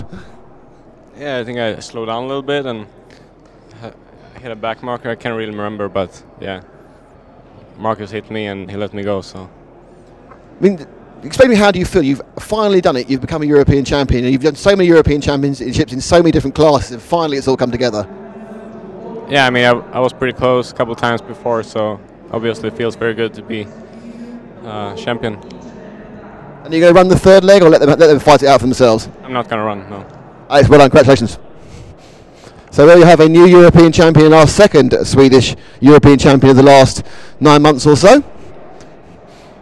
Bossy Hadberg, Alex's dad, very, very happy with that. And then and at the end, a sort of a strange event. If you want to see what happened again in that last lap, you can by scrolling back on the live stream, or you can watch our highlights where we will have a good old look at what exactly happened during that last lap. It's just weird, wasn't it? Yeah, what happened was that looked like Hoopo and Hagberg got confused when they were overtaking each other. Suddenly, Marcus could see a chance, and Marcus did the lunge, and then he hit him and didn't get past, and then he didn't wait, and then he did wait, and then he didn't wait, and at the end he literally waited just before the line and didn't get through. Do you think he was undecided as to whether to wait or not? And then maybe he wanted to show that obviously he could have won it, but then... I think the thing was, it was so close to not being the last lap. He must have had a pretty good knowledge that he was only 2 seconds to go, because if they actually carried on going, 2 seconds later, there would have been another lap, and he would have been right behind on that lap. So, who knows? The fact is that it's all gone through clean. Franz is having a conversation about what happened, but I think it would have been a massive controversy, and they'd have been right over here in 2 seconds flat. If Mobers had won, we'd have had to start scrolling back video for them. Yes, yes, and it's something we've done many times before. We have. And we're happy to do it again. Yeah, it was fun. No problem. Alex obviously absolutely ecstatic there. Well, his dad was ecstatic. Yes. It's interesting how when you achieve something you've been trying to do for God knows how many years, the cool still stays there. It's just like we told him, we've changed the tyres in his Volvo. He's just not, whereas his dad, he's sat there going, oh, it's fantastic. Alex said, well, that's quite good, yeah. I'm quite pleased. I'm quite pleasant. I'm sure they're celebrating at the X-Ray I'm pretty headquarters. certain that in Trenčín, Slovakia, things are significantly more jolly. Congratulations to Alex and to X-Ray. Yeah, absolutely. And we now are on a break, aren't we? Oh, are we? Thank you. What time are we coming back? What time are you typing in? Have you found the time to look at it? It was 20 minutes a few minutes ago, so I've said it's 15:15. Hang on. We're just debating. It is, you're right, yeah, it's 15:15. So we're back after we wanted to sit down and relax after that. We're back at 15:15 the hour, be it 2 o'clock in Italy or Europe and 1 o'clock in Britain. They can go and have their Sunday lunch now. Yeah. Yeah. Okay.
Fantastic.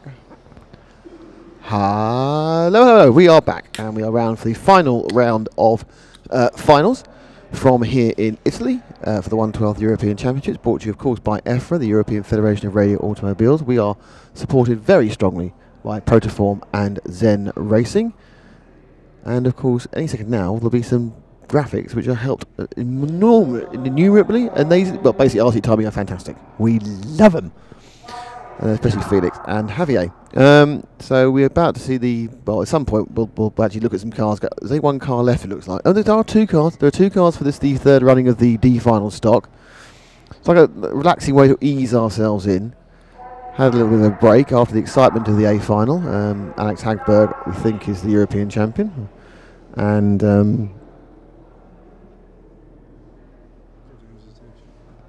James is not listening to me. So it's all very exciting, but we still don't forget the stock final, which comes up in about 45 minutes, is up for grabs.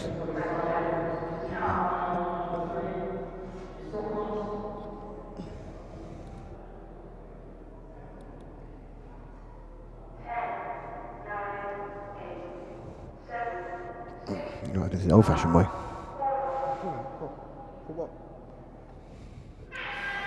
We're away. It's Yuri Manchin, Matteo Berlinigoni, and well, I think the only two are going round actually. One and two, 1 and 3. I haven't done this heat before. I know you get 1 and 3. Don't need to get my own car sorted out. That's the main reason.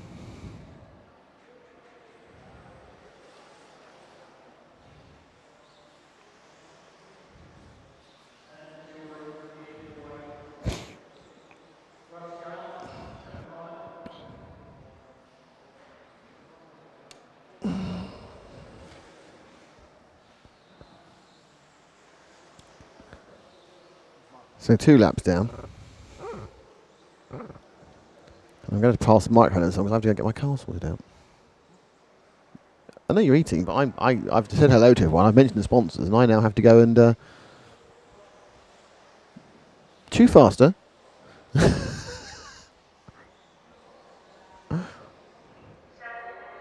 You're very shocked, Matt, that I'm holding my microphone in kind of a seductive way.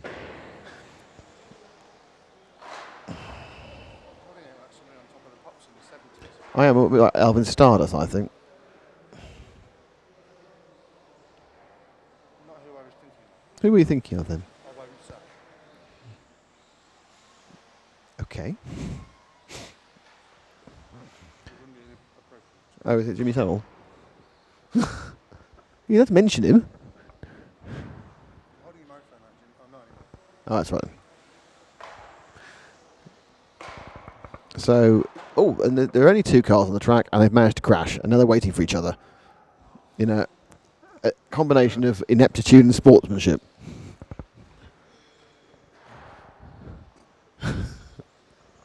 So one of you has to finish your mouthful, because I have to go.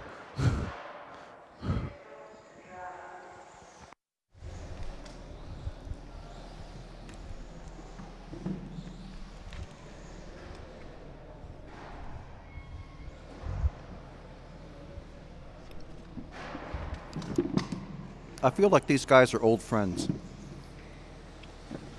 Mr. Mancini and Signore Pettorelli. I can't believe we never got to see Matteo. Yeah, I know. It's disappointing. Where is Mr. Matteo Berlusconi? He's, well, maybe he's just local and he's just enjoying watching the races more than actually driving in them. But leading this is Roberto Pettorelli, the number 3 car who we are following.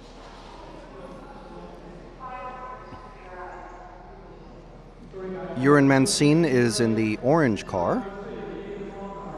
He's just come on the straight, so it's a full straight lead for Pettorelli. This is the D final, Finale D, Gruppo Finale 3. So the third leg of the A finals here at the EFRA 112th European Championships. And next we've got in about 4.5 plus, what, 3 minutes or so, we've got some body damage on Pettorelli's car. He's still going though, it's okay. That's one of those body clips that he's lost that you can walk the track and pick up after the race. Do children from the local village do that? Yeah, yeah. Like after a medieval battle, when the townsfolk would go and take all the armor off the dead people on the battlefield. Very similar thing. It's just a modern, extremely geeky way of analogy. What other uses are there for a body pin? I don't know. I know you can get, they're called cotter pins on like diesel trucks and stuff like that. Cotter. Cotter pins. And you put it through like a bolt. Oh yeah. And you drill a hole in the bolt like a tire bolt or something like that. And then you put a cotter pin through it, or a pin or whatever, and that basically keeps the bolt from unthreading. Or the nut from unthreading. So anyway, as usual in the most exciting of the finals, lots and lots of tangential, non sequitur related information.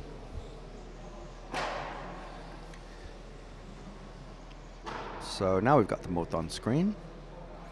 Got Signore Pettorelli and Signore Mancini.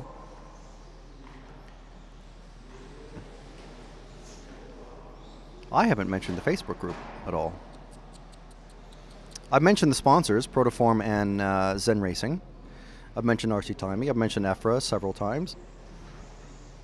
I've tried not to mention polepositionrc.com, your source for top shelf RC bodies. But Nick has done that now and then. But Facebook, yes. Go to the Book of Faces, and in the search bar, just type in RC Racing TV, and you can apply to join the group. There is a selection process. It is very strenuous indeed. And Matt has the very onerous job of being the gatekeeper for the group.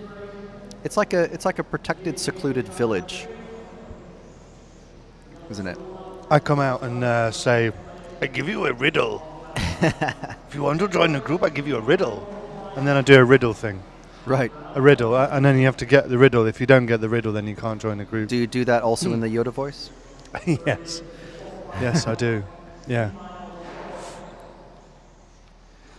So yeah, there's a couple of people waiting, and we'll be getting to you folks quite soon, we're sure. It's a high priority. It is, well, of course it's a high priority, but everything's a high priority, so you have to prioritize. When everything's a high priority, everything just becomes normal priority. Right? Yeah, I guess. Yeah. Yeah, if everything is high priority, then the priorities are all pretty much the same. Yeah. Priority 10, priority 10, priority 10. It's like, okay, well, we'll just lower all of those to 5. Something's got to stand out as being the highest priority, and that might be us knowing what's happening on the track, like who's winning. Yeah. It's not Burr. It's not Burr, is it? No. It's Pet. Pettorelli. It is Pettorelli, isn't it? Pettorelli, yes. Like I said, these guys are like old friends of mine. Just need to be reminded by their 3-letter acronym. 3-letter shortened last name. So that is Mr. Pettorelli, Roberto Pettorelli, on track and winning the D final with who I'm guessing is a good mate of his, Urin Mancini. And here they are coming off the track. And the C final is getting underway. All the cars are already on the track.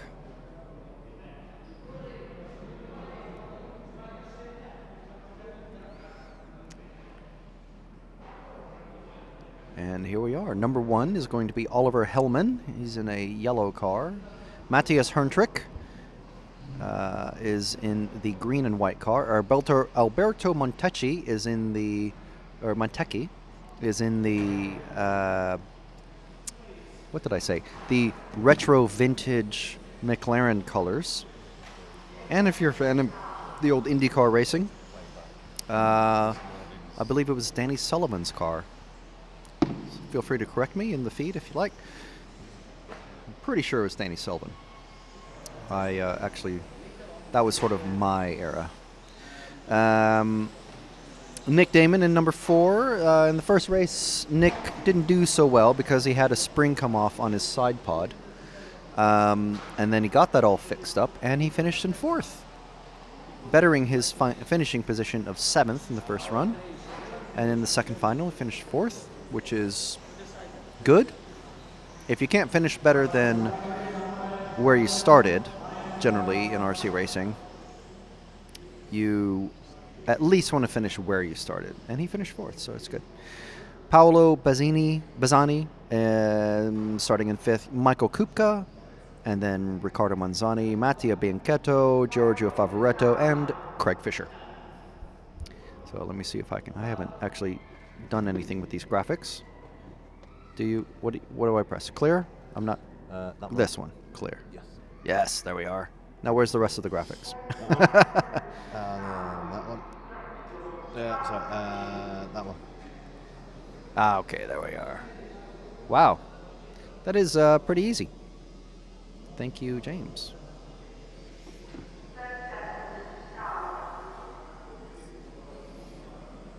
The only way it could get easier is maybe tap screen.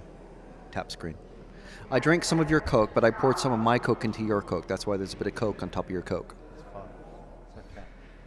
That means nothing to anyone outside of the illustrious media center that we have. And we have Oliver Herman and Matthias Herntrick. And these two are going to go at it all race long. And here we are off. Very good start from Oliver. Kind of a slow start, held up Alberto, and Alberto gets past Matthias right away. He almost pulled off that pass in the very first turn, but he backed off wisely, and now he's in a very good second position. And it is Oliver, Alberto, and Matthias. Oh, and Matthias smacks into the wall, leaving, oh, well, it looks like Matthias may have tried to follow him, but because there's a lot more space between him and Oliver than there was before that. There's already lap traffic. So Matthias trying to catch up. He's past that lap traffic, trying to catch up with Oliver. Oliver going down the main straight into the TV turns, and there's Alberto ahead of him. Alberto's going to be the next car. He must have hit the wall and either start off very slowly just to make sure his car is still running, or ended up upside down and took a marshal a little while to get to him, which is unfortunate. It looks like Matthias had a bit of a problem as well coming onto the straight, and that seems to be a problem in this race.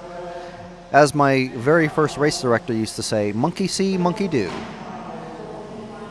So there we are, getting past.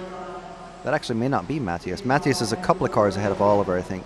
He is a quick guy, so it's not like he's going to suddenly be slow unless there's a problem with his car. So we're following Oliver Herman from Germany as he's going through TV turns and around the Hotz hairpin, named after the Hotz Racing Club in Great Britain, somewhere. Feel free to inform us in the Facebook discussion. Oliver Herman going down the short chute and up the Zen Racing Z and around to the Protoform P, across the Senna S's, and that's where the starting line is, back into the TV turns. And it looks like Matthias is way behind. Matthias has lapped Alberto, but there's a good 2.5 seconds between Oliver and Matthias. Third place is Nick. How have I been remiss in saying that? Well, it's trying to watch all the track action. Let's see. Let's find Nick. Let's find third place Nick. He's just coming in the TV turns now. He's the only car with the black front wheels and the white rear wheels. So if Nick finishes where he's at now, which is always a dangerous thing to say, and I do get annoyed when TV commentators on races do that, but if the flag were to drop now, as two of my favorite commentators used to say, Nick would have a third and a fourth place. So I'm not sure where that would put him. That might, I don't know if that would give him third overall. It'd put him in the battle, in the hunting for third overall, for sure. So that's Nick in third. And is he a lap down? I think he is already a lap down. Alberto Montecchi is in fifth. He's a couple of positions behind. I'm not sure where he is on track compared to Nick. I am watching the TV screen that everyone is watching, thanks to EFRA, Protoform, and Zen Racing. Live timing from RC Timing. If you want to see the live timing yourself, you can open up another window or another screen or whatever you've got and go to myrcm.ch, or you can go to efra.ws where this feed is embedded. The video feed is embedded, and then directly underneath the video feed is the live timing. So it's very handy. You see it all in one screen. Of course, you do kind of need a computer to do that. Otherwise, if you're on a tablet or phone, it's a bit difficult. You'll be scrolling up and down a lot. So we're following Nick. Let's see if we can follow Matthias in the green and white car, just going through the Senna S's and across the start-finish line. Looks like he's got some lap traffic ahead of him, who's already let him pass. He's going through TV turns. It's car number 2 of Matthias Herntrick. Whoa, that is Alberto again. Wow, he's actually come into the media center. He's invaded the media center. Luckily, that wasn't an out-of-control nitro car. This is nice and sedate and quiet. So that is Matthias. I think we were following Alberto there for just a few corners. He's had some rotten luck in this particular run, but he had a couple of good finishes. So we're with Matthias Herntrick, and just ahead of him on the actual track is Nick. Oh, and Matthias bins it into the wall. Oh, and the marshal messes up. So let's see, has that messed up him? No, he's still in second. Because Nick is actually third, and he was about to lap Nick, so unless he was upside down for about 14 or 15 seconds, he wouldn't have lost a place. So he's fine. And way, way, way out in front, coming through TV turns now, the bright yellow car is Oliver Hellman. He's going across the Senna S's down the main straight. Oliver Hellman is, how far ahead is he of Matthias, who's on screen? 6.6 seconds. Wow, that is pretty much an eternity in RC 1/12 scale racing. Nick is, looks like, I want to say it said, did it say 39 seconds? 1 lap and 16 seconds.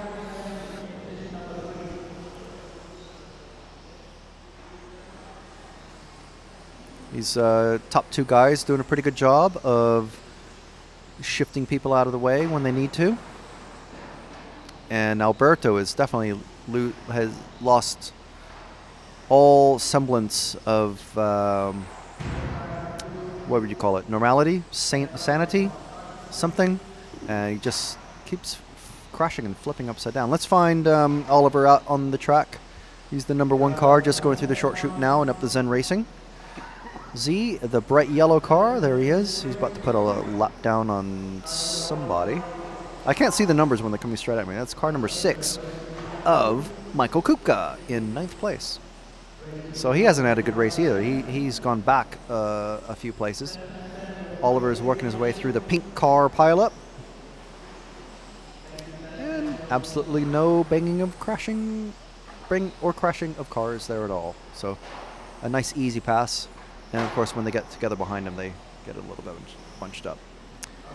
And I've just seen Matthias pass Nick to put him 2 laps down. So it's very handy to have this powered by RC Timing, live timing. Powered by RC Timing, brainchilded by James Perry, who's sat next to me. The Brummy Beast. Oh, and carnage. And that green car that was sort of left by the camera was Matthias, or is Matthias. He's still running. He's fine. But it looks like in the melee, Nick has gotten back a lap off of Matthias. And Matthias will now have to... Oh, and Nick goes flying. And there you go. That's what Nick was saying about. The EFRA does not require... Oh, race is finished. Well, the finishing order before it disappears. The finishing order was Oliver Hellman with 36 laps, Matthias Herntrick, Alberto Montecchi. How did Alberto finish in third? Finale. I completely missed that. So Nick's still finishing fourth, only a second behind Alberto, who somehow made up all that time. I don't even know how that happened. Paolo Bazzani finishing fifth. Mattia Bianchetto finished sixth. Riccardo Manzani, Craig Fisher from the UK, Michael Kupka, and Giorgio Favaretto finishing 10th. And I will be with you for about another minute before I run off and go turn marshal for Nick. My final bout of turn marshalling for the day. On this, of all days, Nick's birthday. So I'm sure he will thank everyone for posting birthday wishes on the Facebook group and in the YouTube comments. In this next race, which is Finale B in Gruppa Finale 3. Hey. Sorry, I don't know the Italian for the numbers. Tro? Trey. Trey. Trey. Oh, simple. Trey Lady Trey. We've got Manuel Basoli, Tim Wood if he's going to start. Tim Wood's not won it yet. Robin Kaiser. Tim Wood's got a first and a second. Manuel Basoli won the first heat, and Tim Wood won the second heat. Right, okay. It's all going on, you know. Well, you sort that out, and I will sort out your marshalling duties. Okay. That's some meat as well. Nom, nom, nom, nom.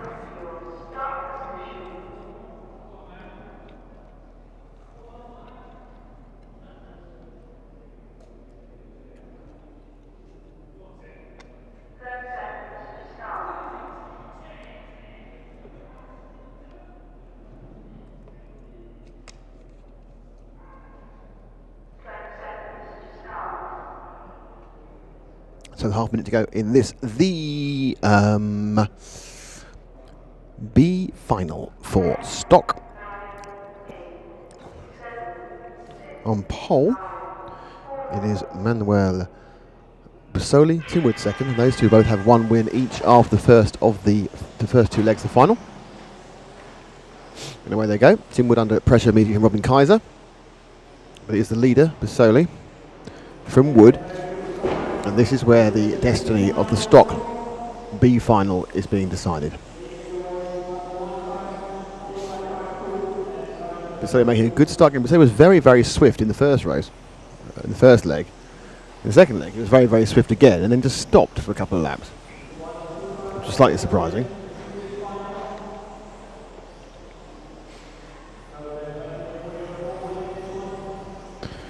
So after Kaiser, it's Julian Just, Andre Retrivi, Matt Vara, and Giacomo Piavanni. Jan Dittman didn't go.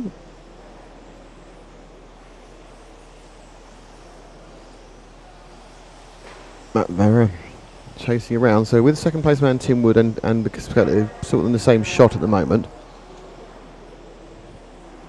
Wood now is just 0.7 of a second behind on our RC timing. And we are, of course, here thanks to EFRA, thanks to Protoform Body Shells, and of course, thanks to Zen Racing. There's a problem for car 7 of Andrea Retravi. It's going to drop him way down. Wood now following Biscoli.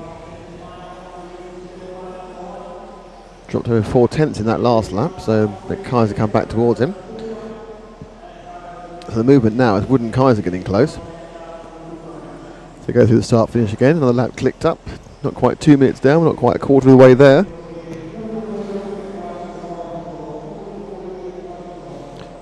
Interesting to see how this one unwinds, but certainly Boscoli is eking out quite a considerable lead, and I think at this point he's quite confident about getting his second win of the day, which would of course give him the overall win in the B final. Still no idea what the mystery was why he stopped in the second round.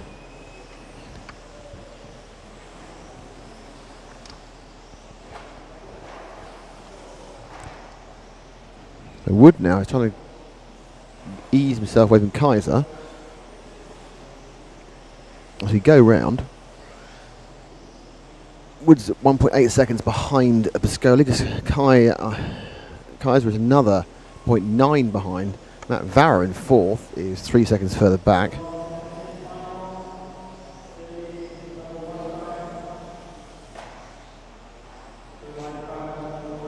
Kaiser seems to be a little bit closer to Wood as they come down the main straight into the TV turns. Certainly Boscoli is just easing away at about 3/4 tenths a lap. So Boscoli looking pretty good for his pole position, the worst position of all to be, which of course is pole position in the B final. He missed the show by 1. Various clunky bunky things going on, but not affecting the front of the pack, and now it looks like Wood and Kaiser are right together. So Wood and Kaiser in the almost identical machines, and they almost identically take each other out.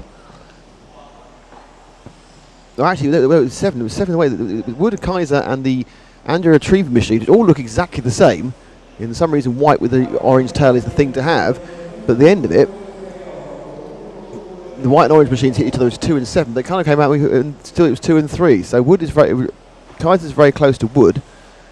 They now complete just shy of 4 minutes.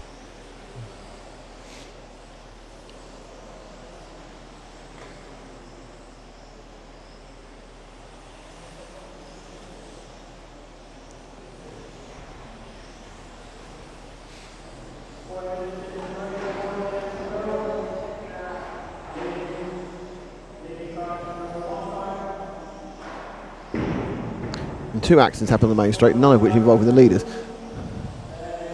So Wood running in second, now 4.4 seconds behind. Kaiser is the traffic. Oh, and then Kaiser gets past Wood, and then Wood hits Kaiser.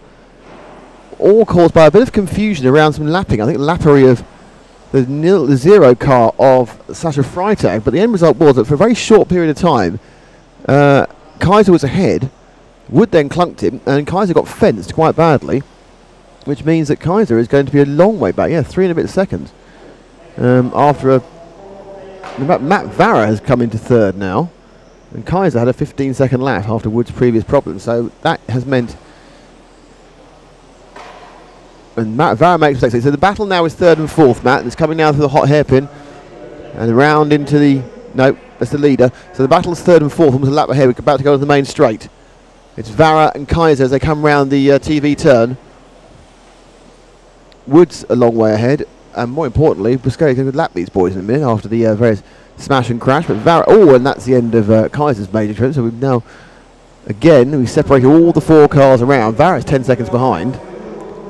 I think Kaiser might be lapped. Looks like Kaiser is lapped. Boscoli has done a pretty impressive job in this B final. He's got his head down, turned the laps, and eased out a big lead. And he benefited from a couple of accidents that afflicted the others behind him. But in all fairness, he's 0.3 of a second a lap quicker, as someone dies on the floor there. It's number 7 again. He's having an absolute nightmare of a run. Andrea retrieving. Jan Dittmar did not start the number 5 car. So it's Boscoli, sorry, no C in there. It's Boscoli, Wood, Vara, Kaiser, Loken, Piovani, Freitag, Jost and Retrievi is your order. But the really important thing is that Boscoli is getting quite close to having lapped the entire field. He's about 8 or 9 seconds ahead of Wood. As we look now at the Vara machine, which is kind of running in splendid isolation, but the next car that's going to be anywhere near him is 2 cars back with 1 minute 30 to go, and that's our leader, Boscoli. Oh, he makes a mistake, but he gets away with it. It's kind of unsighted trying to get past the 0 car as they go through the into the Xenon Z and then through the Protoform P. Slightly unsighted, just clipped the outer edge of the barrier, and slammed the wall, but he's built such a huge lead. It didn't matter. Didn't matter. Could have done it again. Could do it this lap. It wouldn't matter. That's the advantage of really. He's lost 2 seconds, but off his normal time, or 1.8. But it didn't matter because he is so far ahead after what has been a textbook run from the start. Had to avoid some relatively interesting driving elsewhere. In this, the B final. Next up is the A final, where we'll get to find out who is the European champion in stock. Currently, it could be Marcus Movers, or it could be Hooper Honigel. Who knows? Movers the defending champion, Honigel the champion 2011. But we now run the last 33 seconds here, and it has been a Rizzoli benefit. Manuel has pretty much dominated this as he comes up the inside of the bright fluorescent green machine. I think is Jost's car.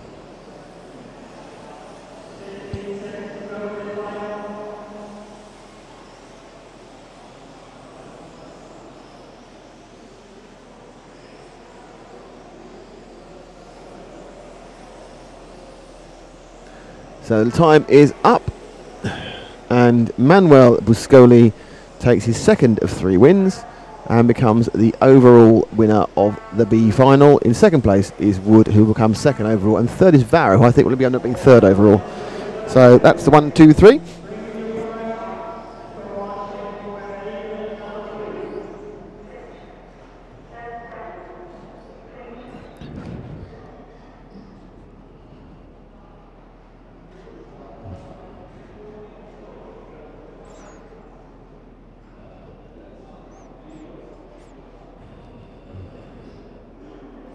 Frank bundles back.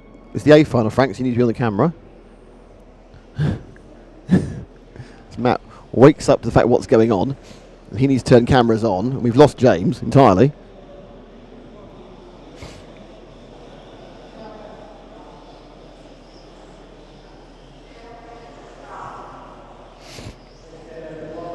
So a couple of minutes to go before we start the A final. And it is, as you can see, already up. I need to change that little captiony thing there. There we are. Stock A final leg 3. This is the big one, or a big one, or another big one, or a bigger one. Thank you, Kevin Poulter, for the comment, wow, not last. QWERTYcraft likes it. He likes it very much. He's liked it more than the last 20 minutes. Thank you very much. Elmo, did you want this on Dutch TV? It's on Dutch TV if you have Motors TV. You can see it every month. And is it Robot Wars? No, it's not, Kevin. You know it's not Robot Wars. So we're about to have the final leg of the stock event. It is going to be won by either Marcus Movers or Hubert Honigel, because they both got to win the second. But the question is, who, Matt, is going to win this final? Either a German or an Austrian. Excellent. So the person who wins this will have German as a first language. Either one, yeah. Although Movers has got a slight American twang to his accent, hasn't he? Have you noticed that? I don't think we should say American twang. It's a bit rude. Third at the moment is, and actually Laurent's been third at both events as well. Of course, Kurzweil's been fourth both times as well. So it's been the first 4 have been very similar orders both times. So they're pretty at the first 4 overall. It's a bit soft, Frank. It's very soft. Okay, the countdown for the final will begin. There's 30 seconds to go. And now focus again. There's our 0 car, Simon Roubaix.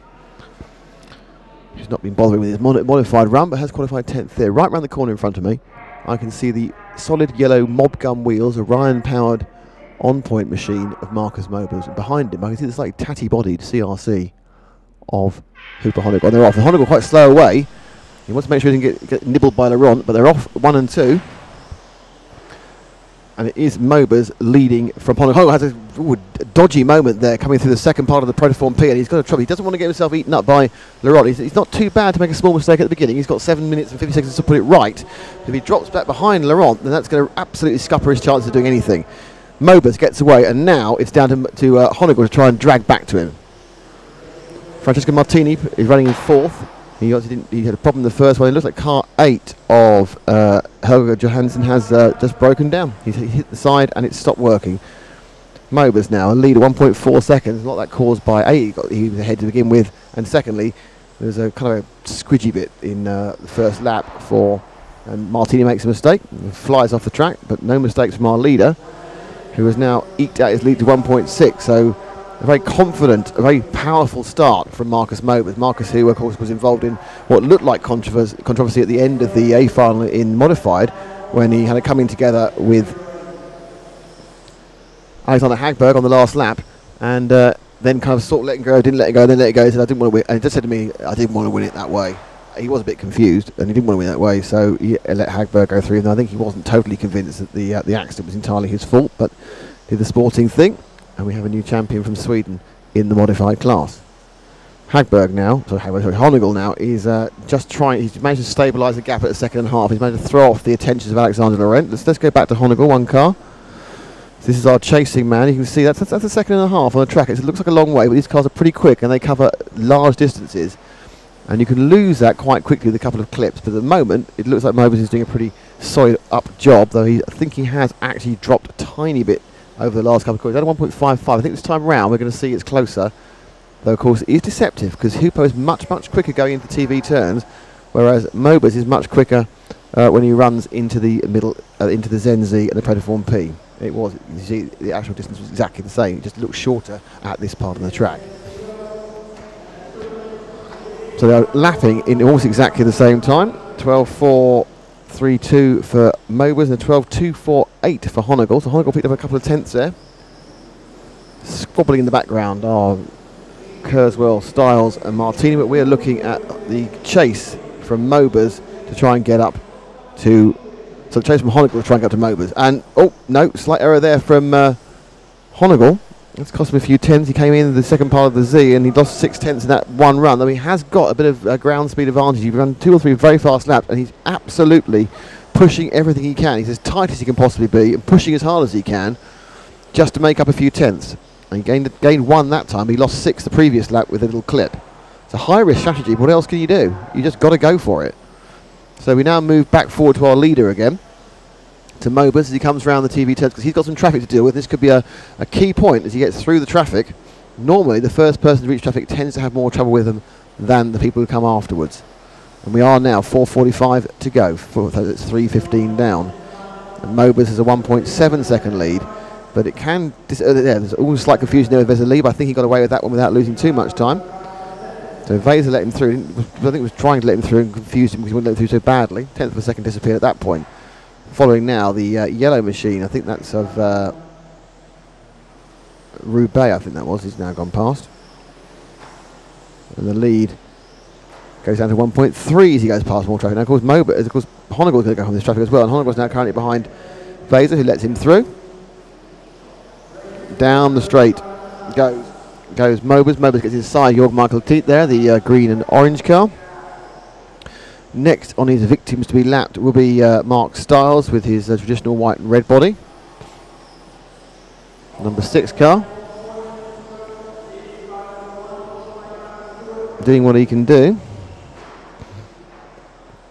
So Styles, though, is not far off. What's happening during this period? You've seen that during this traffic period, Honegel has picked up about 3/4 of a second. He's now less than a second behind Mobers. Mobers taking it very, very easily. He's not making any risks as he gets past traffic, and therefore the lead has dropped down to just 1 second. Though half a second picked up there as Honegel himself was held up in traffic.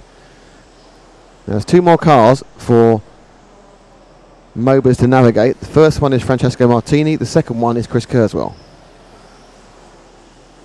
As the lead comes down, we have 3 minutes to go in this, the European Stock Championship, brought to you by Protoform, Zen Racing and EFRA. We are RC Racing TV, and the clock is RC timing. Honegel now looking a bit closer. I think there's a slight error in there from Mobers, and so we're now going to go down below the second again. And his quarry can be seen, 1.077 seconds, but the fact is that as Martini moves out the way for Mobers, so moves out the way for... he had to move that way for racing with Kurzweil, but this now means he's beginning backed up, and Mobers is being backed up into Honegel, and the lead is visibly less, and you can actually get them both in the same frame really easy now as they come through the Z and down the P. And there's 2 cars ahead, which of course, even though they're about to be a lap down, they're squabbling with themselves, which is causing a problem, but also they're not that much slower. But it's worked out really well for that, because Kurzweil made a light mistake, and it enabled that Mobus to get through. Oh, and that's it! As he tried to get inside, Hoopo clipped the inside barrier, trying to get inside Kurzweil, and he's dropped way back with 2 minutes to go. He's now back 2.5 seconds, and it's just, you can't make that up. It's a single mistake, and it's all gone wrong for Honegel. All that can go wrong now is if Mobus makes a mistake, and Mobus doesn't even have to drive anywhere near his ultimate speed with 2 minutes to go. He really doesn't. He can just cruise, basically. So he's now done, coming up to 16 minutes in the lead of a race. He's led the whole of leg 2, and now he's going to lead the whole of leg 3. And as a result of that, he's going to become the European champion. As a result of that, we need to ask Frank not to turn the recording off. He's marvellous. But, so there we are. We've got Martini now is kind of tailing behind Mobus, and Mobus not really pulling away. It's pretty obvious that Mobus now is already pacing himself to the end of this European Stock Championship. He'll be retaining the championship won last year in Oulu in Finland. Much bigger class, much bigger entry this year. And it's been a good event for Mobus, as he's looking like he's going to get a podium position in the modified class as well. But as we come down now, it's all worked out really, really well for Mobus. He's got 45 seconds to go. Honegel 2.5 seconds back with 2 cars in between and not really making any impression. Honegel's kind of just shoulders have dropped. He's going on, well, no, it's out of my control. There's nothing I can do now apart from drive around and hope that something goes wrong with Mobus's car.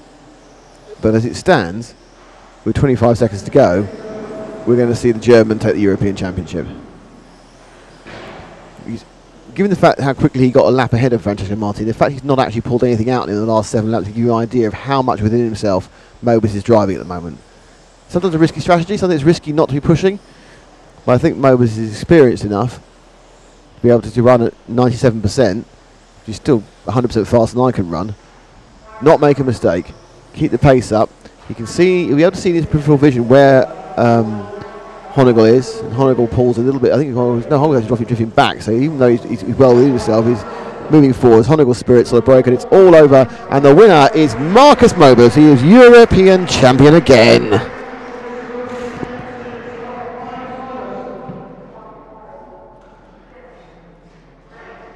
So a great result there for Marcus.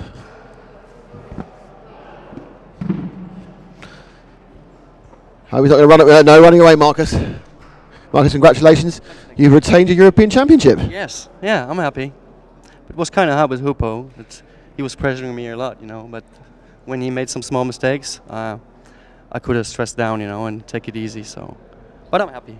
What's the secret about driving these stock cars quickly? It's underpowered machines. What's the difference about driving a mod car? What's the secret? It's totally different. With modified, you really have to be careful on the throttle, and with stock, you really have to push. You know, you really have. Actually, you have to practice more for stock to go fast than modified. So, and as I run a lot in the US stock, so I'm pretty used to it. Marcus, well done, and you could be on for a podium in the modified as well. We'll see in about an hour. Thanks, Marcus.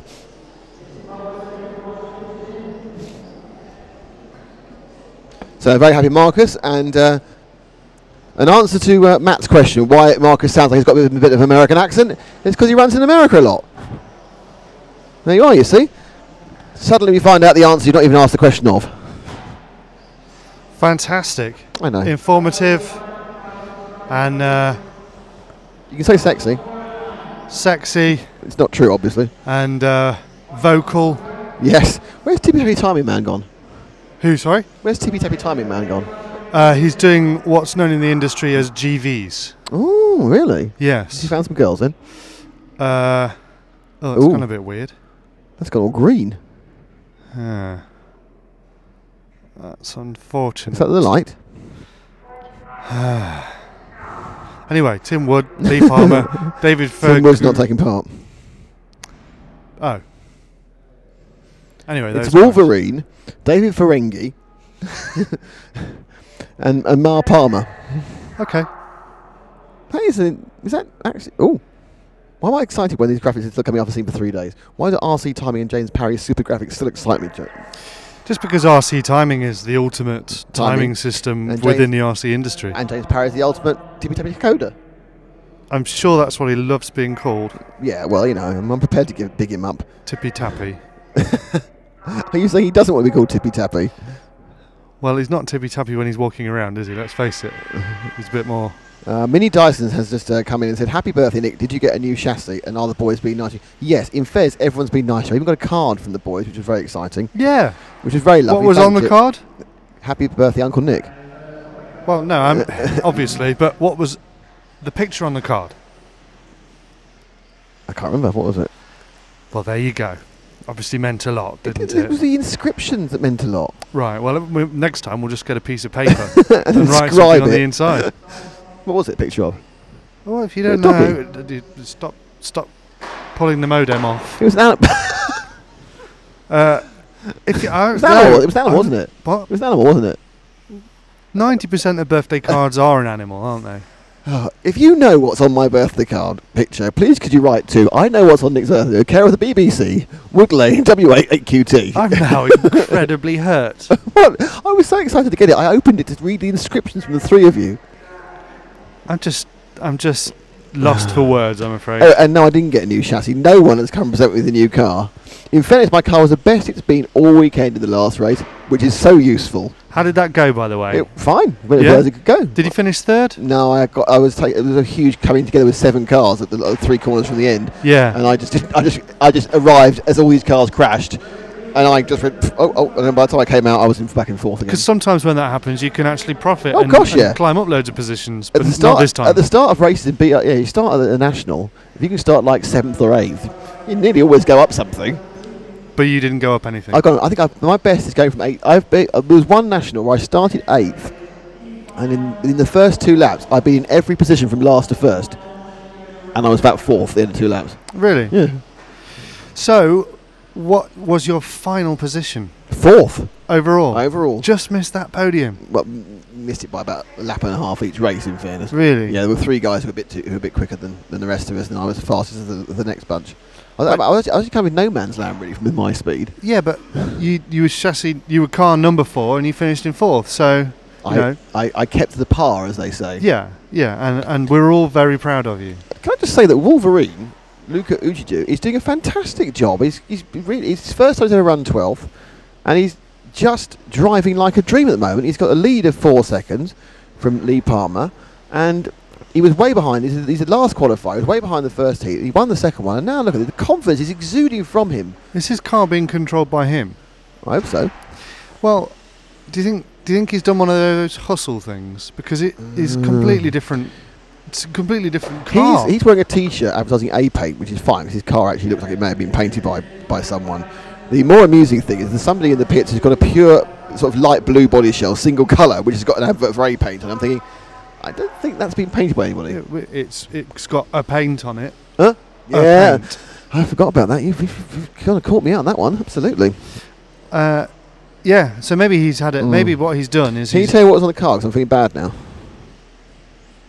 How would that stop you from feeling bad? Because I'll remember it when you say it. I remember the picture-ish, but I can't remember what the focal point of it is. Was it a spaniel? Was it a labradoodle? Was it a skink? See, I could say anything now, and you would go. But then I cry when I found out it wasn't that, and I feel hurt. It was a unicorn? Excellent, I thought it might be. Was it a sparkle pony? So anyway, they have been nice, thank you, Minnie, and I didn't get a new chassis. So anyone wants to give me a new chassis for next year? That'd be great. So Luca, I must get his name right. Hang on, Luca Ucedu. It's a difficult name even for Italians because he hails from Sardinia, which is of course the French-Italian co-owned place. Sardinia is a lovely place, isn't it? Yeah, I'd love to go there. They haven't got any races there, I'm afraid. You have to go to your own bag. Considering you're worryingly your family holiday is based around RC racing this year. I sit there going, and I was chatting to Rachel, going, do you know what? I'm just wondering if you get a few days off, in early October. Well, no, let's go to Vegas, What's happening in Vegas in early October, I ask? It's the 2IC 10th anniversary. The 2IC 10th anniversary. Amazing. Are you going to compete? No, I'm not going to go. Oh. No, mainly because that was part of a concept which involves spending money, which now appears to be more allocated by more of James's. Yeah, I'll send you a few links. Just buy it. Oh no, Luca! No! Don't blow it! Oh, thank goodness for that. Stuck in the bluegrass. We've done this already. whip out his claws. But yeah. So many more improvements and exciting things happening for RC racing this season. That was the basic premise, yes. Something we thought was going to happen didn't happen, which has potentially freed up our chance of not doing something else, which has meant suddenly there is the facility to do something else. Complicated series of events. Followed by lots of beer at lunch, dinner the day before yesterday. Yes. I go, I think we should do that. And then suddenly I had 14 links from yes. James going, buy that, buy that, buy that. And don't buy anything else, which you normally say, isn't it? Don't buy an alternative. Buy cheap, buy twice. Because you have a habit of trying to find it cheaper, or trying to find what you think is the same thing somewhere else. I did find it cheaper than the Yamaha cheaper, didn't I? And I didn't have to talk to Alex either, or Adam. What was his name? Adam. After James fell in love with some bloke at a blooming music store. That's customer service for you, though. Because it worked very well, does it? Well, but James was the gatekeeper, not that's the money spender. The first rule of sales is to check the person you're talking to is the person who can actually spend the money. So if somebody phones up and says, can I ask you a question? Then you say, have you got the money? Is it you making the decision? That's it. Are you the decision maker? Yeah. And the three cars are together. Right. In fact, Palmer and Federinghi are literally together, whereas Luca is a lap ahead. How cool is that? It's awesome. It's a brilliant result for Luca. And I hope that this would be the outcome, actually. I did genuinely hope that this would be the outcome. It's fantastic to see. There's a sort of big old battle going for second. Now you can carry on. They've both parked themselves against the barriers. That was what's called being far too polite. I've been so polite, I've parked myself against the barrier as you have. Oh, I don't want to look. And Tim Wood's not doing well in this race at all. He's down 29 laps. Yeah, that's not good, is it? So Luca Utedu is our leader, and he's doing a very good leading job. He's now a lap and a bit ahead of everybody. He's been by the power of his whiskers. Oh dear. It's green. I might go and play with that. Ugh. Pervert. So the next event we'll be doing live streaming. We've only got about an hour of this live stream to go, and the next event we'll be live streaming is the Euros Rallycross B in the first full weekend of June. Yes. From somewhere in Spain. From somewhere in Spain, yes. And there are four of us here making this work, and we're going to try and do the whole thing with two of us. Well, I wanted to have a chat to you about personnel. I thought so. Yeah, I think that might be coming up. Is that happening after 4 beers tonight at dinner? And will you send me a link with someone's name? Hire him. I'm thinking I could just point to them. Is it that way you're pointing? No. Is it James how you're pointing? Well, if we're going to truly lock this down, it might be very useful. But we'd have to discuss. We're going to truly lock down the bankruptcy as well, are we? I'll go and play with the camera for a moment. I can't wait. So fantastic result from Luca. There he is. Well done, Luca. He's won that one in what can only be described as dominant fashion. He's dominated. He's a dominatrix. Perhaps not, that's different. And Vase is looking for something. What have we lost? Lost 2 tyres, apparently. Probably wandering around looking slightly lost. Matt's taking his life in his hand by standing on the front straight during warm-up for modified racing. Frank's stuffing his face again. Frank eats an unbelievable amount of food. For someone who's not massively, massive, he just is constantly eating.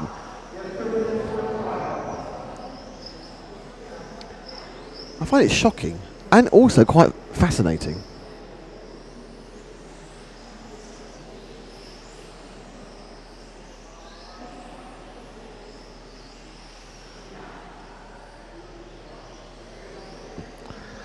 So we are building up to the next A final, which will be about 45 minutes away.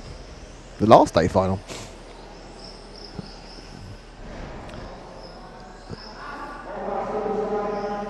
So, slightly disappointed that still no one's giving me a any form of free car.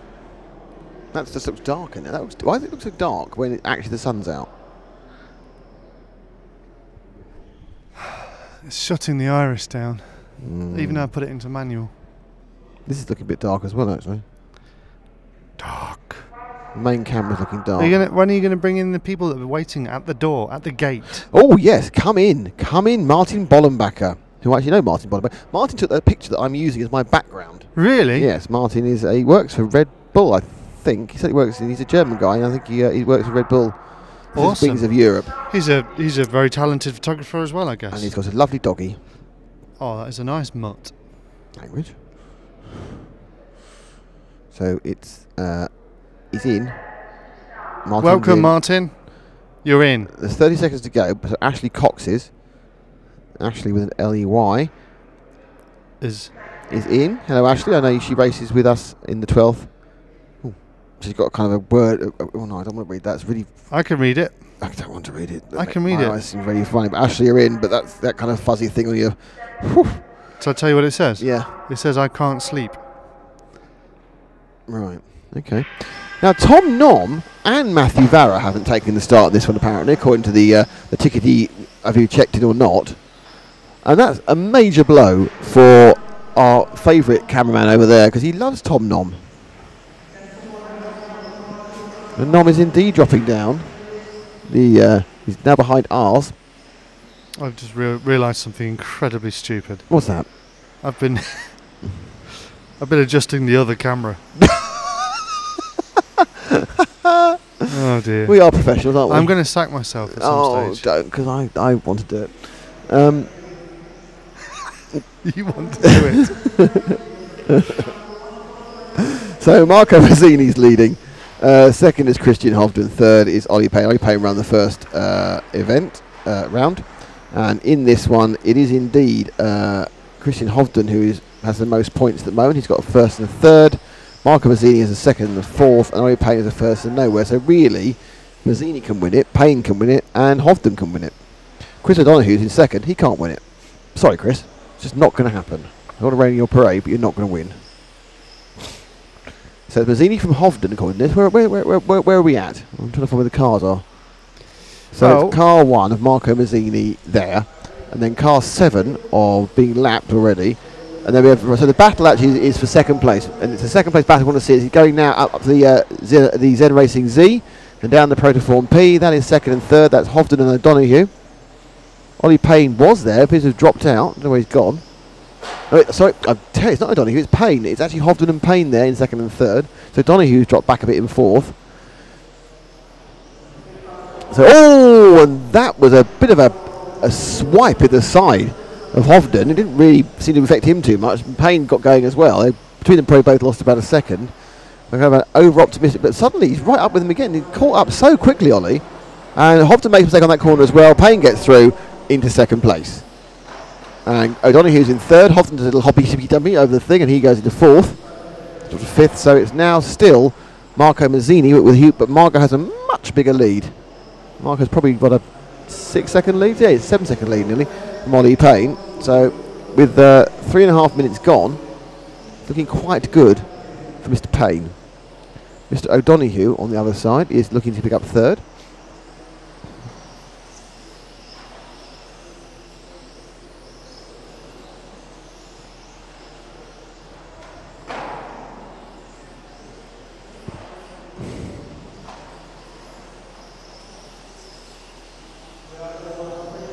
So Ollie now happily on his own, but we're following the O'Donoghue-Hovden battle. Chris, who has lost his apostrophe between the O and D due to script errors he was causing. Is that what they're called?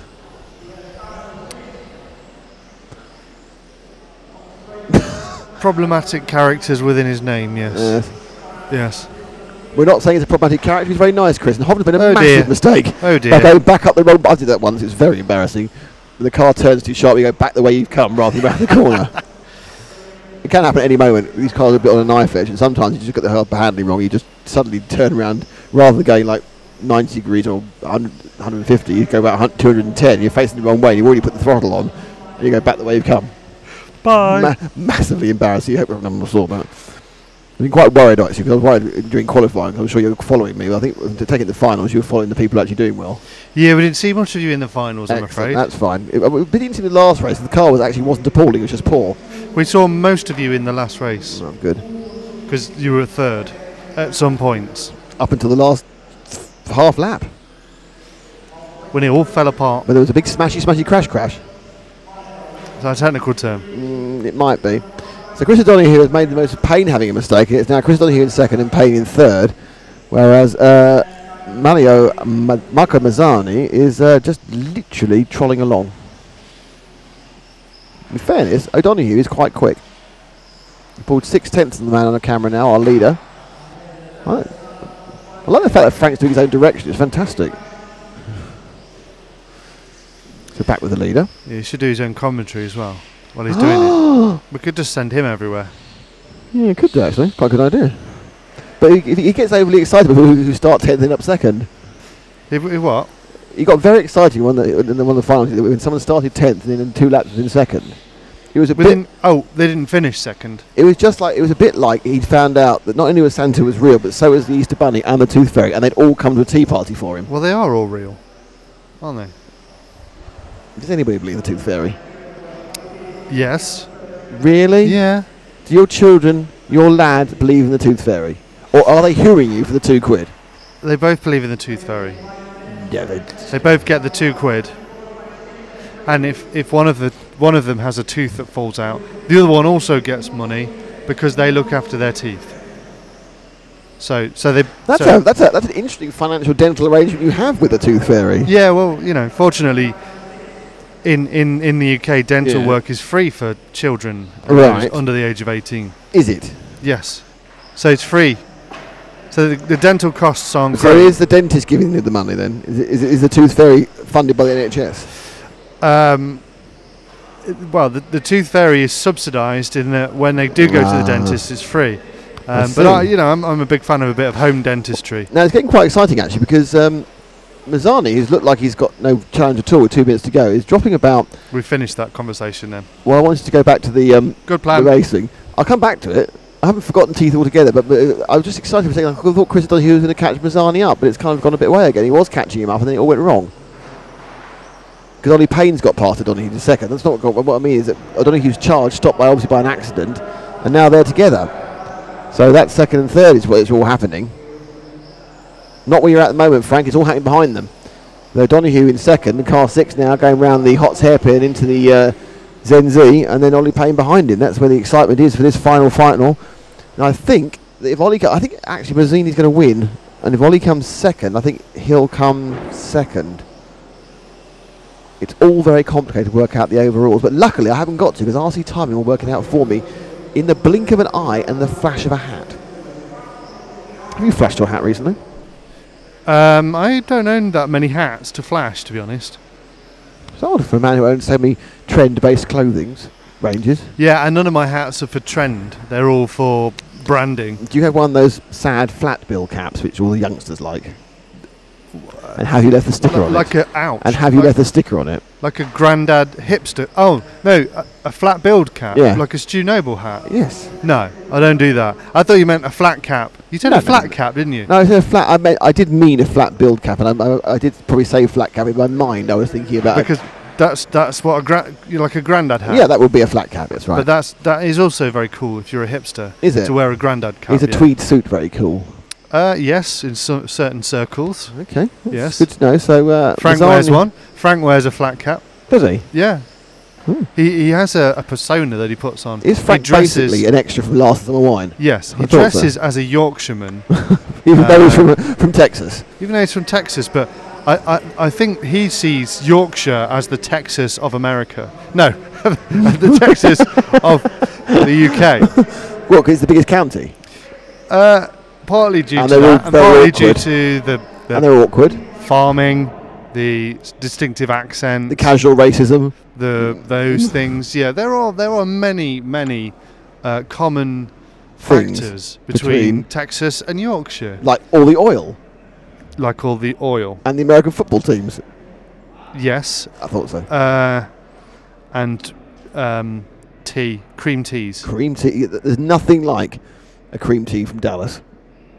Yes. But San Antonio, their cream teas aren't as good. We've never had a cream tea with Dallas, though, have we? Oh, no, it's true. A Houston cream tea. Had a special coffee with Dallas, didn't we? Yeah, we've had a few. We've had a lot of Dallas interaction. We've been lucky. We have been lucky, yeah. And as you pointed out earlier today, that was all right because it was your birthday. Absolutely. And that's why we did it, because it was your birthday. Professional to the end. Yes. I'm not sure. We've got some beard shots going on here. I'm not sure. Soft focus beard, actually. Yeah, why is it soft focus? It's with a sharp beard. Well, because it's on manual, because the autofocus is losing the plot. Because of the light situation. Because of the really I dark... think are you going to mend the camera you broke? Or are you going to wait one? Well, I don't know. What do you think? That's all right. It's like some kind of 80s... It's got a filter on it, hasn't it? Like an kind 80s of neat. thing. It doesn't like the sun, does it? It doesn't like a mixed. That just looks like. That's just been zoomed in a bit far. Yeah, it's got noise on it. Well, yeah. Nothing wrong with a bit of noise. I've heard that. No one's doing RC Racing TV at the moment, as far as I can tell. It's quite disappointing. How long have we got? There's about a minute to start. I'll do that then. Are the lights on and off today? Kevin, the lights are on and there's sunshine, which is slightly worrying. I've done this. So Simon Rebet is not in first because he doesn't bother taking part. Alessandro Bianchi will be running along next. But of course, but Kumi Burr, who's not in either, has already won this one. He's a bit cool. He's won the D final, so he's not going to turn up and race in it. He's won the first two legs. And enough. He can have a beer now, can't he? So enjoy the rest of the day. Jochen Val is in second at the moment with 2 seconds, and Raymond Stocker is in third, and Marcel Wastelek is in fourth. So Stopko, Wastelek and Jochen Val can win this overall. Interestingly, Alessandro Bianchi, who's had a bit of a nightmare, cannot. Even though he's effectively started from pole, because Simon Rebet has not bothered taking part in these finals. Shockingly.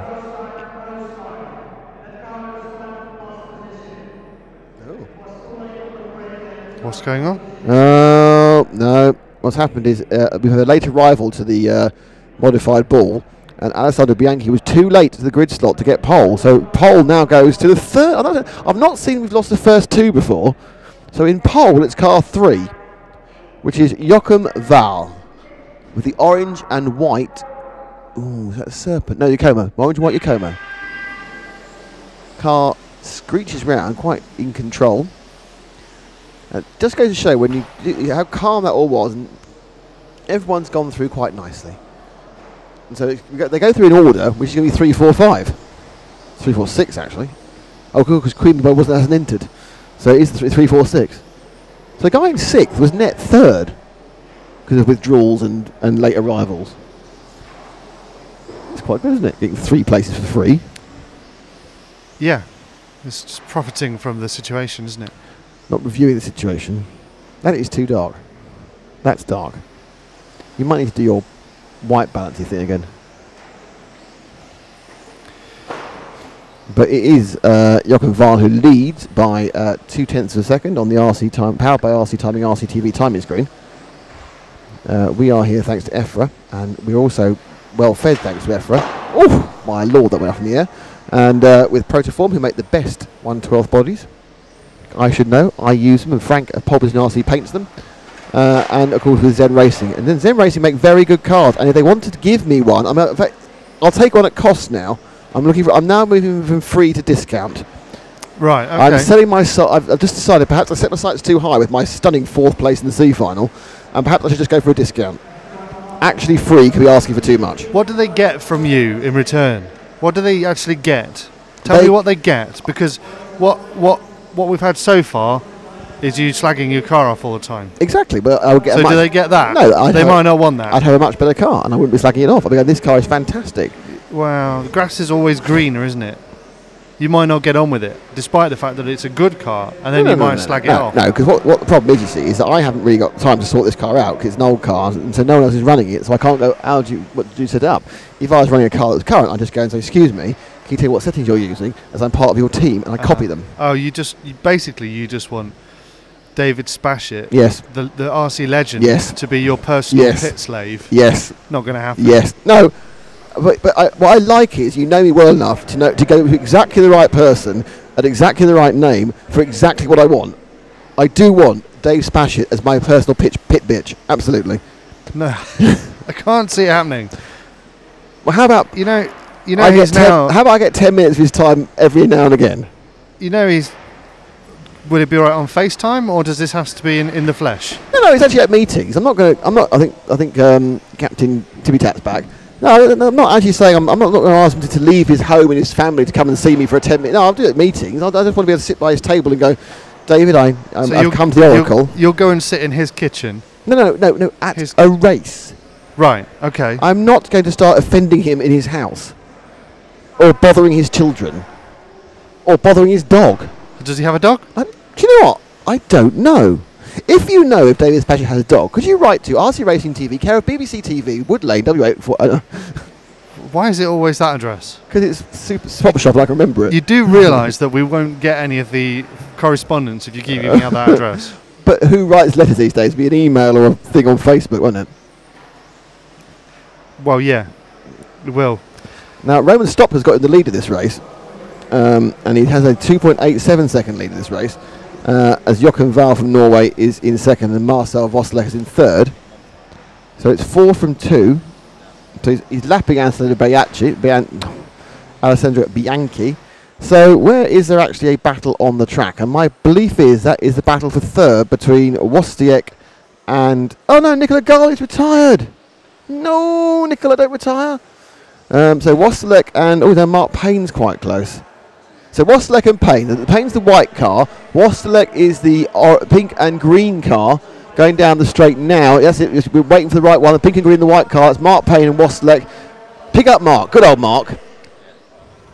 Mark Payne from Reading, sound engineer, is moving forward in the D final. He's thinking he's got a chance to make a name for himself by... Oh, he's making much better. This is a battle royale with Wozniak. Payne gains about a couple of tenths of a second there. Oh, it's all gone wrong. He's gone through. He's been hit by somebody else. But he picks up again. Now, let's see how much he lost with that spinny bang crash. His last lap was a 12.7, and that lap was a 14.1. So that's a 1.4 second accident, even though he went over 14 different barriers and got hit by 2 cars. Not bad, but is the car damaged? That's the question. Up front, it's still Roman Stopka for Marcel Wozniak. I think this is going to make... I'm not sure who's going to win. I'm not actually sure how this comes out, who wins this overall. It's all rather exciting. With 2 minutes and 50 seconds to go.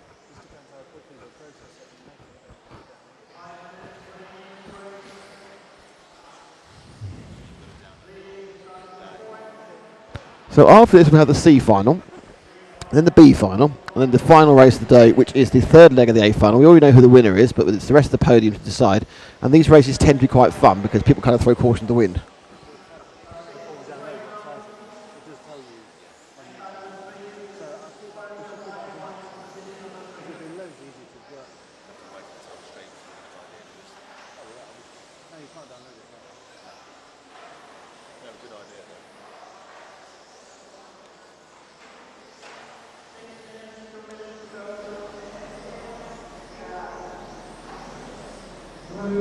I've got a plan for you. I know what you need to do. Right.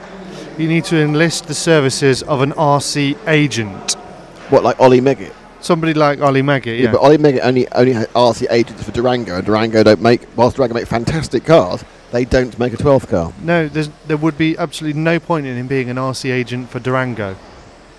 How would he therefore be guaranteed to get Elliot Harper the best career choice?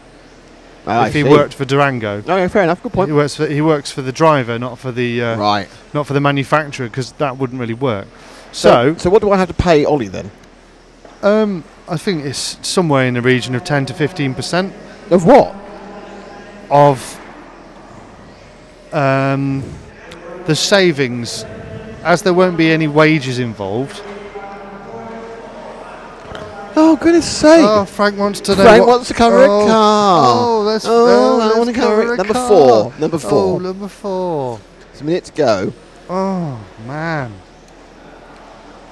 Quite frankly, he's just failed the initiative test. He was doing so well. Every time I looked up, there was something interesting on the screen. Now he's lost it. Just when you got talking about other things. In fairness, the D final's not holding our attention. So what we do is we have a sit down with Ollie Maggett Right. and enlist him as your new agent, right? Okay. And then we get him to talk to David Spashett. Right. And they can do some real hardball. Why can't I They can talk to talk- David Spashett? Well, how has it gone so far? Quite well. Can you see that logo on the screen? In terms of you getting a new ride? Not well. No. No. No, it's not gone I've well. had as much success getting a ride as I did when I was 17. Yeah, you can sell RC Racing to sponsors. Yes, I can. Yeah, you do that then. Occasionally. But when it comes to selling you as a driver and What you're saying ambassador is Ollie needs to be my pimp. He's going to pimp me out. Yes. So Roman Stopka wins this. Marcel Waslek second. Lockham Jochen Wackle is third. Anthony Bianchi's fourth. And Mark Payne is fifth. I do not know how that has affected the overall order. I do know we had a bit of flappy hands action from Frank, so that he's joined the flappy hands group. It's good to see some flappy hands from Frank. Well, no, he's the only person who hasn't flappy handed. He's basically what's happened. He's embracing the club at RC Racing TV with flappy hands. And it is Roman Stopka who takes second overall. Joachim Lochenval takes third. Marcel Waslek is fourth. Alessandro Bianchi is fifth overall. Sixth is Mark Payne. Nicola Garli, yay, is seventh. Julien Jost is eighth. Simon Belen is ninth. And Simon Roubaix did not take part.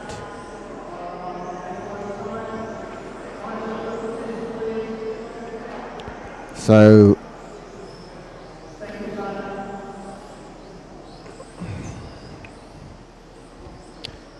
next up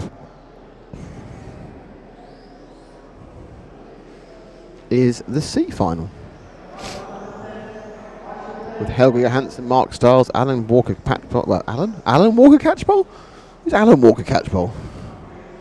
He's on Songs of Praise. It's Adam. He's a presenter on Songs of Praise. Alan Walker Catchpole? Yes. That's Alan Jones. Oh. Even close. Sorry. I know. You are. So basically, is Ollie even listening to this fantastic broadcast? I don't think he is. No, because he seems to be on some kind of RC. He's on an RC Jolly, isn't he? He's gone down Brighton with Elliot and a selection of other racing drivers. They all went on their Vespers. Don't get me started. That's the advert I really dislike the most. What advert? Have you seen the advert where the couple go and when they're young they get these special rings made and then they get stolen, and then the insurance company makes them exactly the same rings again? Because of the nature of how I consume my entertainment now, I don't watch any adverts. Then there's no point. When I said, have you seen the advert, you could have stopped me there, couldn't you? No, but it was good for you to explain the advert for the listeners. Yes, but the point about it is that they are... the first part of it is they're going to Brighton when they're mods. When were the mods time? What era is the mods? Pardon? What era are the mods? The mods, yeah, it's in like the mods with Paul Weller and that. No, that was the second coming of the mods. The mods were in 1965, approximately, mid-60s, with their old vintage Vespers. So we're off and away, and leading this is Johansson. In second place, it's Claudio Codazzi. Mark Stiles third, Luke Burley fourth, Robin Kaiser fifth, Mark Galley is eighth, Alan Walker Catchpole is in seventh. He hasn't come from second to 10th, he hasn't excited Frank again. So 1, 2 and 3 are 1, 2 and 3.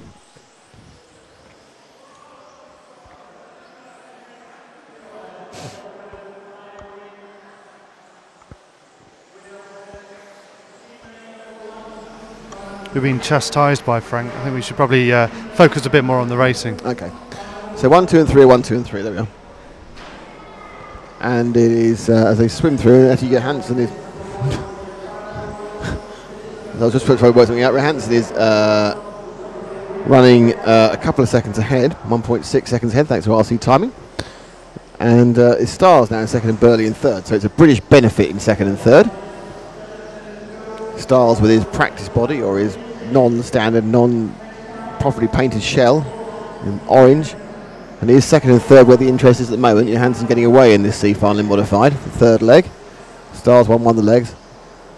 Burley now just being left a little bit by Stars, and Stars beginning to try and drag himself back up to the Norwegian. He's made 2 mistakes and suddenly they're right on each other's tail. So first and second are right together as Stars look to go through. If he wins this one, he will win the event with 2. The event, if only he wished that, he'll win the final with 2 wins. The Norwegian had a kind of a stumble at this point last time where he was just turning left onto the Zen-Z, and another mistake there, and he's easily passed by Stars. It just did a side-to-side contact, eased him out of the way after the initial mistake was made by the tall Norwegian onto the blue grass, but suddenly now he's not having to lead. He's got a huge second wind, and the pressure of being ahead was obviously playing very heavily on Johansson's mind, and now he's not ahead. Suddenly he's freed up to really have another attack at Styles. Styles is just a few tenths ahead. He's used to this though. He spent the last 10 years of his life being this far apart from Chris Kurzweil. The biggest surprise is they're in different finals. So he's just getting a little bit further on. Johansson's losing by picoseconds each time. Looks very, very close. But you can't really get much closer than 2 tenths anyway. You get any closer than that and you're going to hit each other. So it's pretty static at about a quarter of a second. 0.22. They're rifling along.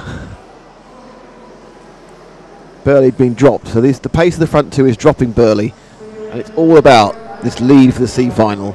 And we are 3 minutes down and 5 minutes to go, and actually just dropping slightly off there was Johansson. Stars put in a good lap. Stars really hasn't enjoyed this track and this surface. A C final in the modified is not what he'd expect. He'd expect at the very least to be right at the top of the B, and I'm sure he expected to be in the A. Always makes the A in the UK. And in stock he was, I think, 6th or 7th, qualified 6th or 7th, but the thing about it was he was a long way actually off the ultimate pace. Oh, and Johansson makes a massive mistake. And the car is upside down for a very long time. Burley takes 2nd place.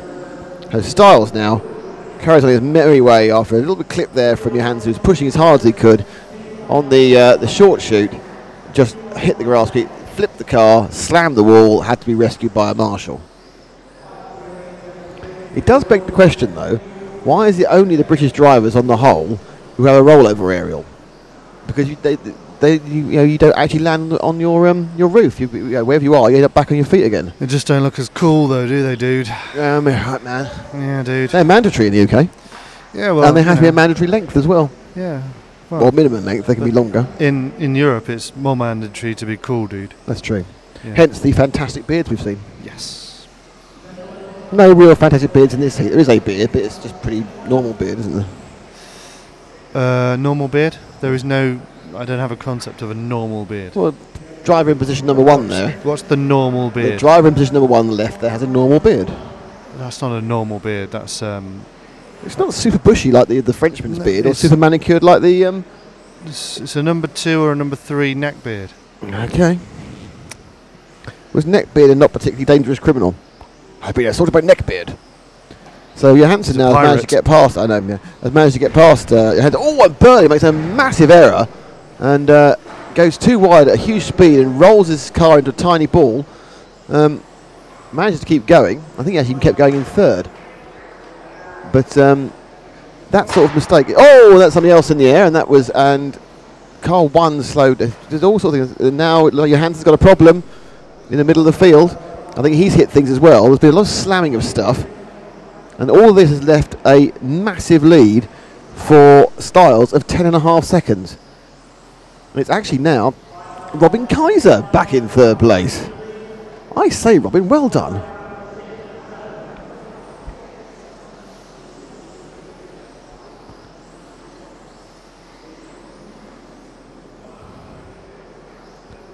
We are looking at Styles, who after being challenged for a bit, with 2 minutes to go, is ahead by a lot. You're going to camera fiddle in the next break? How have you know I've camera fiddled in every break? Have you? I've done full-on camera fiddling. Go on, show me. Well, no. Okay. No, it doesn't mean I've got results. That's acceptable, that's fine. But the main camera, I keep thinking, is it just fighting the colours and the light, is it? I'll go and fiddle with that. Excellent. I love it when you fiddle for me. So this, as I said, is the C final. 2 races to go, so we are about 15 minutes away or 12 minutes away from the final A final. A chance to see what the makeup of the podium will be. Are you excited? The answer is yes.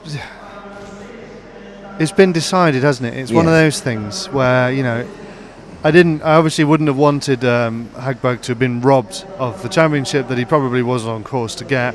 I'm not sure whose fault it was, whether Marcus should have waited for him, but the thing we always say is we don't really mind who wins as long as it goes to 3 finals. That is true. You are quoting back something I have often said myself. Right, well, and I feel respected for it, and I feel honoured by it. I don't attribute that phrase to you, actually. No, you wouldn't. No. So Stars is winning by 13 seconds. Keep going. I think I actually said it first. I wrote What's on the card? I wrote it in a limerick. Not in the card, then. The card? Which card? A birthday card. What's on it? I don't know. Is it a Labrador? Is it a Labrador? I got is it Nick a bear? Damon a birthday card. He opened it this morning. And I read all the Does inscriptions. he know what's on the card? I read all the inscriptions. The inscriptions were Like nice. hell does he know what's on the card. Sum that up in one word, James. Disappointment. There you go. How about the fact you couldn't wake up in the morning? Sum that in one word. Oh, suddenly he's tippy tappy again. He can't hear me. Anyway, Helga Johansson, who is in second, has got a very badly tucked body at the moment. Not him personally, it's his car. So a few seconds to go. Mark Stiles, we need to finish this lap. Finish the lap, you're on, Mark, and you have won the C final. You get a lovely trophy to take home, but it'll be really painful to get on the plane. An otter. Is it an otter? Was it? Well, if it's an otter, surely it would have come from Frank, he's otter obsessed. Well, was it? I don't know.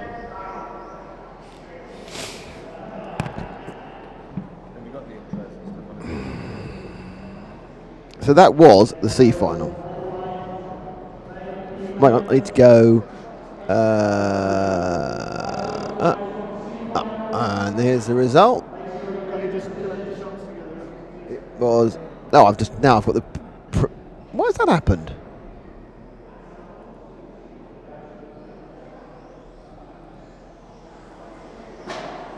Oh, it's all gone horribly wrong, that one. So these are the drivers for the next round. Juho Levenon, who had a crash fest in the last one. Michel Ramangoli, Jacob Zundel, Dominic Fleischmann, Tim Altman, Dennis Stadler, Teemu Saarinen, Vesely, Chris Kurzweil and Alberto Tedeschi.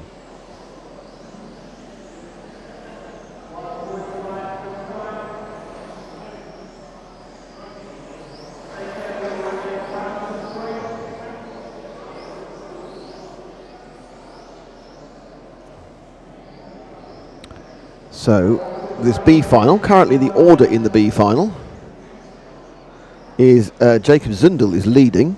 He won one of the events. The other winner was Michel and Roman Goli, though he crashed out the second leg. And people who have second places include Juho Levenon and Dennis Stadler. So those are the 4 guys who can win this. So it's Stadler, Zundel, Roman Goli and Levenon could become the B final winner. And Levenon, I think, has decided not to take part. Yep, Levenon is not taking part, so he won't win. So after the crash fest that was last race, we have lost Levenon. So Ramon Goli starts from pole effectively with Zun, the super fast yet super light. We didn't make a mistake last time, so I can't really say anything.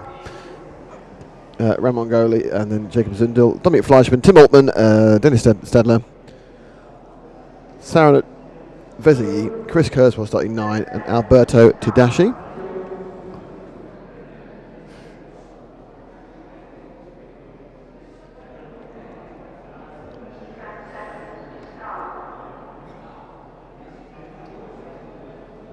Oh, blimey.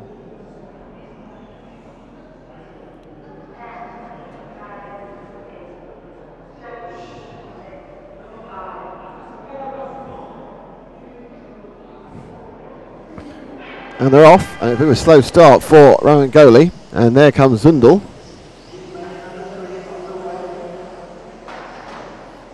So it's Roman Goli from Zundel. In third place, it is the car of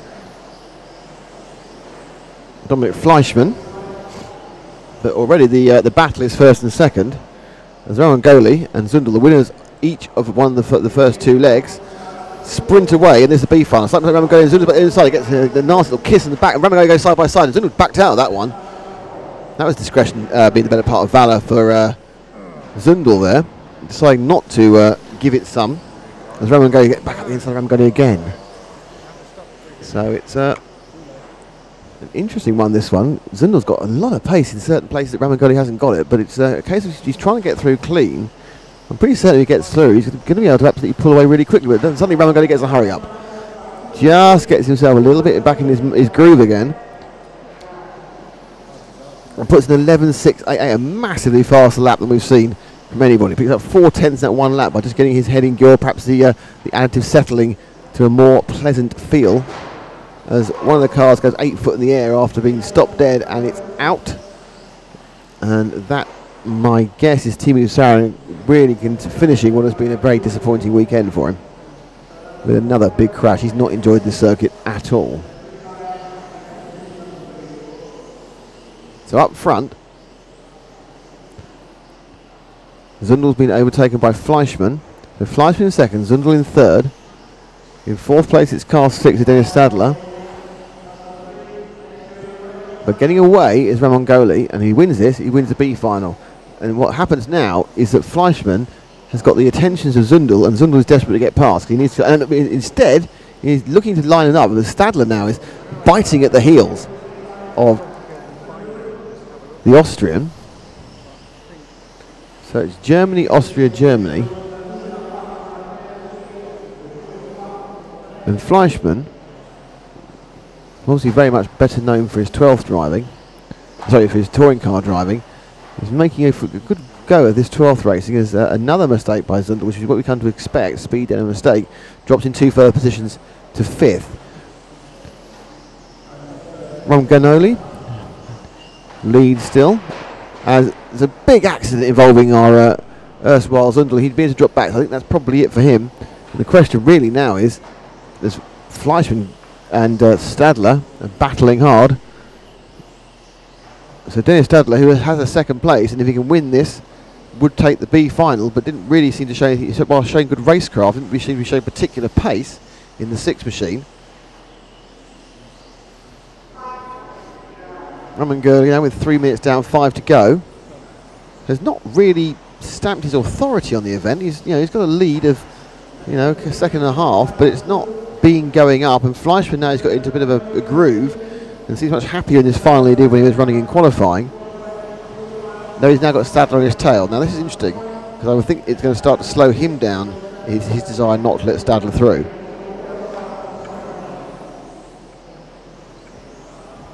So it's 1.2 seconds from first to second, just 3/10 between second and third, but you can see second and third, that's how far it is, it's not far at all. As they come round the TV turns, into the short chute and up through the ZenZ and round through the Protoform P. Stadler definitely now seems to have a bit of pace over Fleischmann. Fleischmann probably is thinking I'm going to have to block him, which should give a chance for Ramangoli to get away. Stadler's been improving throughout this event.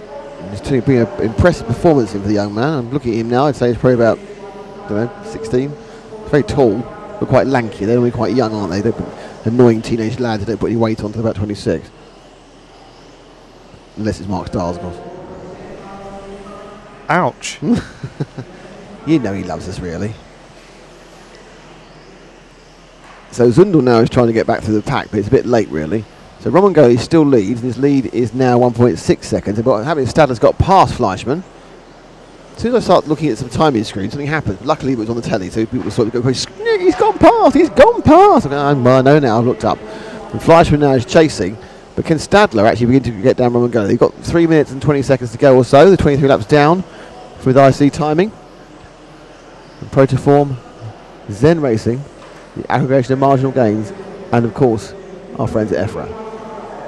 So Fleischmann now is beginning to pressure Stadler, and Stadler is beginning to drop off the back a bit of Ramangoli. That leading up to 1.6 seconds. And it's actually been quite an impressive run by the red, orange and yellow machine of Ramangoli.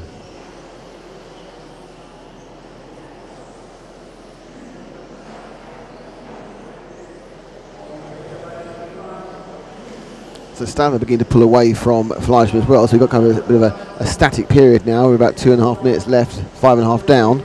You can see obviously the gap between first and second in the right hand corner of the screen. It's 1.776 seconds.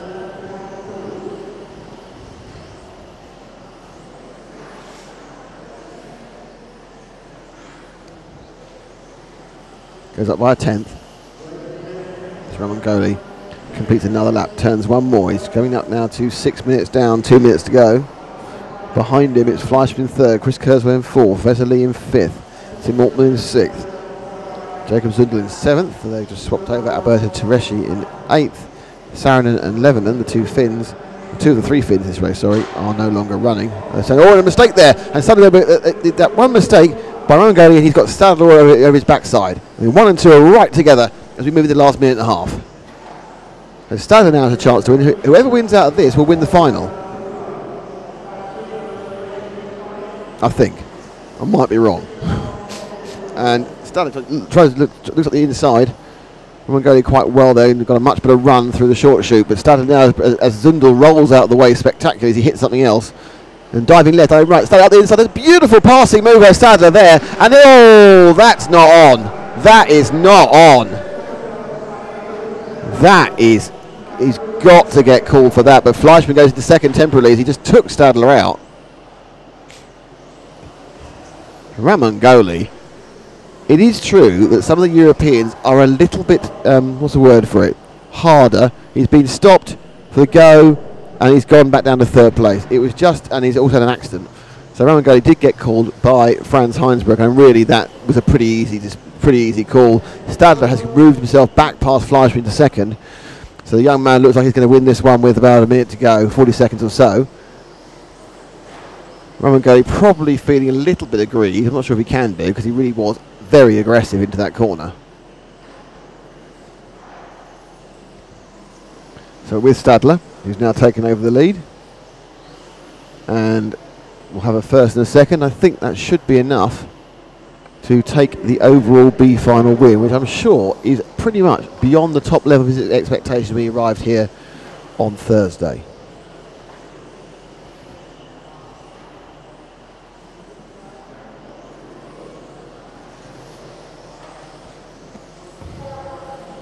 We are now finished, and it gets over. So it was a very, very busy race. They've seen Stadler take the win. I'm not sure that means. I think it means also he has taken the B final.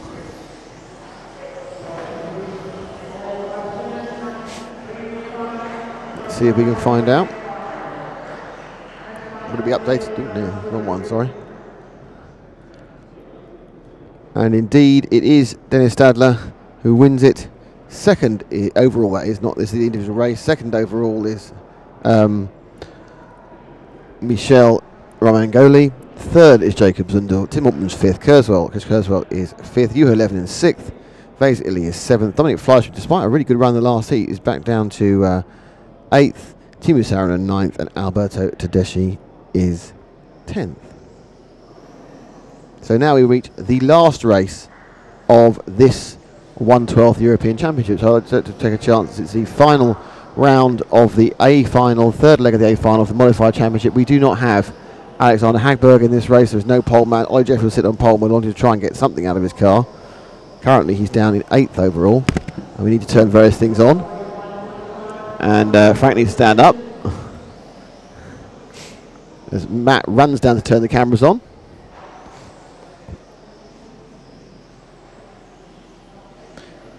So Hagberg has won, Mobers has a second, Alexander has a second, Honegor has, Animi has a third. It's kind of up there. You would expect that the favourite really to take the overall second place is Mobers, but if he doesn't get towards the end, there's a good chance that Laurent Alexander could beat him, but I don't think anyone apart from Alexander. I think only Alexander and Mobers can pick up second. Possibly Daniel C with a win could do it. And we have the last race of the 1/12 European Championships is about to take place. It's the third Open A final. Some camera shots being taken by James Kahn. In comes our RC Timing graphics. Thank you, RC Timing. On the left-hand side, you'll see that Protoform and Zen Racing are involved with this as well. And of course, this whole thing is the EFRA European Championship. And the only reason we're here is thanks to EFRA. Thank Frank for pressing record as well. Thank you, Frank, for pressing record. Have you pressed record, Frank? He has. I'd like to thank James for tippy tapping.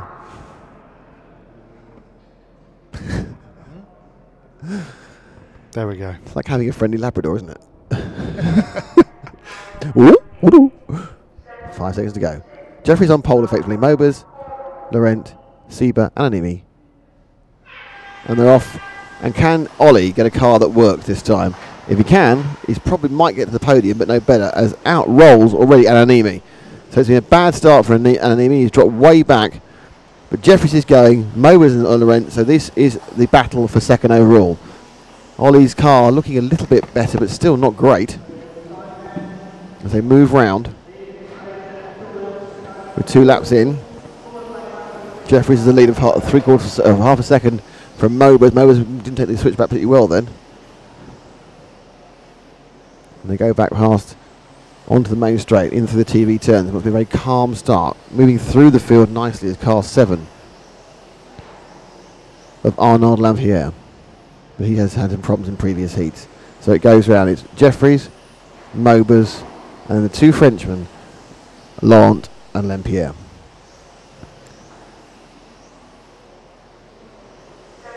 Finally, Jeffries seems to have a car he can drive. I don't know what he's done with it, but he seems to finally have something that works. Certainly, the problems he had in the first 2 laps where he was basically a moving chicane have gone. It was a big accident for, I think that was Lampier, it may have been, in the background. But Jeffries now is beginning to be pressurised by Marcus Mobers at the front. So Mobers is making his move.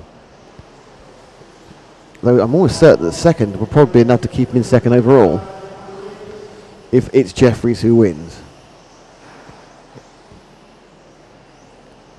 And he dives, looking left, looking right. A little touch to the side there as Jeffries starts to get a little bit tighter on his lines. He wants to make sure the Mobers can't get through. They come down the straight with 2 minutes, almost 2 minutes gone. I don't need to read out the times. You can see the top 3 cars there together on the same frame. Jeffrey's car for once looking the best it's looked since about 4 o'clock yesterday afternoon. So it's taken 24 hours to get back to this. And unfortunately, in between that, there's been another qualifying round and a practice final and 2 finals where the car has not gone well. But Ollie clearly has found one of the reasons of the problem, though it's still not perfect, but their Mobers is exceptionally fast. Took off the final round of stock qualifying to Mobers because he already got on pole to develop his modified car more, and it certainly paid off. But as he said to me only a couple of minutes ago, he just wasn't far enough up the grid. Especially with the pole position, which should have an advantage, which is great. Actually, here has a big advantage because of the way the starting position is round the corner. And they are locked together, Jeffries and Mobers.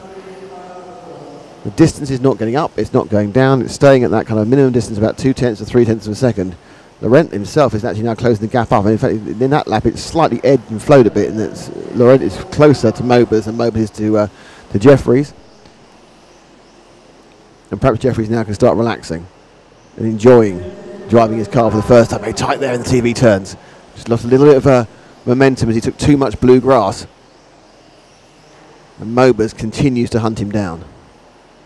Mobers already the stock European champion. He won that about an hour ago. And now it's his chance to become second overall in the modified, which we have to say is a reasonably good weekend's work, especially compared to my results and everyone else's. Slight lift there, Ollie now. Mobers has found a real bit of pressure, and Ollie having to go slightly defensive. But interesting, between the two, they obviously put some speed on because they've managed to drop Alexander Laurent, even though at this point Mobers is really able to go significantly faster, I'd say, than Jeffries. But the point about it is you've got to get past. At the moment, Jeffries has made a mistake. He's running completely clean. And more importantly, the car appears to be going where he wants to do, which has not always happened in the first 2 finals. So something's been worked out by either the X-Ray team or the British team as to what was causing the problems in the first. Oh, Mobers couldn't have got any closer. You couldn't get a cigarette paper if you knew what one of those things was between them at that point. It was a piece of tissue paper or a tissue. But he had to back off because he was going to hit him. And the effect of that is that Laurent begins to close up in third. So the train is kind of like expanding. The gap between first and third is expanding and contracting. And it's Mobus who's kind of going between them two as well. But at the moment, he's ridiculously in the gearbox of Ollie Jeffries. And yes, these are single final drive cars. I've said gearbox before here, and people go, oh, we haven't got gearboxes, but they've still got gears, and there's no box. Fixed drive electric motors, 3.7 volt cells, unlimited motor these are. Probably pulling about 45 miles an hour, perhaps a bit more on the straight, but they get there in less than a second. And we are now 5 minutes down, 3 minutes to go. Jeffries has led every single inch of this, and Mobus has been harrying him ever since the end of the first lap. At this point, I'm just wondering whether Mobus is sitting there and hoping for a mistake. Jeffries has done this many, many times. He's been in the lead. He's had a lot of experience of leading in Britain this year, winning the National Modified Championship. Mobus, much more international in where he runs. Part of the fact, obviously, he runs mob guns. He's almost a professional racer, so he can get himself out to the Snowbirds and the 2IC and run against the Americans in their various classes, including mod. And of course, Ollie would probably say that his main focus is touring cars. But in the winter, he's been very effective. He's British national champion, and we're finally seeing the form from him we didn't see in the first two finals, where he didn't. I think one of them he didn't like. He'd been belonged in it. But that is the problem with the car. Sometimes on this, you can just sometimes get a 12 car so wrong, especially on a strange surface like this, a well-worn carpet, heavily additivized, and quite bumpy. And despite him being absolutely on it all the way up to yesterday afternoon, from yesterday evening onwards, there's been a problem with the car. And maybe there was a problem they didn't know, it's like it was bent and they've sorted it out. But it's a transformation in the machine between the second and the third finals. He was lapped twice in the first final. He was lapped at least once in the second final. I know Hagberg's not there, he wouldn't be a lap ahead, that's for sure. And Mobus is keeping him honest, much as he did Hagberg. So Mobus just now looking for some sort of error. A minute and a half to go. They've been this far apart for the entire period of the race so far. We've seen 6.5 minutes of two cars nailed together as they go around this tricky, bumpy RC Landia track. And thank you to the organisers here. They've been absolutely fantastic to us. They've really helped us provide this coverage for you. Scandinario. And we're now down to 1 minute and 13 seconds, about 5 laps. And Mobus is sitting there, and I'm not really pushing. I think Mobus knows that second gives him second, so he's probably thinking, oh, well, I'll push, but if Ollie makes a mistake, that's nice. If Ollie doesn't make a mistake, I'm still second. I'm not sure where a win will take Ollie. His first 2 rounds were so poor, I'm not sure that they even take him onto the podium. It's very, very rare that you win a leg and you don't at least make the podium. Happened to Tushihara at the Worlds in Bangkok in 2008. He won a leg but didn't make the podium. In second place was someone who had 2 seconds, Ronald Volker, and of course we have second place. 2 second places is what Marcus Mobus will have here in the 2014 112th Modified European 112th Championship. We're now down to 25 seconds. Ollie Reen just needs to keep it on the island for 2 more laps from now. And it's even slightly eased out a lead on Mobus, and this is going to be a useful and I'm sure a confidence-inspiring win after what must have been a very depressing, is probably the wrong word, but very trying day for Ollie. He's finally found the form. As Mobus really pushes hard in this last lap, suddenly he found a little bit extra pace. I think he should decide, oh, I'll give it one last go. We've got one last lap. They now need to go over this last. I think they're going to finish though. I think this is going to be it, and it is. And Jeffries finished at 41.805. Fantastic performance by Jeffries. Nice performance by Mobus. Still have no idea where that puts Jeffries overall. Let's see if my pressing the button again is that quick. The update from RC timing.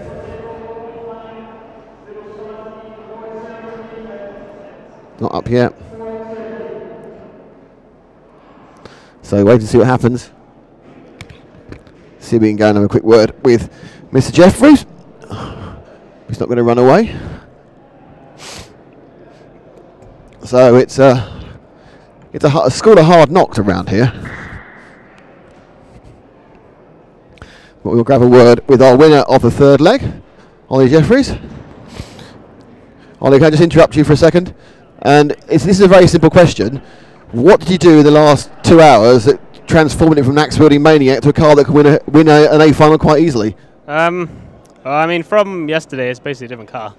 I had an accident in my last qualifying run yesterday, which in the run it just felt tweaked. So I figured something was bent or a wheel broken. So I took the car apart last night, couldn't find anything wrong with it, so just built it straight again. And then obviously the first practice was still the same.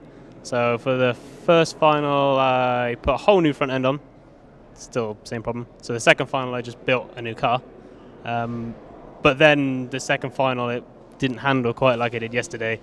And obviously you don't really know what it's going to do. Then that final, I just made a few tweaks again. So it still wasn't right, but I could get around that time. Must be massively frustrating, but at least I think you've proved to everyone that you had the pace. It was just one of those things, a bit of bad luck that can happen to anybody. Yeah, I mean, in any kind of racing that can happen. But Alex did a good job. He deserved to win. Thanks, Ollie. Good luck. Well done. Thank you. Cheers. So I believe that is probably it for the broadcast, and thank you for watching the 112th European Championship. If you look, here's James over here. He's got a camera. He's going to film things with the sun in his eyes. So he'll be doing camerising. There's going to be 2 reports up summarising the finals for you in a couple of hours. I'd like to say thank you to James, who's responsible in many ways for the live timing along with RC timing. Obviously, I'd like to thank Protoform and to Zen Racing. I'd like to thank Matt, who's kept me amused and bought me a birthday card with a mystery animal on the front. I'd like to thank Frank, who's done about 17 different jobs, often at the same time. And most of all, thank you for watching. We are RC Racing TV. We are here thanks to EFRA. This was the EFRA 112th European Championships from RC Landia in Italy. Our next broadcast is going to be from the EFRA European 1/8 Rallycross Bs, and that is the second weekend, or the first full weekend of June from Spain. We'll be on air from the Friday and all the Saturday and Sunday. And until then, thank you very much for watching us. Thank you for RC Racing TV. Enjoy the rest of your Sunday, and we'll see you very soon. Thank you very much.